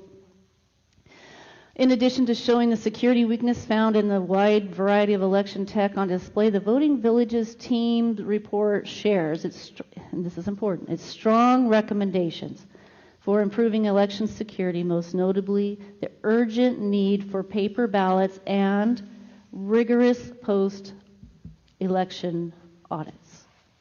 So what we've done here today, I think, is established that we need a rigorous post-election audit.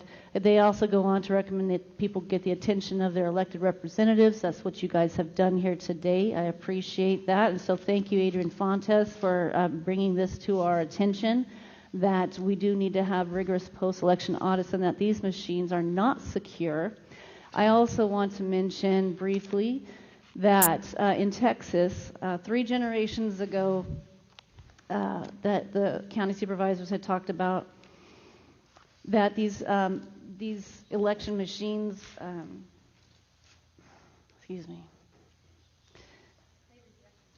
they rejected it.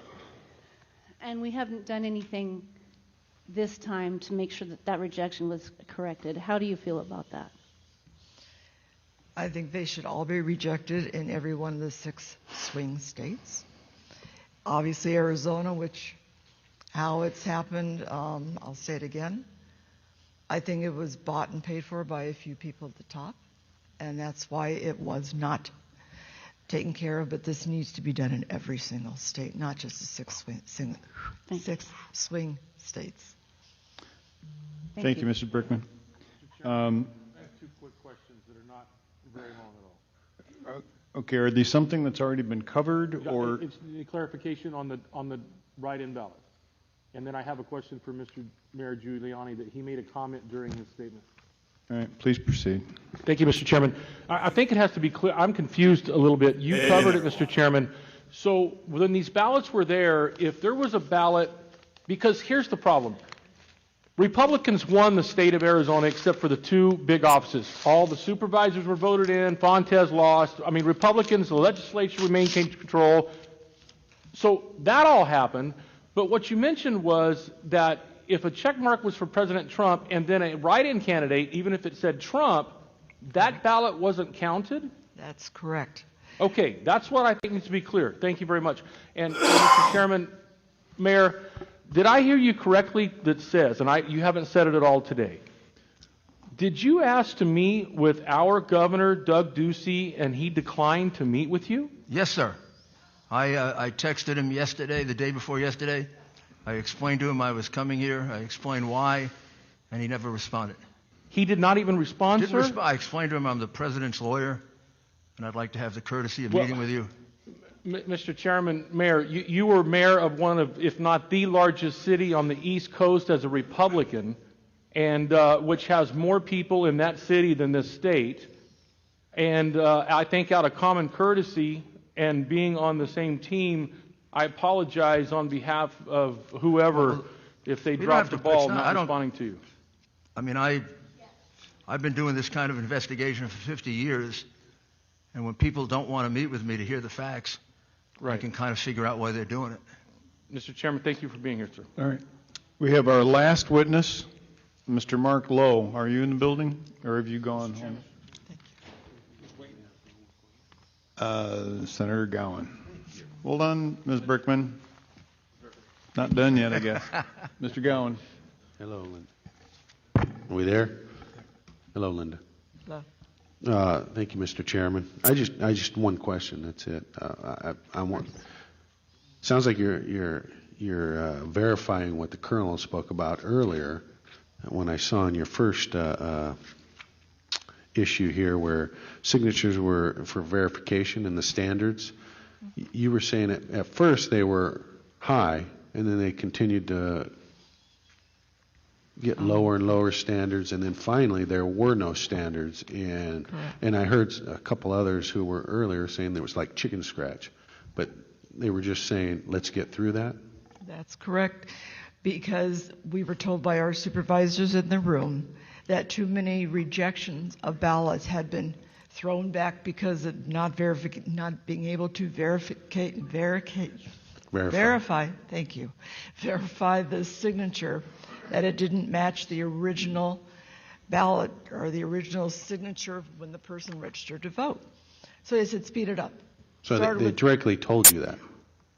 So there in your opinion, there are ballots out there that were counted as a vote that the signature was not verified on an early ballot. Or there was no signature at all on the outside of the ballot. It was just a scribble, or some people signed with a heart. It was not a valid signature. Thank you, ma'am. Okay, we're done? All right. Thank you very much, Mrs. Brickman. Thank you.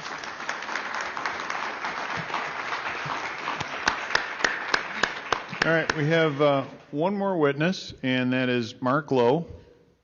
Once Mr. Lowe is complete, Mr. Giuliani, I'd like you to wrap us up with your closing comments, and then each member will have an opportunity to I guess I'm overruled. There are 4 more people on the list that are still here. Oh, all right. I had called names and nobody stepped forward, so okay.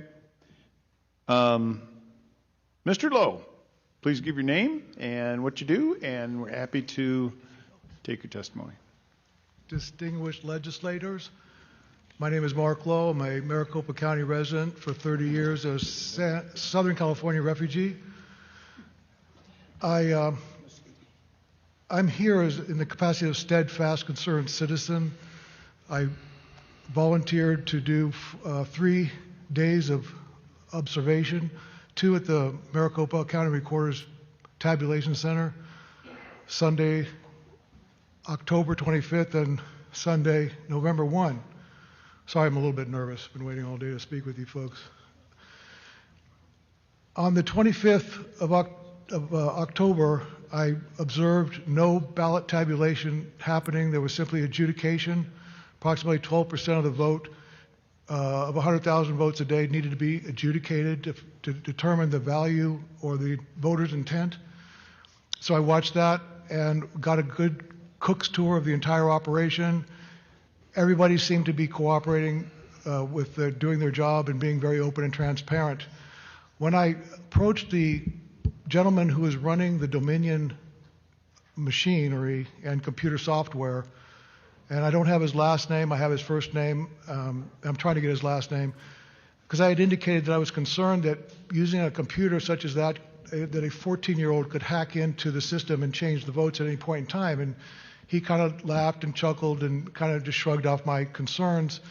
And I told him that I had just watched a month earlier a Tom Cruise Mission Impossible, where Tom Cruise crawled through the ventilation system and went into a room very much like what the equipment is in, and he was able to. Because I had indicated that I was concerned that using a computer such as that, he did point to all the wiring that was hanging from the ceiling in baskets, and so that there was nothing plugged to the internet or into walls. Everything was coming from the master sealed up room. And I said, well, in the end, a 14-year-old could get in and hack it. At least that's the world I live in, because I watched the 1969 original Mission Impossible. So a lot's happened since then.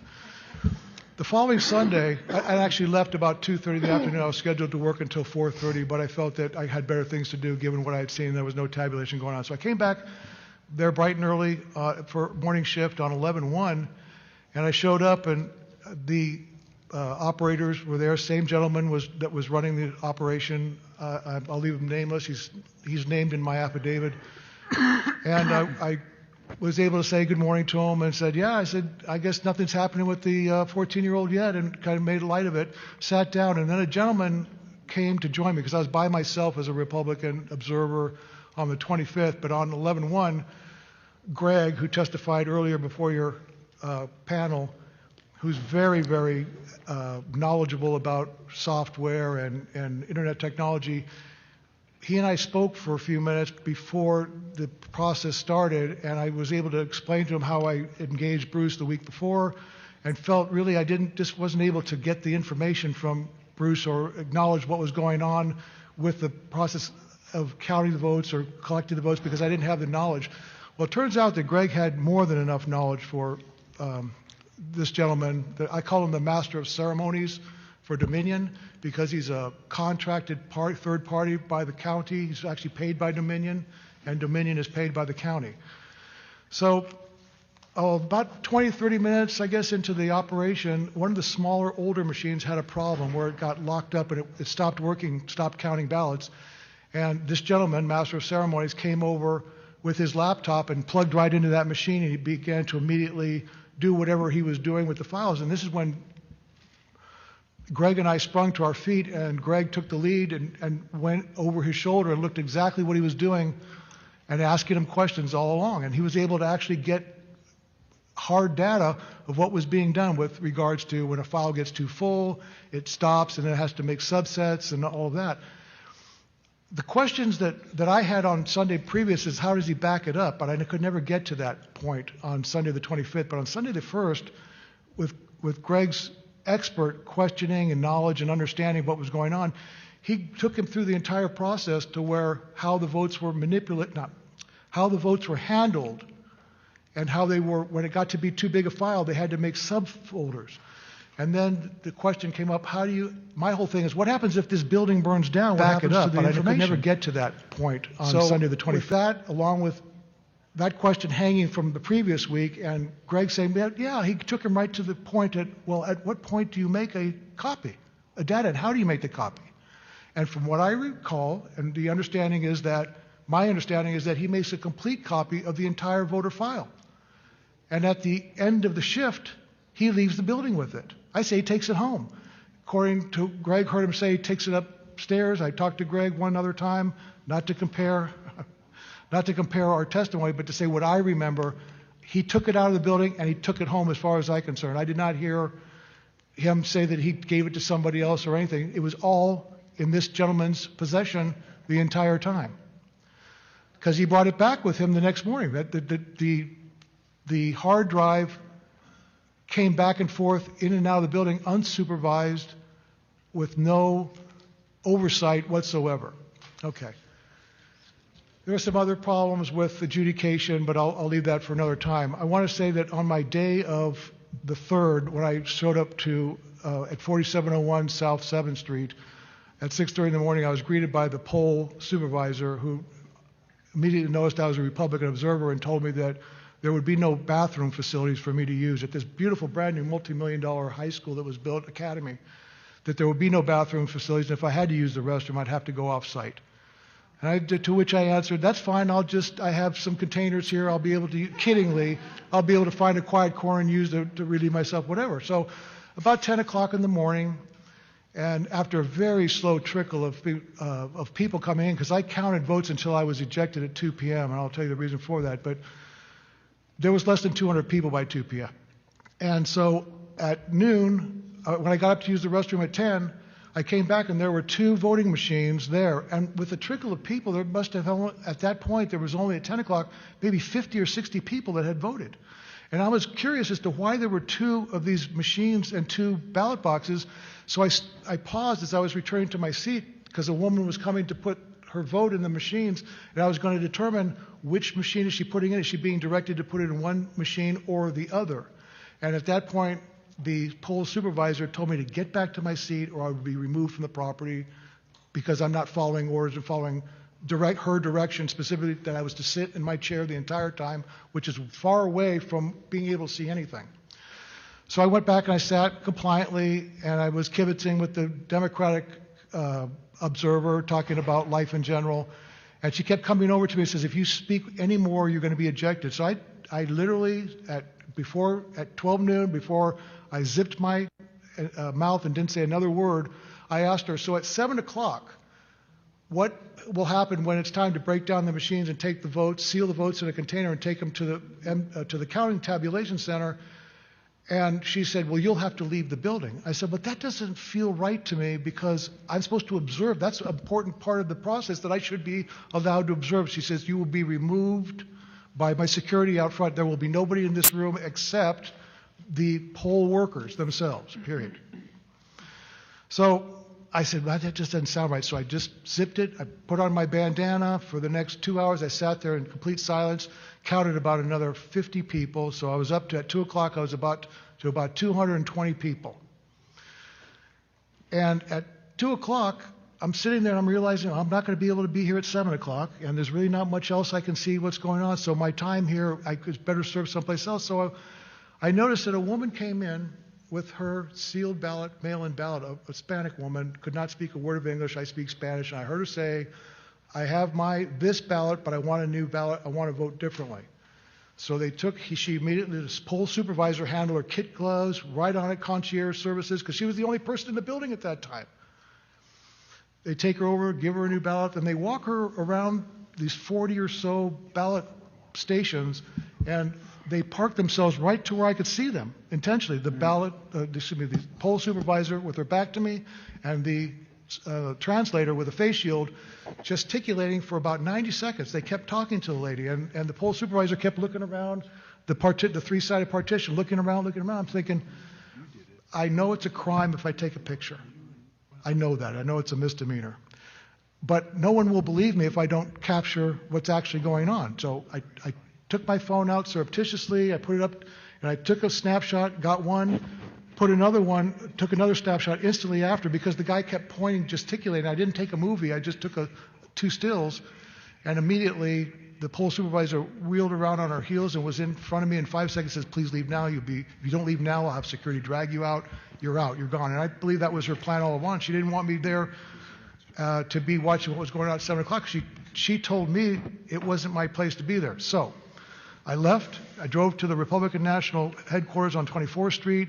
I got counsel from an attorney there who told me absolutely not. Here's the IRS statute. It says that you are supposed to be there for the breakdown of the ballot, of taking out the data cards. You're supposed to watch the ballots be locked into the box for transportation and then follow them to the place. So I got in my car, I drove straight back down there. By the time I got there, it was about 4:45, and here's this woman out in front with her bodyguard. There's no cars in the parking lot. There's nobody voting. It's 4:45. Polls close in 2 hours and 15 minutes. I had just left there 2 hours earlier. So I tried to get her attention, and the security gentleman told me that I must leave now or he'll have me arrested. So I left, telling her, saying, please look up ARS statute. I was allowed to be there. You wrongfully terminated me. I never would have taken the picture had I had the right to stay till 7 o'clock. That's when I lost my right to be there at 7, I decided I would take the next action, which is to get something, proof that if I'm not going to be here at 7, I better do something, because this is a crime. I understand you cannot interfere with people voting. So as a result, after that, I just kind of went home with my tail between my legs, really frustrated that I wasn't armed with the legal statute to have me stand my ground at the polling place. And the fact that this woman from 6:30 in the morning telling me I couldn't relieve myself, I'd have to leave the property, and to stay in my chair, don't walk around. And I understand I had the ability to stand by those ballot machines and just watch people drop them, not talk to anybody, but just simply watch them drop the ballots in and find out at the end of the night, well, were Republican votes in one box and Democrat votes in the other? I don't know. So that was that day. So then I got a call saying they needed a little more help at the tabulation center, and I got a shift to go Thursday evening at 2:30 till 10. I only lasted about an hour because I asked questions about the process, and I was considered rude by the person who was running the situation for asking those questions. And here's my concern for that, is that there was no tabulation going on, no counting, but they were transferring overseas votes from printed PDFs onto digital onto digital screens, creating votes, which would then, I understood, to be later to be printed out and then counted. But my problem with that was that I noticed there was a handwritten serial number on each one of them, and I can't touch it, so I had to wait till they moved it, and then I had to wait. It takes time to figure out about those. And I went to another station, and it was only 100 difference. Another station, like 3 stations down, and the serial numbers were only off by 100. I thought, well, that doesn't seem right, because if there's 100 in each stacks, that should be the number should be at least 200 or 300 difference. So when I asked the woman, it was my final questions, I said, where are these ballots portals, where's this being printed? And she tried to make it seem like it was a federal thing, and then she admitted that, no, this is a county recorder thing, and it's in a secure room somewhere, a secure portal room. I said, so it's run by the county? Yes. Who's supervising that? Is anybody giving oversight? No. So ballots are being created, they're printing off of a ballot, and then they're putting a serial number on it, and then they're giving it to people to upload it into the machine. Fair enough, but there's no supervision when it comes out of the printer. What are you printing from? None of that. And then I asked my final question was, is there any way I can find out how many votes were put in for the precinct down at at the polling place 4701 South 7th Street? And she sent one of her witnesses away, and in 3 minutes she came back and said 524 votes were turned in. And I said, no, I don't think that's correct, because between 2 o'clock in the afternoon, again, this is, my opinion, but there were not 300 people that came in from 2 o'clock in the afternoon until 7 o'clock, because I was there at 4:30 and there was zero traffic coming in or out. And I was there for about half an hour till I got booted. That's all my story, and I'd like to say, if I can indulge you, legislators, one favor. I just want to say that I'm completely humbled and grateful to be sitting before you to be able to give this testimony. And I would just like to say to Mayor Giuliani that he has my undying gratitude for his exquisite and epic display of courage and citizenship. And I would very much like to shake his hand if I could. Can I shake your hand? Thank you, sir. So, members, ladies and gentlemen, we have 4 more witnesses, and we have gone 3 hours over the period of time that the hotel has very, very graciously afforded us. We are going to have to end this by 7:30, so in order to give Mayor Giuliani the opportunity to have a closing statement, for each member here to have a closing statement, there are 4 individuals that are here that we would like to make sure that we have their testimony in the form of an affidavit. We've got the names. I'll get those to Ms. Ellis, but we're going to have to wrap this up. So, Mr. Giuliani, would you like to have a closing statement? Sure, and I would like Jenna Ellis to conclude it. I'll be very brief. I'll just review the facts. We had a long and very disturbing day. I didn't expect things to be this bad, frankly. It's a much worse situation than I realized before I came here. The fraud is much more blatant, more wide open. The whole situation with the Dominion machine is really a national security problem.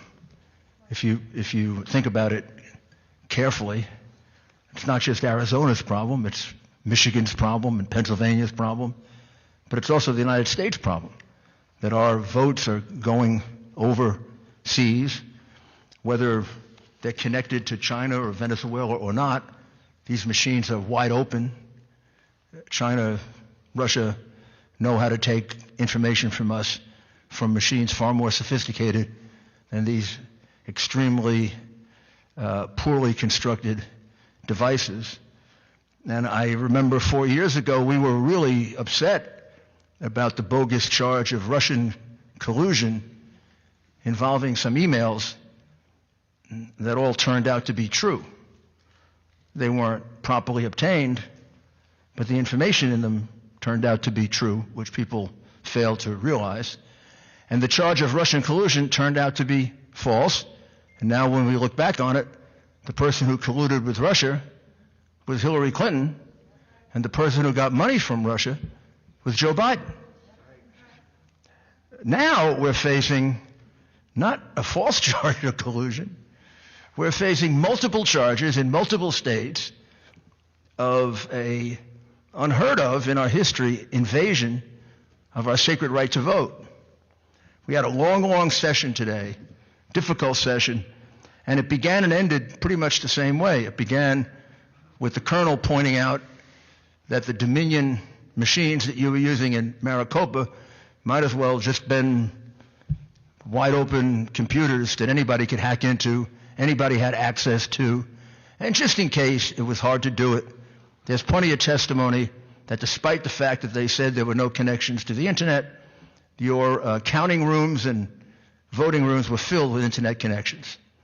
And just in case, you might remember that chart on the wall that I can't understand with all those arrows and things like that. That's the traffic that was going on from your voting machines and your calculating machines to the rest of the world.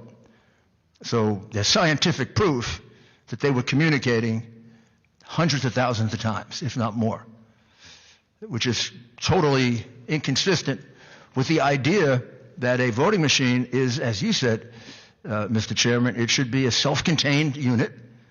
The votes go in that box, and they remain in that box. And no one can have access to it except the officials who are going to count the vote. And then it should remain there so we can audit it. It shouldn't be able to be changed the way it was here. We showed you how they changed it in those 2 elections in Michigan. They just switched the vote after it was over.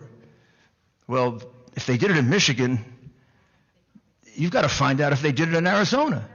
You can't certify this vote and not know just the extent to which Dominion changed the vote. That's their expertise. That's what they do. The reason we can't prove to you the full extent of it is because your state government will not make available the machines. You make the machines available to Phil, I bet he can get you an answer in 3-4 days. Right, Phil? Am I going to be too ambitious? No, sir. 3 or 4 days. So I challenge the governor who doesn't want to meet with me, maybe meet with Phil and turn over the machines. And let Phil see, are we telling the truth when we say they stole the vote from President Trump? But we don't even have to rely on that. I asked, you might know, all your witnesses, our witnesses, your witnesses, I asked them to do the best they could to estimate the number of ballots that went through, mail ballots that went through without any observation by a Republican. Because that's completely illegal. That's the central part of their conspiracy, because they did that in every other state. They did it in Pennsylvania. They did it in Michigan. They did it in Nevada. They did it in Wisconsin. And they did it in Georgia. It can't be an accident that they did the same thing. And they did it in the big cities where they could manipulate the vote better, not in the whole state. Same plan, same pattern, same thing. So it turns out to be about 827,000 votes that were entered into the box without a single Republican around. And, they could have been cast all by Mickey Mouse. We have no idea. Those votes are completely null and void. Under the law of Wisconsin, votes like that are completely null and void. And I just did a quick count. I counted up 769,903 that these witnesses estimated went through without their being able to observe, as the law requires, and I believe due process requires. And I think we'll be able to show that to the Supreme Court. It was 35,000 for Ann Orth. It was Elizabeth Harris, 22,903, and then another 130,000. Then about 120,000 for Janice Bryant. Leslie Minkus, approximately 100,000, 55 tables. Judith, I'm forgetting Judith's last name here, 162,000, and Kathleen Alving, 200,000. You can go back and check that. My arithmetic may be a little off, but it's somewhere between 750 and 800,000 votes. I'm sorry, that's a lot of votes.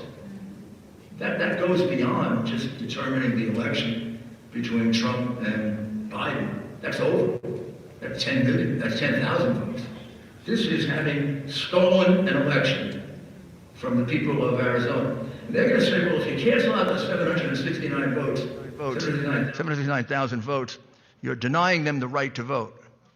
No, you're not. You're reaffirming the right to vote of your other 4 million people who cast an honest ballot.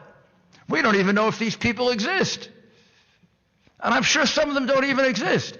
So we're going to deprive living human beings of their franchise in order to preserve the franchise of people who maybe don't exist, maybe are illegal, maybe are felons, or maybe voted 10 times.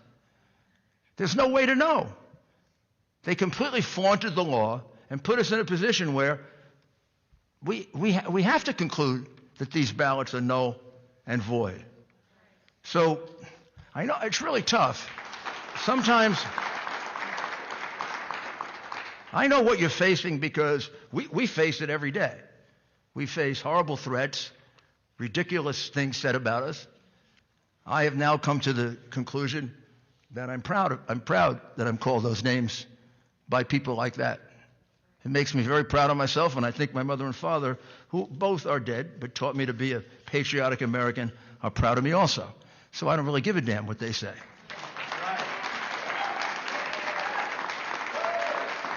But I know you're like that too. I know you're all like that too, or you wouldn't be here.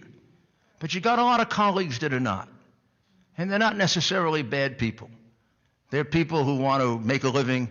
They're people who don't want their families harassed. They're people that want the opportunity to just, get by every day and do something good. You got to convince them that this thing that we have, liberty and freedom and the right to vote and freedom of religion and freedom of speech, it's under attack all the time. From the beginning of our republic until now, it's under attack. Sometimes foreign enemies, sometimes domestic enemies, sometimes combination of both. And it's impossible to tell who gets called upon to make sacrifices. You think of all the young men and women we've lost overseas. They were called upon to make a sacrifice, and other young men and women weren't. Well, right now, you're being called upon to make the sacrifice. The members of this legislature. The Constitution of the United States put the finger on you. Our founding fathers put the finger on you. You're our salvation. Article 2, Section 1, Clause 2 of the Constitution puts the finger of responsibility in preserving our right to vote on the legislature of Arizona. Not your governor, thank goodness. Not your Secretary of State, even more thank goodness. But it puts it on you. And for those who are afraid, look, I've dealt with human beings that I had to convince to testify against the Sicilian Mafia. I had to get them to testify against the 5 families. Had to get them to testify against Joe Bonanno in Tucson, Arizona. Yes, sir, you where did. the nuns actually threw me out of the hospital because he built the hospital. And I've sat there with men crying, and worse than that, because they felt they were going to die doing it. But they found the courage to do it, and after they did it, they felt so much better about themselves. What I would say to my colleagues is, and I mean this in the generic sense, just be a man or a woman, not a sniveling coward. You'll feel so much better. You'll feel so much better about yourself. There's nothing that elevates you more than an act of courage. And there's nothing that demeans you more than an act of cowardice. See if you can convince them of that. We need it so badly. And I can't say enough about all of you, about your courage, Mark in particular, Sonny, and all of you. Leo, Nancy, I got to see all the rest there. Brett, oh, you're covering your name. What are you? Come on, be like John Hancock. Be the first one to sign. Kelly, David, and Sylvia. You're also all very, very good questioners, very intelligent, and very, very properly motivated.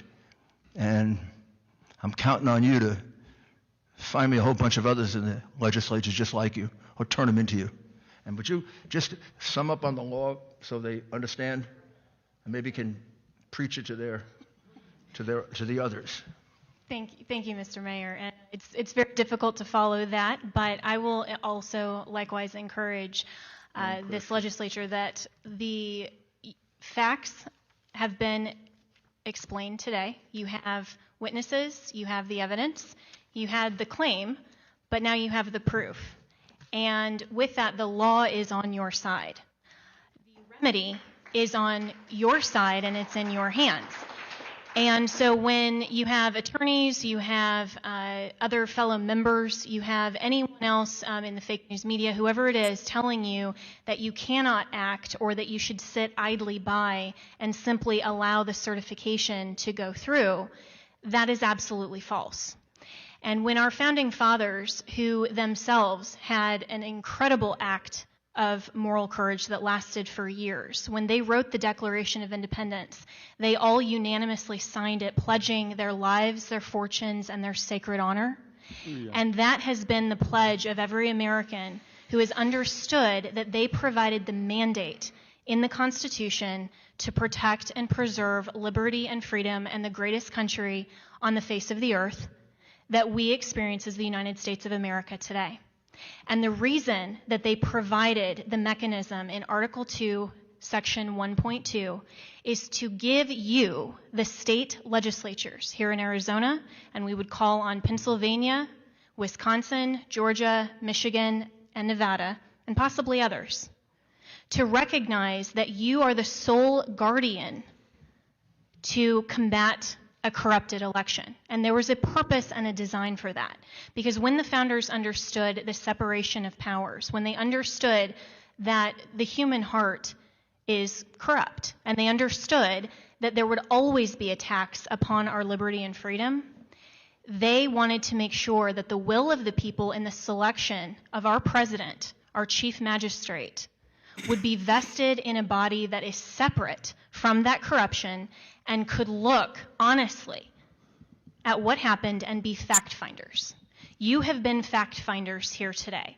And the mayor and I have both practiced criminal law, me a little bit less than he has, just a few years behind him. And we have a standard in criminal law called beyond reasonable doubt. And every jury that I've spoken to, as both a prosecutor and then a criminal defense attorney, we have the definition of reasonable doubt. And it's a doubt that's not vague, imaginary, or speculative, but a doubt that causes a reasonable person to hesitate to act in matters of importance concerning themselves. Why is your governor and your secretary of state not hesitating to act? There is more than a reasonable doubt here on the certification of this election. There is so much evidence that we've been denied the opportunity to present in court that you've only heard a fraction of it today. And you don't have to have a standard beyond a reasonable doubt in order to reclaim your Article 2, Section 1.2 authority. The Constitution does not provide a standard of law. It simply empowers you to act. And I would encourage and argue and charge you that this was given expressly to you for the sole purpose of making sure that the people that you represent here in the great state of Arizona are not disenfranchised by corruption. The law is on your side, and also it's in accord with federal law. In the explanation and the packet that we gave to you earlier on the brief explanation of the law, it also is in accord with federal law. Section 2 of Title 8 provides that when any state has held an election for the purpose of choosing electors and has failed to make a choice on the day prescribed by law, the electors may be appointed on a subsequent day in such manner as the legislature of such state may direct. You have not had an election that was held in the manner that you prescribed through the General Assembly. Every person that has testified today, whether it's a fact witness or an expert witness, has given you a reasonable and rational basis to declare and find as a matter of fact that your law has been ignored and intentionally disregarded. You can make that finding, and you should make that finding, and you should, according to not only federal law, but the U.S. Constitution, which is our supreme law of the land, and make that finding that you are reclaiming your delegates and that you will then certify them and choose them, appoint them in the manner that you as the state legislature designates. That is your authority. And don't let anyone tell you differently, because that is our United States Constitution that was specifically provided by our founders. This is not a political question. Of course, we love our president. We are here on his behalf, but we are also here as American citizens. And I can tell you directly from my conversations with the president, and of course the mayor can as well, that he cares not just about this election, but about every future election. We have to preserve and protect election integrity, and it is up to the courage, as the mayor said, of every man and woman in the state legislatures that see this corruption to act. You have the ability and the authority to act. It's just a matter of having courage. This is not a political question. It's a legal one, and it's an American one. Thank you. Thank you, Jenna.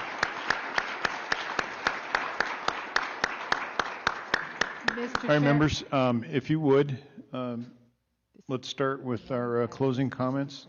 Try to keep it to just a couple of minutes, and then when we get done, I'll set the expectation for what our work product will be going forward. Representative Cook, could you kick us off? Thank you, Mr. Chairman. Numbers do not lie, and all the evidence that I've been wanting to hear, I have heard exactly what I expected to hear. When I say numbers don't lie, that's how we put people on the moon, is by math. And everything I've read about this election, not about party, not about whatever, it's about what has been done, what are the vote totals, what does the math tell us has gone on here. And that is what I have heard here today. Here where the anomalies are. This person would have to get 130% of the votes that are available, and this person would have to get minus 30% that was available to get the same intersections. Once again, this is how we put people on the moon. This is how we shoot rockets and all that stuff into space, is by math. Numbers do not lie. And so I will wrap up by saying this. Anyone outside this room today that says there is no evidence and that Mr. Giuliani is on some dog and pony show of no evidence going around the country, they are sadly mistaken, because I notice they're not in this room getting their facts straight like the members up at this table and getting questions to answers for the people of this state that are demanding it, while other people are hiding right down the road under their desk or wherever they're at and not answering their phones, right? I'm just appalled by some of the stuff that I've heard here today, and the inept action and the rudeness that some people have been elected to in the state as leaders of our own party and of the body. And I will leave it there before I say too much. Thank you very much. Representative Townsend. Thank you, Mr. Chair. And I want to piggyback on that regarding the leaders in this state that are blocking our efforts, that we've asked and we've been told no. We've talked about how we could be doing an audit if we had subpoena power. We need to have a committee in order to enact the subpoena power, and in order to get the committee, we need permission from leadership to do that, and we have yet to receive it. So I take issue with us doing nothing. I take issue with us doing nothing. We have people in the room that are raising their voice saying, we're tired of talking. We want you to do something. And legally, we need action from our leaders. Now let me tell you what our original leaders said in the Declaration of Independence. Our original leaders said, but when a long train of abuses and usurpations, pursuing invariably the same object and vices are designed to reduce them under absolute despotism, all power in a few people that's injurious to the rest. It is the right of the people, it is their duty to throw off such government, to throw off those leaders who are saying no. And I don't mean throw off, like off a building or something, but to replace them, right? It's our duty as legislators, it's our duty as citizens to replace them, because doing nothing is not an option. So if they won't do it, we need to replace them.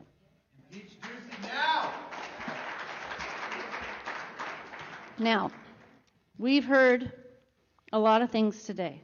We just briefly skimmed over the fact that we have depositions of people saying that there's ballots flown into this state and others. We haven't talked a lot about that because that's still under investigation. But I want a federal investigation on that. I don't want that just shoved under the rug. Whether it's true or not true, we need to investigate it. We've heard that there's information warfare. Does that mean we're at war? Yes. We've heard about weighted voting and chain of custody and servers in Germany. You know, we are at a crossroads, Arizona. We're at a crossroads, America. We have two choices. We've taken an oath. It's one thing to take an oath. Anyone can take an oath. It's another thing to honor it. Who in Arizona is honoring their oath?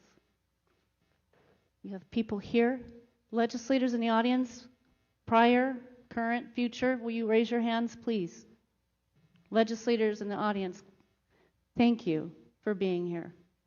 There's many of us that stand together in this issue and will not tolerate nonfeasance. You either believe in national integrity or you're okay with anything goes if it's a means to an end. And I do want to remind those who fall into the second camp, they may have done that this time, but they created a system in Maricopa County, the fourth largest county in this country, who now has a Republican county recorder. Are they okay with this loose system being used in the next election? Or do they want it cleaned up for themselves the next time around? It goes both ways. It's not Republican, it's not a Democrat, it's integrity and confidence in the voting system, which we have none. It has completely collapsed.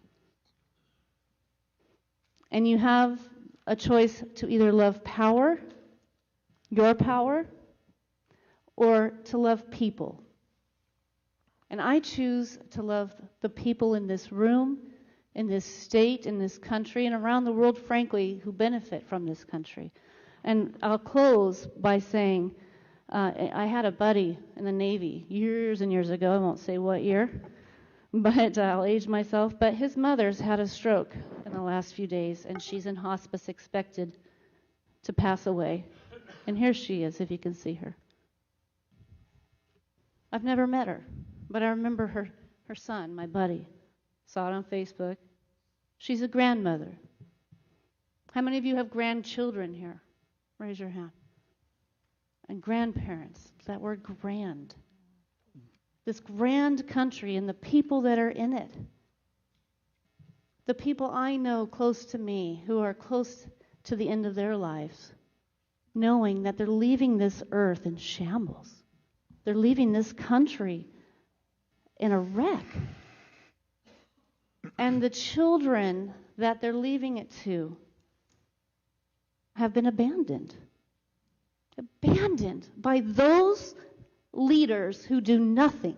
They know better. They choose to do nothing. They have been abandoned. It's time to put off those leaders and replace them with people who honor their oath. Thank you.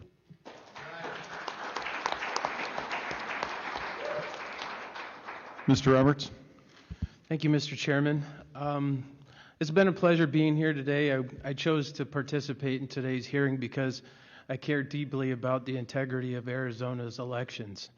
It's imperative that the voters in our state trust the election process and know that the only legal votes that are counted are the legal ones and not the illegal ones. It's clear that a large number of voters in our state have legitimate concerns about the November 3rd election. Too many voters to count have reached out to me looking for answers, and I'm hopeful today's hearing has provided some of those answers. I also want to emphasize that looking into the election process is not a partisan issue. Each and every elected official should want to know that our election system is sound. And we should never be afraid to take a thorough look to make sure it is. We need to be willing to do everything possible to answer the questions and address the concerns being raised by voters. Casually dismissing them with just pat reassurances is, I believe, a huge mistake. We owe the voters more than that, and I believe today's hearing has shown there is plenty of reason to have considerable doubt, reasonable doubt. Frankly, I don't understand how anybody could certify this election.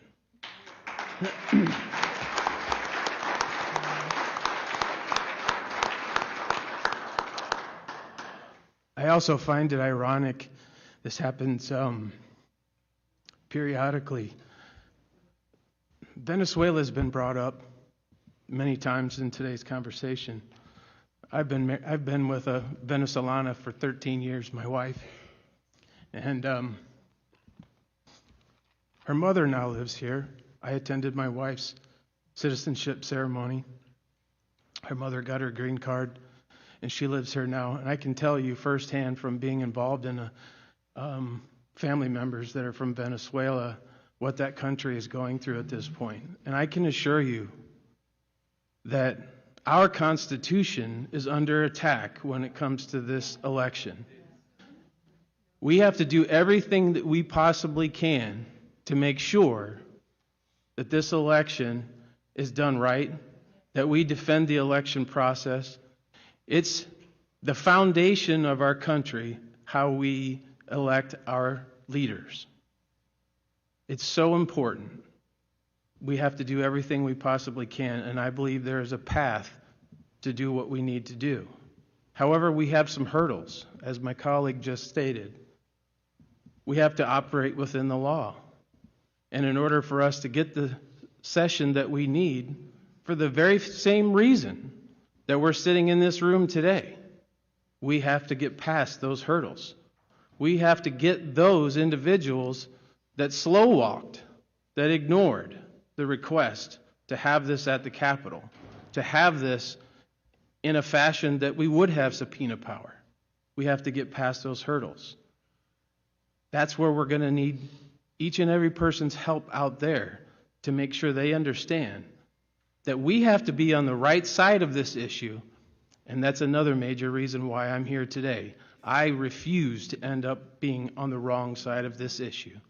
Thank you very much.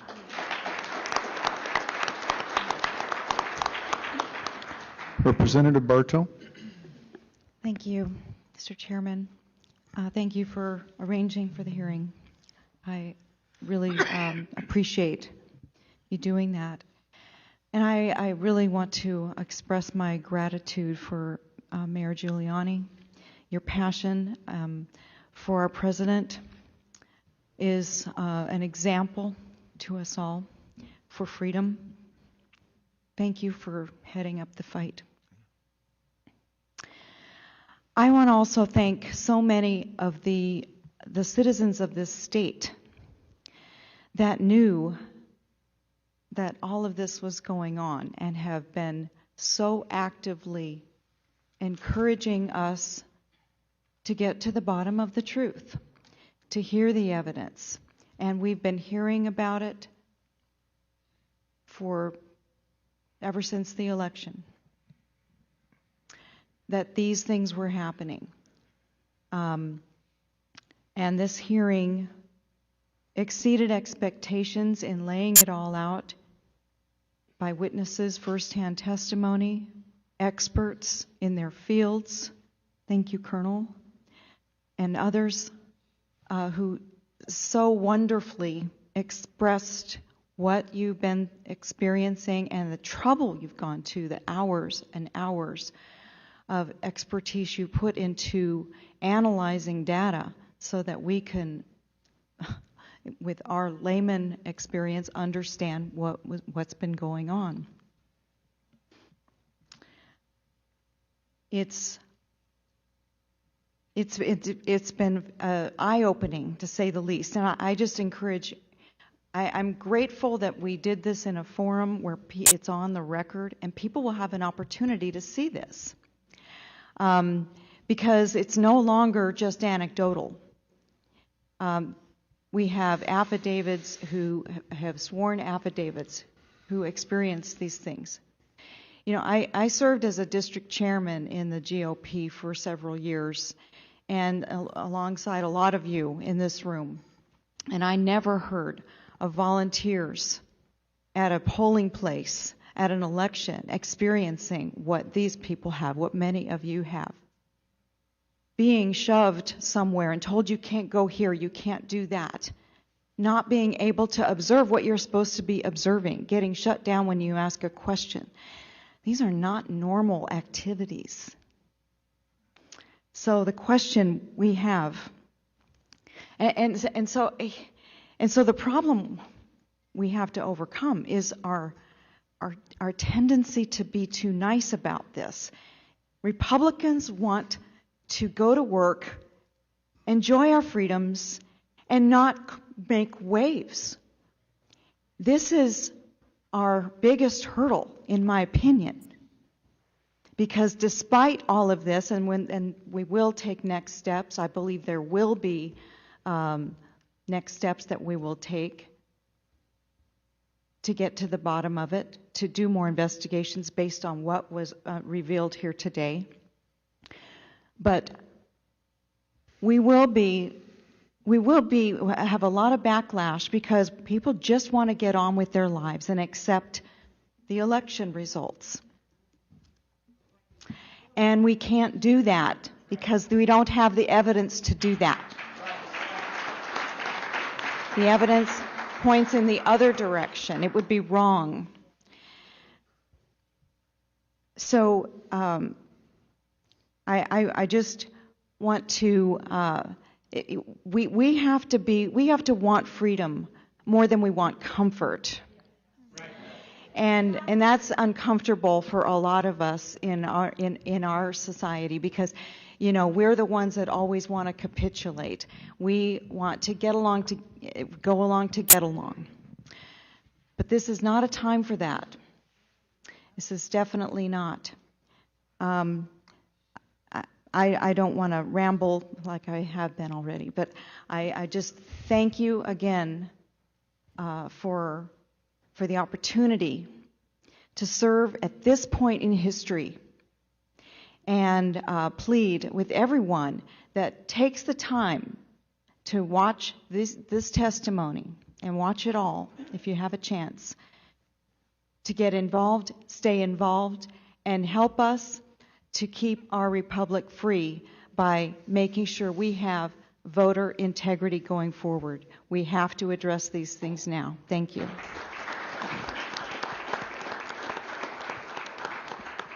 Representative Biasucci. Thank you, Mr. Chairman. I first want to just ask everybody to give a round of applause to everybody who spoke and testified today in front of everybody. You know, it takes a lot of courage, a lot of guts to come and do something like that, and you're patriots. And I think we're all grateful for what you guys did here today. So thank you from the bottom of my heart, and I know that the panel appreciates it as well. Also, a big round of applause for Mayor Giuliani and her legal team and Jenna. You know, I can't imagine what you guys go through, what you've been going through. But when you're fighting for freedom, none of that matters. So I appreciate it. I know everybody else here does too.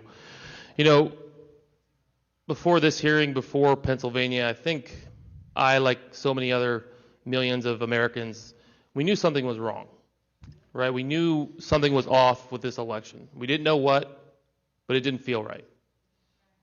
And all the people wanted, all they came to me, and I know everybody else up here on this panel and representatives in the crowd, they just wanted us to look into it. They just said, look, just look into it for us. Something's not right. What's wrong with that?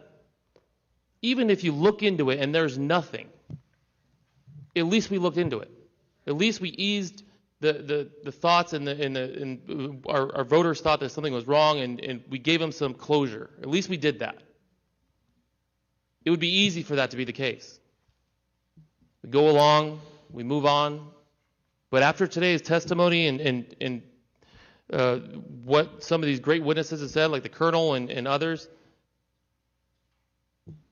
I mean, I am angry, shocked that this is happening in our country. This is the United States of America. This is not some banana republic. Right? This shouldn't be happening here. And what happens if we do nothing about it? What happens if we just turn a blind eye and say, it's not worth fighting for? That's right. Tear up the Constitution. Why even have laws? Why even vote? It's our duty to fight back. It's our duty to expose the corruption. And I'm telling you right now, I promise you this, and I know everybody up here on this panel, representatives in this crowd, and all of you, we're going to fight. We're going to fight. Because I will not let this country go down. I will not lose the freedoms and the liberties that we've all been fighting for since day one. Amen. Amen. And I thank you all for standing up and being patriots. Thank you. Senator Allen. Thank you, Mr. Chairman. Ladies and gentlemen, it has been absolutely a wonderful experience to be here. I mean, I am so thrilled that we've been able to hear this testimony, to be able to get it out there in a public forum. And I, too, thank everybody that's been involved, and for the mayor coming, and for all those who participated. You know, when I turned 21 to celebrate, I didn't go to a bar. I went and registered to vote. I couldn't wait to vote. When I was born red, white, and blue. I tell you, I come from a family that has the love of freedom in our DNA. And my parents were raised in the Depression and World War II, and that's what I was raised on as their children. There's 11 in my family, and we were taught to love this country and about our Constitution and about how important it is to stand up and fight for these liberties. I'm an avid reader, and I have read all about, I know history. I know what's happened in Russia and the Soviet Union and the Cultural Revolution in China and Castro in Cuba and the Nazi Germany. And never in my life did I think that we would face what we're facing today in this country. You know, yes, this is about President Trump's presidency, but it's even more important than that. This is about, because it's about saving this country, because this is a nation of the people, by the people, and for the people. And if you destroy the electoral system to where our votes now mean nothing because we've got thugs in charge and thinking they can rip the vote away from us, we have destroyed this republic. We are no longer a republic. We are truly on the path of becoming a total socialist, communist, Marxist, all the isms that take away every aspect of our lives and every personal and individual freedom of our lives and control us. We are becoming part of that, and that's been the battle that we have been fighting so hard that I've tried to fight in my political career. And so it is so important that we continue down, not stopping until we expose the corruption that's out there. You know, all through this election, I was involved in so many prayer circles and so many people that were praying. I believe so strongly that this country is for moral and virtuous people, and that's the only way we'll save it. That's the only way we can save it. And it is not moral and it's not virtuous to lie and to steal and to take away our precious freedom of voting and being able to have our vote really count. You know, the weekend of President Trump's inauguration in 2017, David Brock, head of Media Matters, put together a conference with over 100 liberal donors to map out how Democrats would kick Donald Trump Media Matters, along with Crew, Citizens for Responsibility and Ethics in Washington, produced a big playbook of how they were going to get President Trump, and that impeachment was all the impeachment stuff and all the things he's been through for 4 years was part of that. In their playbook, they say Trump will be defeated either through impeachment or at the ballot box in 2020. Do you doubt them? Did you doubt that they were not going to keep on their path? They told us. It's out there in plain sight that we're under a coup. We are in a revolution. And we have got to decide which side we're on. Now, I'm ready to go and appoint the electors. But it's not that easy, ladies and gentlemen. But it's not going to be that easy. And I need to talk to you, Ms. Ellis. I had a lot of questions I wanted to ask about this because I know that it's a federal function, and in a federal function, power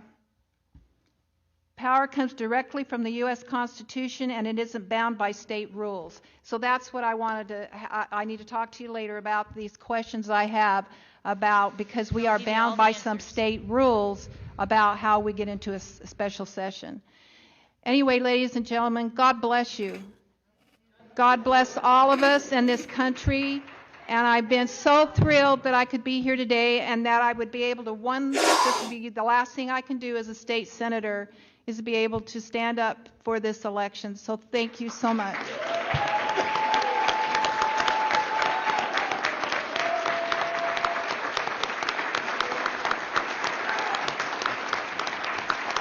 I love you all.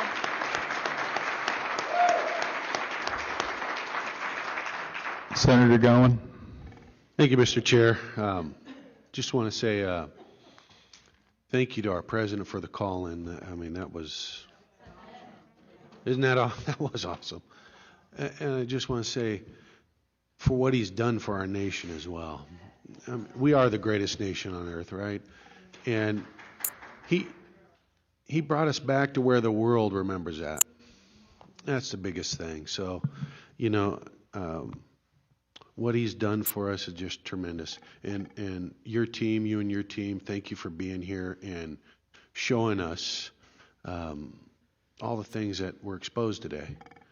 I'm intrigued. I'm blown away, with the issues that I've heard. It disturbs me because of the allegations that we've heard here today. And I'm actually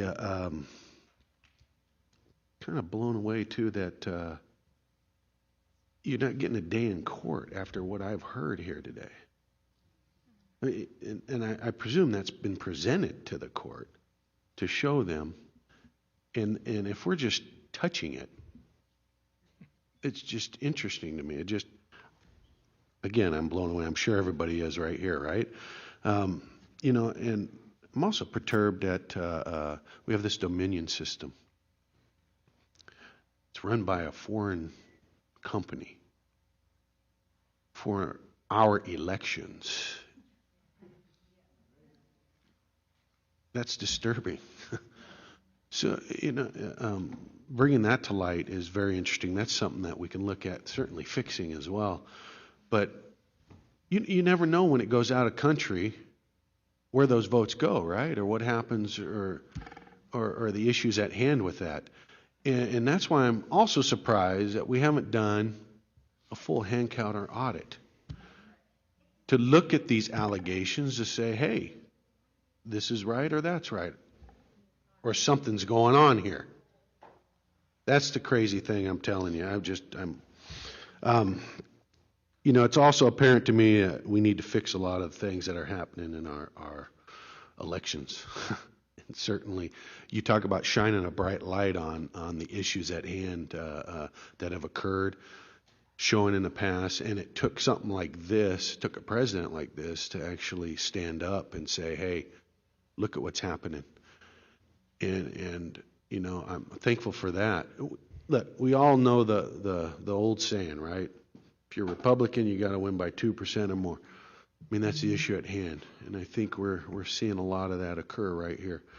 And right in front of our eyes, we're seeing a lot of testimony from eyewitnesses proving certain situations have occurred that we probably all had something in our mind before. And here they are coming forward and speaking on those issues. A lot of things that need to be fixed. I would say thank you to all the people who gave testimony today. I mean, that is courageous, very courageous to come out. You know, I'm just one of those dumb guys that gives my burden to God, right? So I just come and do what I'm supposed to do. That's why I'm sitting here. So I know others, it's frightening to get up here and do that. And God bless you, and thank you for being a patriot, as one of my colleagues has said down there. I just want to let you guys know, you know, it's going to be my pleasure to continue to fight for you and fight for this great state and our nation. So we're going to continue forward and fight. And what I want to say to you guys is God bless you, and thank you for serving and coming and serving your nation in this manner that you're doing as well. And for those online and watching on TV, you're watching because you believe in this great nation, and we believe in you. So we're going to continue to fight, like I said. So God bless you.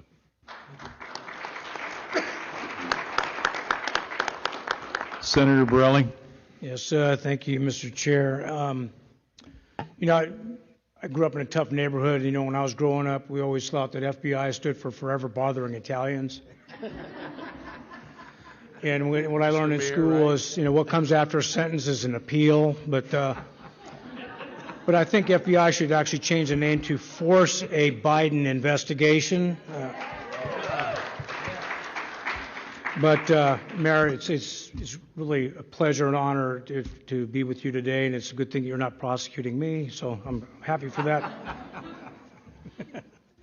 You know, I'm going to quote something that was going back a little bit of history, dated on 5/16/17. Our election was hijacked. There is no question Congress has a duty to hashtag protect our democracy and hashtag follow the facts. Nancy Pelosi. And now we're all called a bunch of conspiracy theorists, which is kind of amazing. And listening to the testimony today, I find it ironic that a company in Canada, Canadian company, is not even being used in Canada, who uses nothing more than paper ballots, hand count. I find it ironic and appalling that our folks got lazy, looking for an easy way of doing things, a more efficient way of doing things, but you know what? Electronics can be corrupted, and maybe we need to go back to that and learn something from Canada, our neighbors to the north. And, you know, by hearing all the ballots away, we might get rid of this one, disqualify that one. I think it would be poetic justice if President Trump won by 20 votes. I took an oath 43 years ago when I joined the Marines. I've been through all kinds of places throughout this world when I was in service, and I've been to some countries that were not so garden spots. And I remember being in Thailand in 1981 when they just got done with a coup, and the European visitors and everybody that was there, they were happy to see that red, white, and blue out in the harbor with us Marines and sailors that we could possibly come to the rescue. Of course, we thought we were just going there on a normal operation in Liberty. Thank God it was just we went on Operation in Liberty. We didn't have to get involved. But when we left Thailand,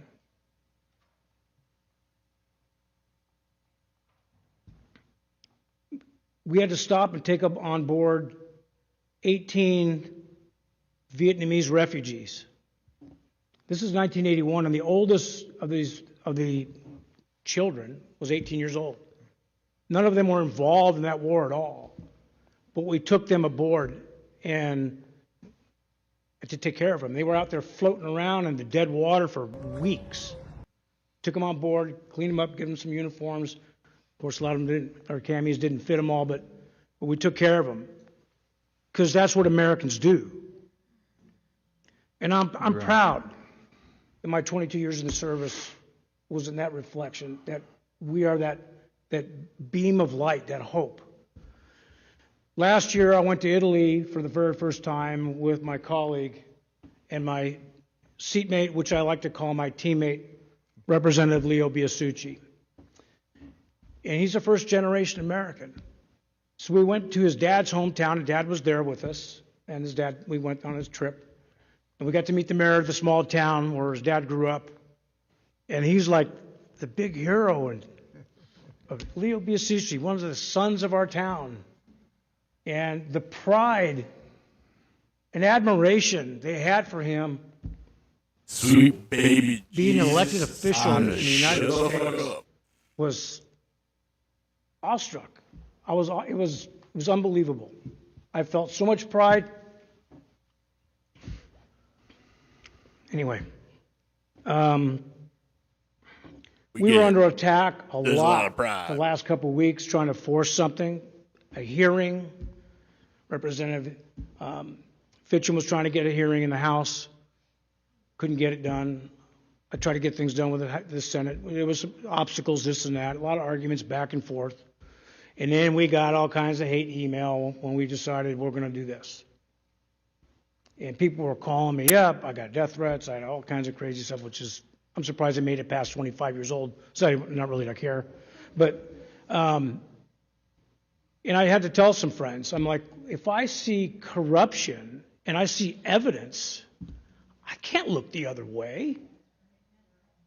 Like I said, I took an oath 43 years ago.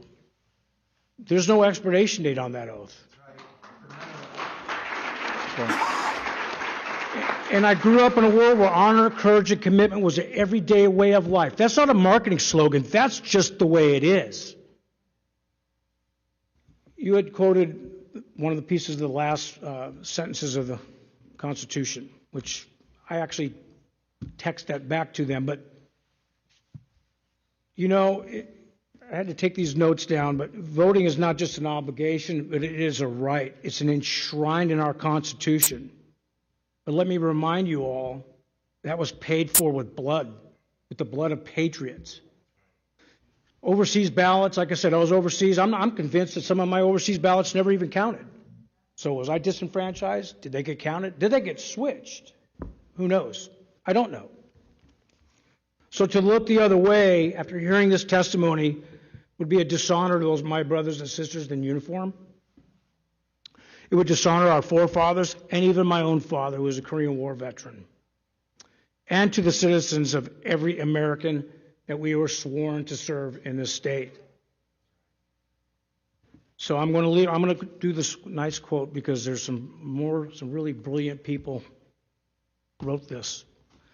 And it's the last part of the Declaration of Independence. And for the support of this declaration, with a firm reliance on the protection and divine providence, we mutually pledge to each other our lives, our fortunes, and our sacred honor. Ladies and gentlemen, this is not over. Surrender is not in my creed. Thank you.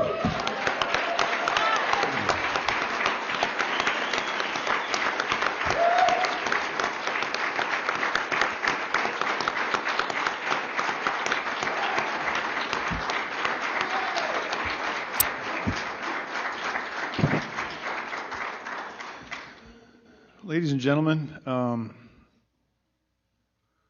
this has been a long day. This day started a month ago. When we knew what was coming, we knew that there was a tidal wave. Some of us have been planning for this as long as 3 months ago.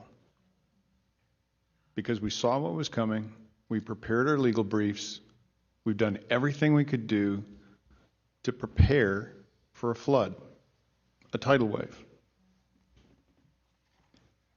I want to thank the mayor, Jen Ellis, Commissioner Carrick, Catherine Freese, Colonel Waldron. If it wasn't for you, we'd be dead in the water.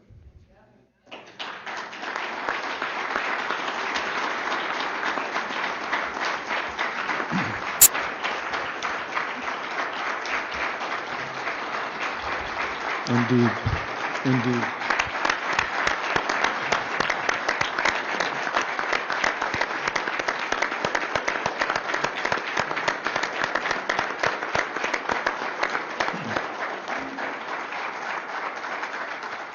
It's exceedingly hard for me to place a label on what we've heard other than racketeering.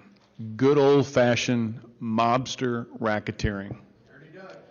But on a grand scale, I know that President Trump, once he arrived at the swamp, said, okay, how am I going to clear this thing?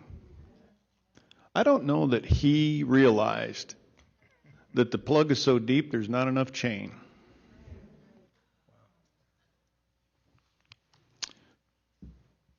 One of my favorite statements comes from James Madison. If men were angels, no government would be needed, would be necessary.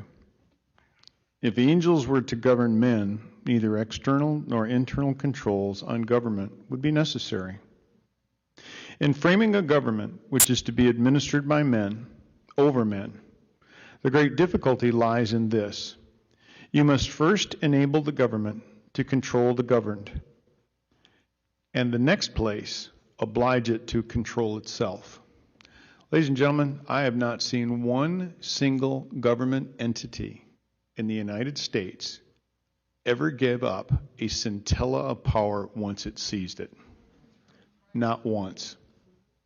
We have endless executive orders from mayors, from governors, and I'm not hooting on our governor, I'm hooting on all governors. You don't have the authority to make me safe. That's my job.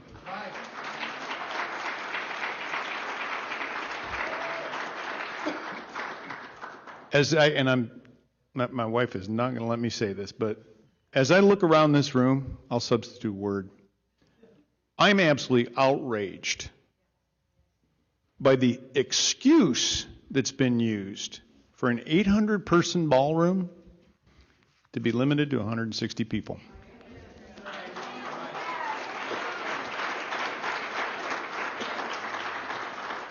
Now let me turn to the vote the election that we've been talking about. It's interesting to me, I'm going to repeat this, why so many people call for civil rights. To be fortified, to be enforced, to be protected, but there's virtually no call for the most supreme civil right, and that is for our franchise to give the consent to be governed. That's what Mr. Madison was talking about. That's what our entire government, 5,000-year leap, if this goes away,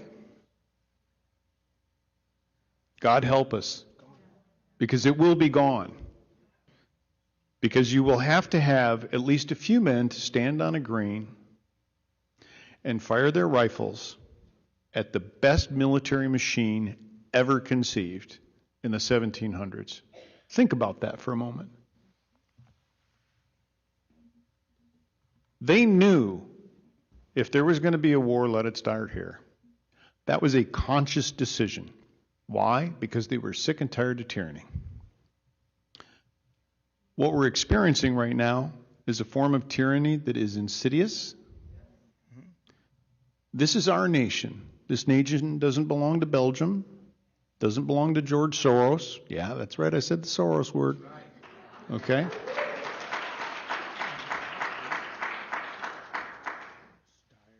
I have the question, I guess, in my mind, will history judge us as acting objectively today? I love the fact that this panel has been so objective that they have, I mean, we're at 7:24. I told them we would be done no later than 7:30, so I guess I better wrap this up. But think about all of the thoughtful, deliberative questions that have been asked by these people. That's strength. That's courage.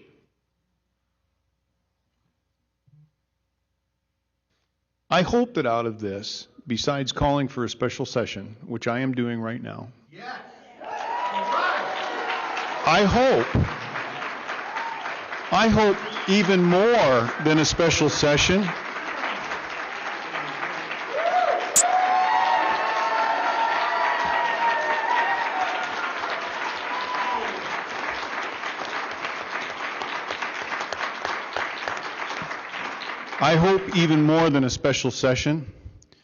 we see a series of grand juries convened. There is so much criminal behavior that has gone on in this state and states around the country. I believe that it's time for our Attorney General and the U.S. Attorney to start perp walking some people.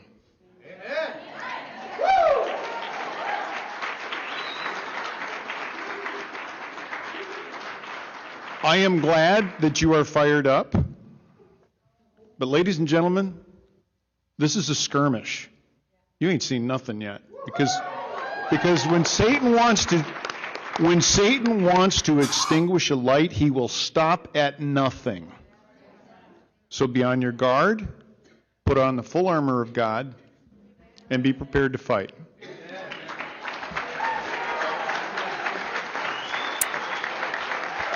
Thank you.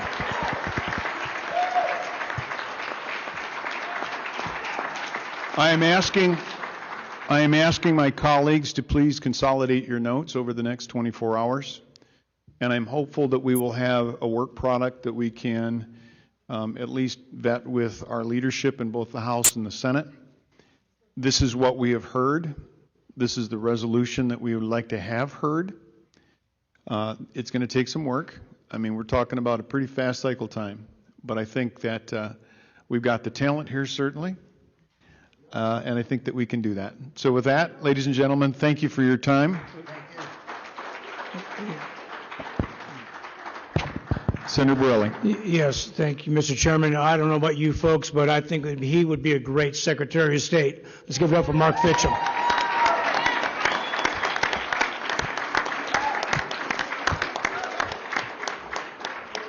I think I'll have to have a conversation with somebody at home before that happens. Thank you, ladies and gentlemen. We do need to clear out of here because we are over time. Thank you. People are gathering at the Capitol now. There are people on the way now. But there's nobody, any substance inside. It's like having a purple on a weekend, nobody's there.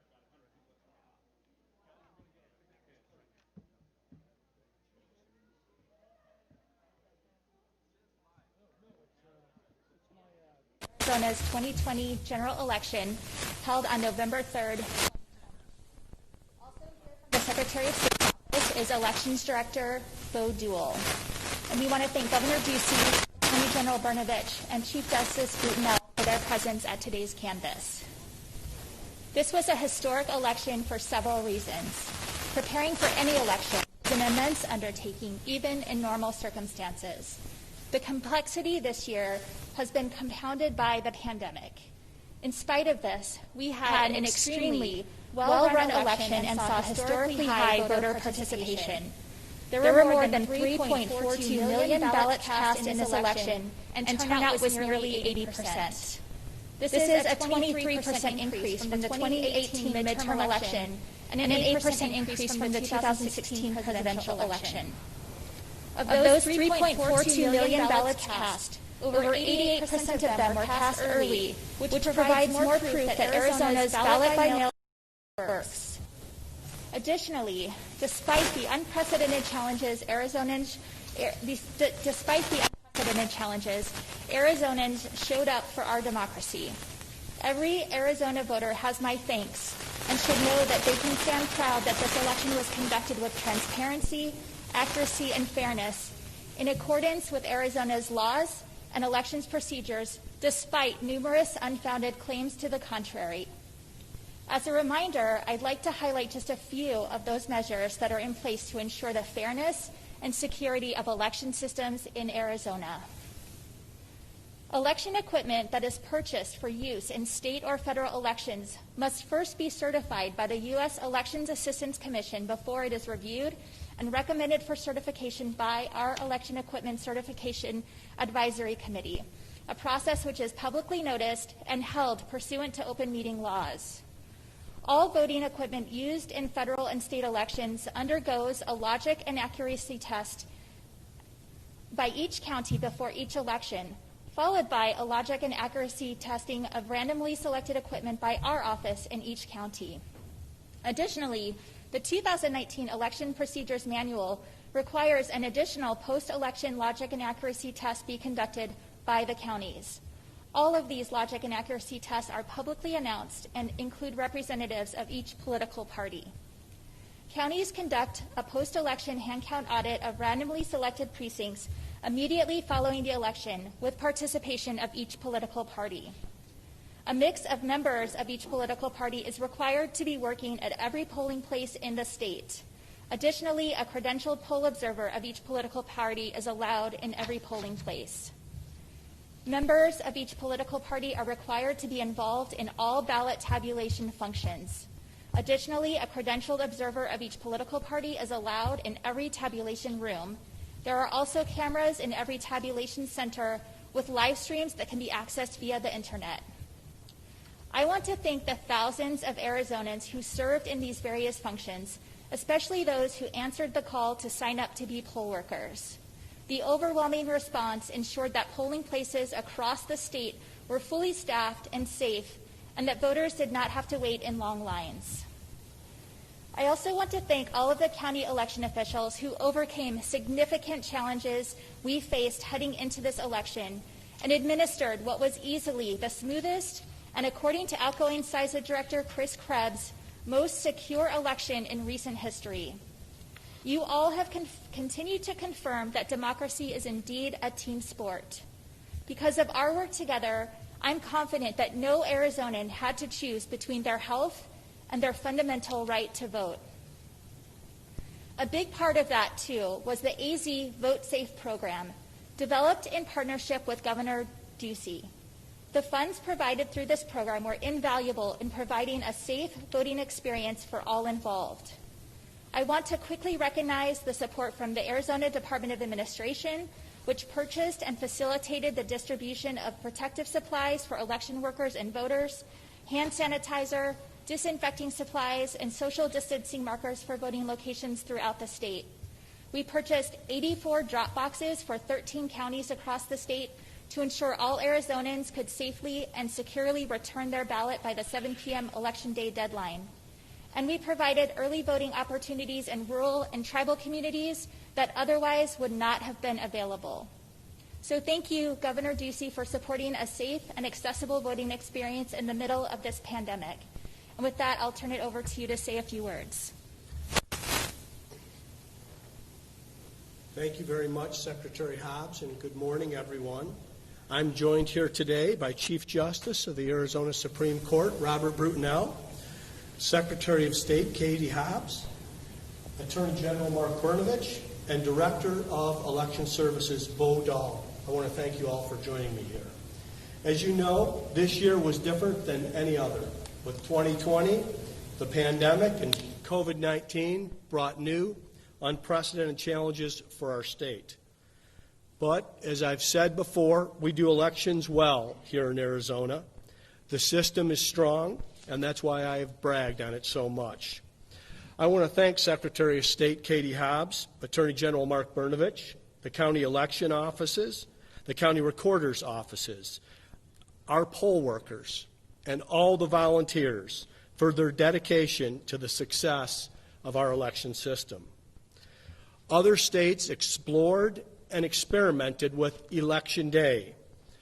Arizona did not. If you recall, there was talk earlier in the year about not having Election Day voting. Some suggested canceling it. In Arizona, we said, no, thank you. We are going to have Election Day. This is America, and no voter should be disenfranchised. Thanks to the hard work of our election workers, we preserved Election Day. In the summer, we invested in our election system to guarantee that every Arizonan who wanted to vote could vote. With this money, we provided additional resources to to ensure our election workers had the necessary PPE to stay safe. We made state employees available to volunteer at the polls so that our most vulnerable were not at risk. We increased the number of ballot drop-off locations and expanded curbside voting at the polls. And we provided state buildings to be used as additional polling places. Voting is one of the most important rights and responsibilities in our democracy, and I want to thank Arizonans for making their voices heard and voting in record numbers. The votes have been tabulated. All 15 counties have certified their results.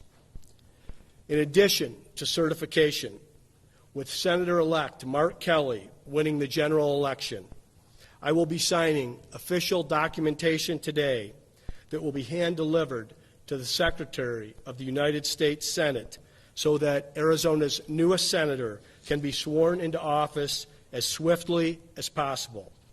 And with that, let's get to work. All right. Thank you, Governor Ducey. With that, I will sign this canvas document, which contains Arizona's official results for the 2020 general election based on the official canvases from each of the 15 counties. After I sign the canvas, I will pass it to Governor Ducey, the Attorney General, and Chief Justice, who will place their affirming signatures on the document as well. And then the Elections Director will place the state seal on the document.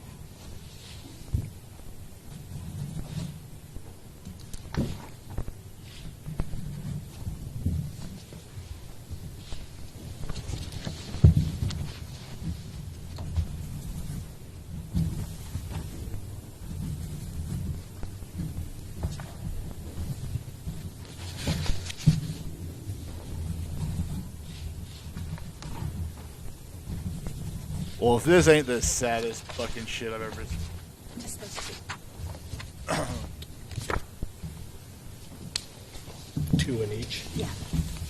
How the fuck do you not know what you're signing? I gotta sign two of them?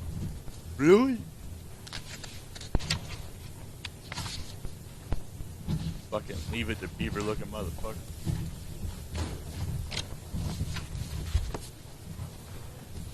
He looks constipated.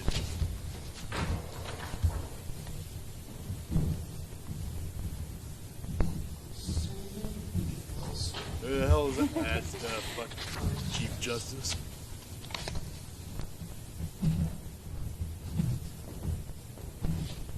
What am I doing?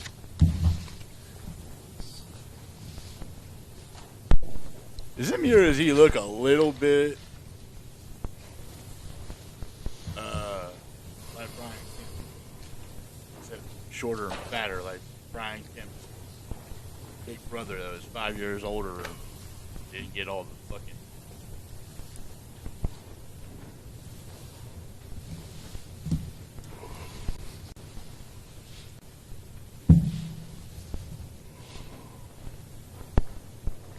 This being wiped out on another channel?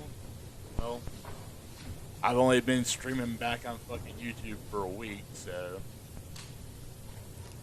sure they'll probably get me again.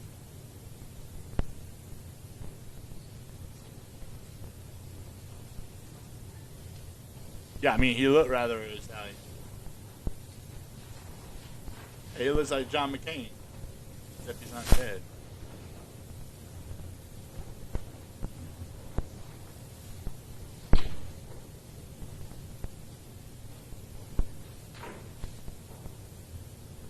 Where the hell the fucking... Where'd she take him to?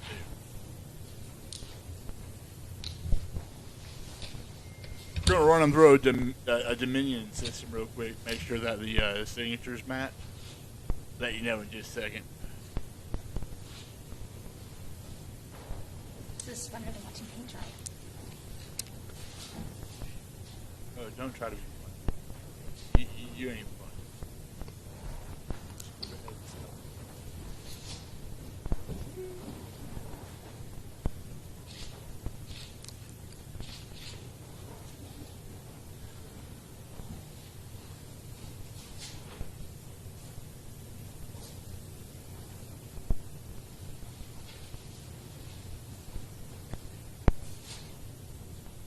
Hey, where's Hunter? This signed and sealed document now constitutes the official canvass results of the November 3rd, 2020 general election.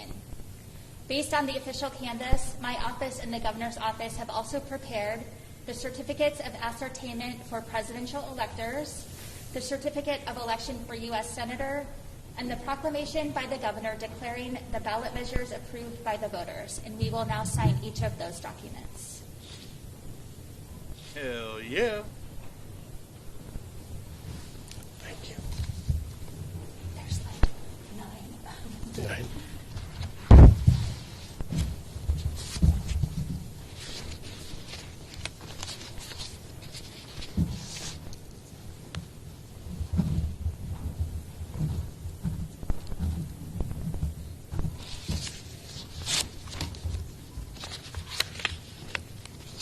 Who's gonna cry?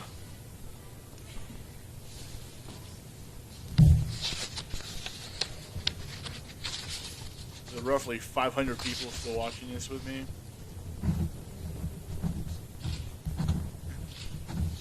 This is horrible. Appreciate everybody. Like, follow, donate if you got it. Be safe. Like I said, tomorrow we're going to be doing the Michigan one.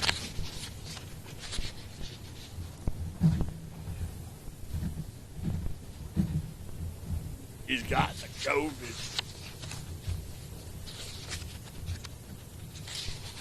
I like how he's wearing like a red blue tie, so he doesn't leave anybody out.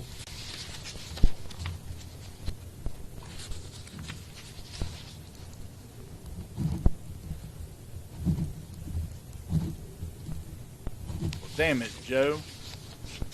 I feel bad for whoever got taken down. I'm sure at some point they'll try to take me down again. Yeah.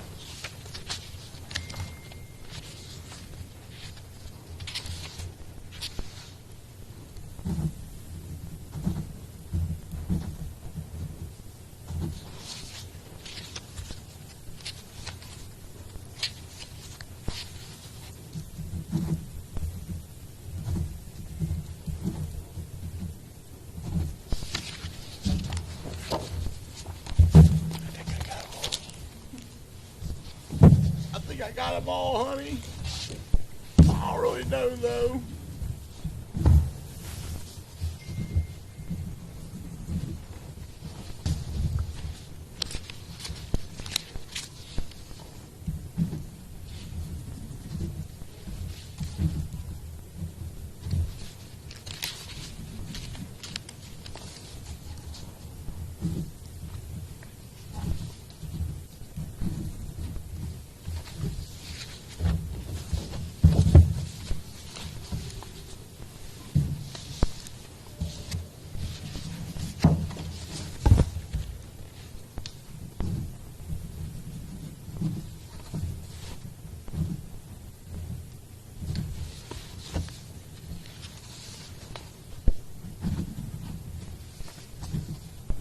Alright, yeah. So, they do this for another, like, 3 minutes. I ain't about all that. So... where are you?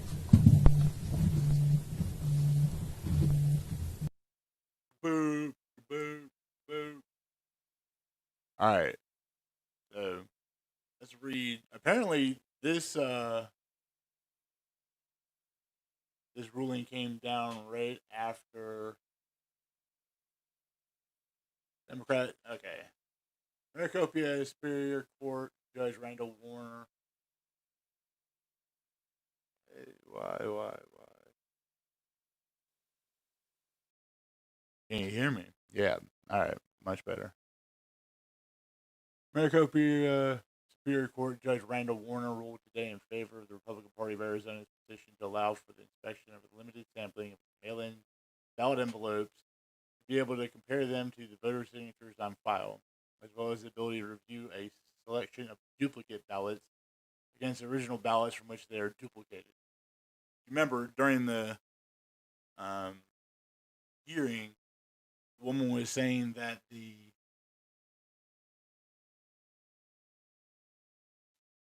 duplicate ballots were actually handled by a third-party company called Runback, and they were brought in on a truck. Now, what people don't realize is with Dominion systems don't work with military ballots. Military ballots are on a completely different form, and everywhere, including PA, Georgia, all the military ballots come in, and they are transcribed, duplicated is the term, from the military ballot that the military member fills out to a hand ballot that is scannable by the Dominion system. So what they end up doing is those and any of them where you color outside the line get duplicated. Apparently, this third-party company did the duplicating off-site. And if the one woman was correct, and it was done outside of the view of watchers, which the turkey-looking Secretary of State woman just said is a key part of why the elections are great, then there's a problem. All right. Chairman Kelly Ward issued the following statement on today's legal ruling. This decision is a step in the right direction. It is important to help ensure the integrity of our elections. The Republican Party of Arizona continues to fight for access to records it can legally acquire, which has been extremely limited, to fight for the level of transparency that is essential to voter confidence in all our elections. Arizona voters deserve to have a system that they can trust, blah, blah, blah, blah, blah, blah, blah, blah, blah, blah. The ruling came after Democrat Secretary of State Katie Hobbs and Governor Doug Ducey certified the results of the November 2020 general election. No lawsuit directly challenging the statewide canvass can be filed before the canvass is complete. So, why it doesn't really matter that they got certified? Two reasons. One, the end game for all of this is really to go to the Supreme Court. You can't go to the Supreme Court until the votes are certified for each state, because you can't sue unless you have been harmed. So, you can't sue for losing until you've lost. Now, Pennsylvania and Arizona in particular have built into their state constitutions the ability for the legislator, if they believe that the vote has been damaged to the point where it cannot be remedied, they can put aside the vote and choose to seat the electors at the Electoral College however they see fit, with the guidance that they're supposed to be doing the best to make sure the will of the people is done. So, even though it was certified today, the legislator still has the ability to go in and say, cool, we don't really care what the vote is because we think the vote is so fucked up that we're not gonna deal with it. And that's basically why they're going to all these places and doing these little walks.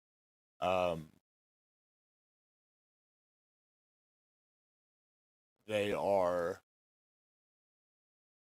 giving the information to the legislators, and the legislators are allowed to work within the confines of their state constitutions however they want. Federal courts, the Supreme Court, is the only one that can overrule the state court at that level. And even then, unless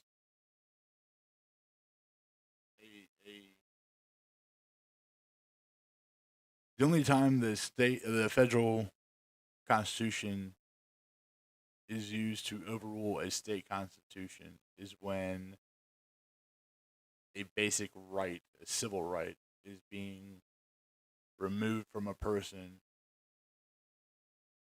by edict of the law within the Constitution of the state. It's the supremacy clause. Anyway, long story short, they're going to be in Michigan tomorrow. Should be about 11 o'clock, 11 to 11:30 a.m. Eastern time. We'll have that. They're trying to get it so that Rudy Giuliani can't get in and before the hearing or into the hearing. So might be a completely different situation tomorrow. We shall see. I know half of you tonight were watching through the shared link on Kraken Institute. More information will be up on that site. That site is the sister site to Protest for Privilege. Protest for Privilege is more political than the Kraken site will be. The Kraken site will actually be legitimate voting information on state laws, federal laws, where you can actually go and see. I mean, for instance, each of these people had a different role to play at the election spots they were in, even within Arizona. There's a difference between a poll watcher, a poll worker, a poll observer. And then there's even more above that. And then there's lawyers for each side and third party. So there's a lot of terminology getting slung around. It is not the same for every state. Every state runs it their own way. A poll worker or poll watcher in Philly doesn't have the same task and responsibilities as someone a little bit further, or the next state over. So that's where we're standing. It's now 10 o'clock. I've been streaming since 10 o'clock this morning, so 12 hours with a 30-minute break. Appreciate everybody. Like, subscribe, share. We're on Facebook, YouTube, Gab, Parler, Twitter, pretty much everywhere. Links are in the Facebook pages or in the YouTube community page. And if you feel like helping a brother out with another pot of coffee to do another 12-hour stream tomorrow, because it's going to be that long,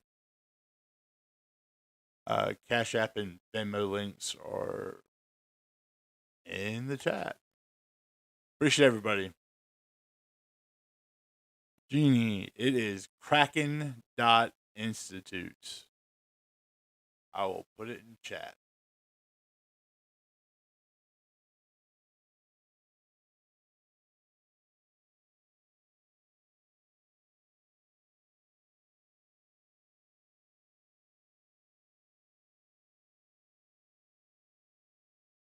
That's actually the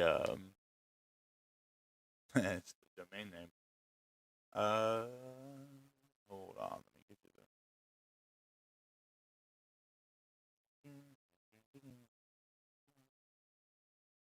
Man, Steve is going off. PT new. Oh,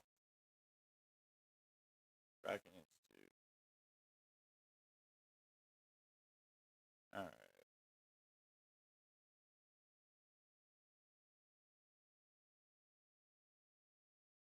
All right, so that You know, why did I do that? Because I haven't made that yet. Yeah. Okay. So, Kraken Institute, Facebook, and then MK.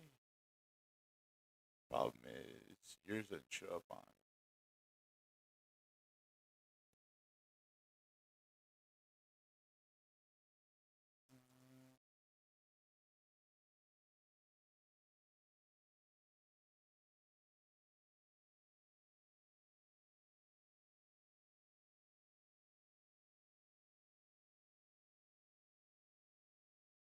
Okay. So it's the Facebook in the website. Wasn't actually planning on launching that today. I was going to put some content up prior to that, but I shared the video somehow, like cross-posted it on Protester Privilege and Kraken Institute, and it blew up. I had like 1,000 people watching from the Kraken Institute, and they were going buck wild in the chat over there because it was not in any way, shape, or form. So, hope you'll have fun. I think last time I checked, there was like 12,000 messages. So, appreciate everybody. Y'all have a good night. Thank you. Regardless of which position is, it's the holidays. Don't let this shit get you down too much. Day at a time.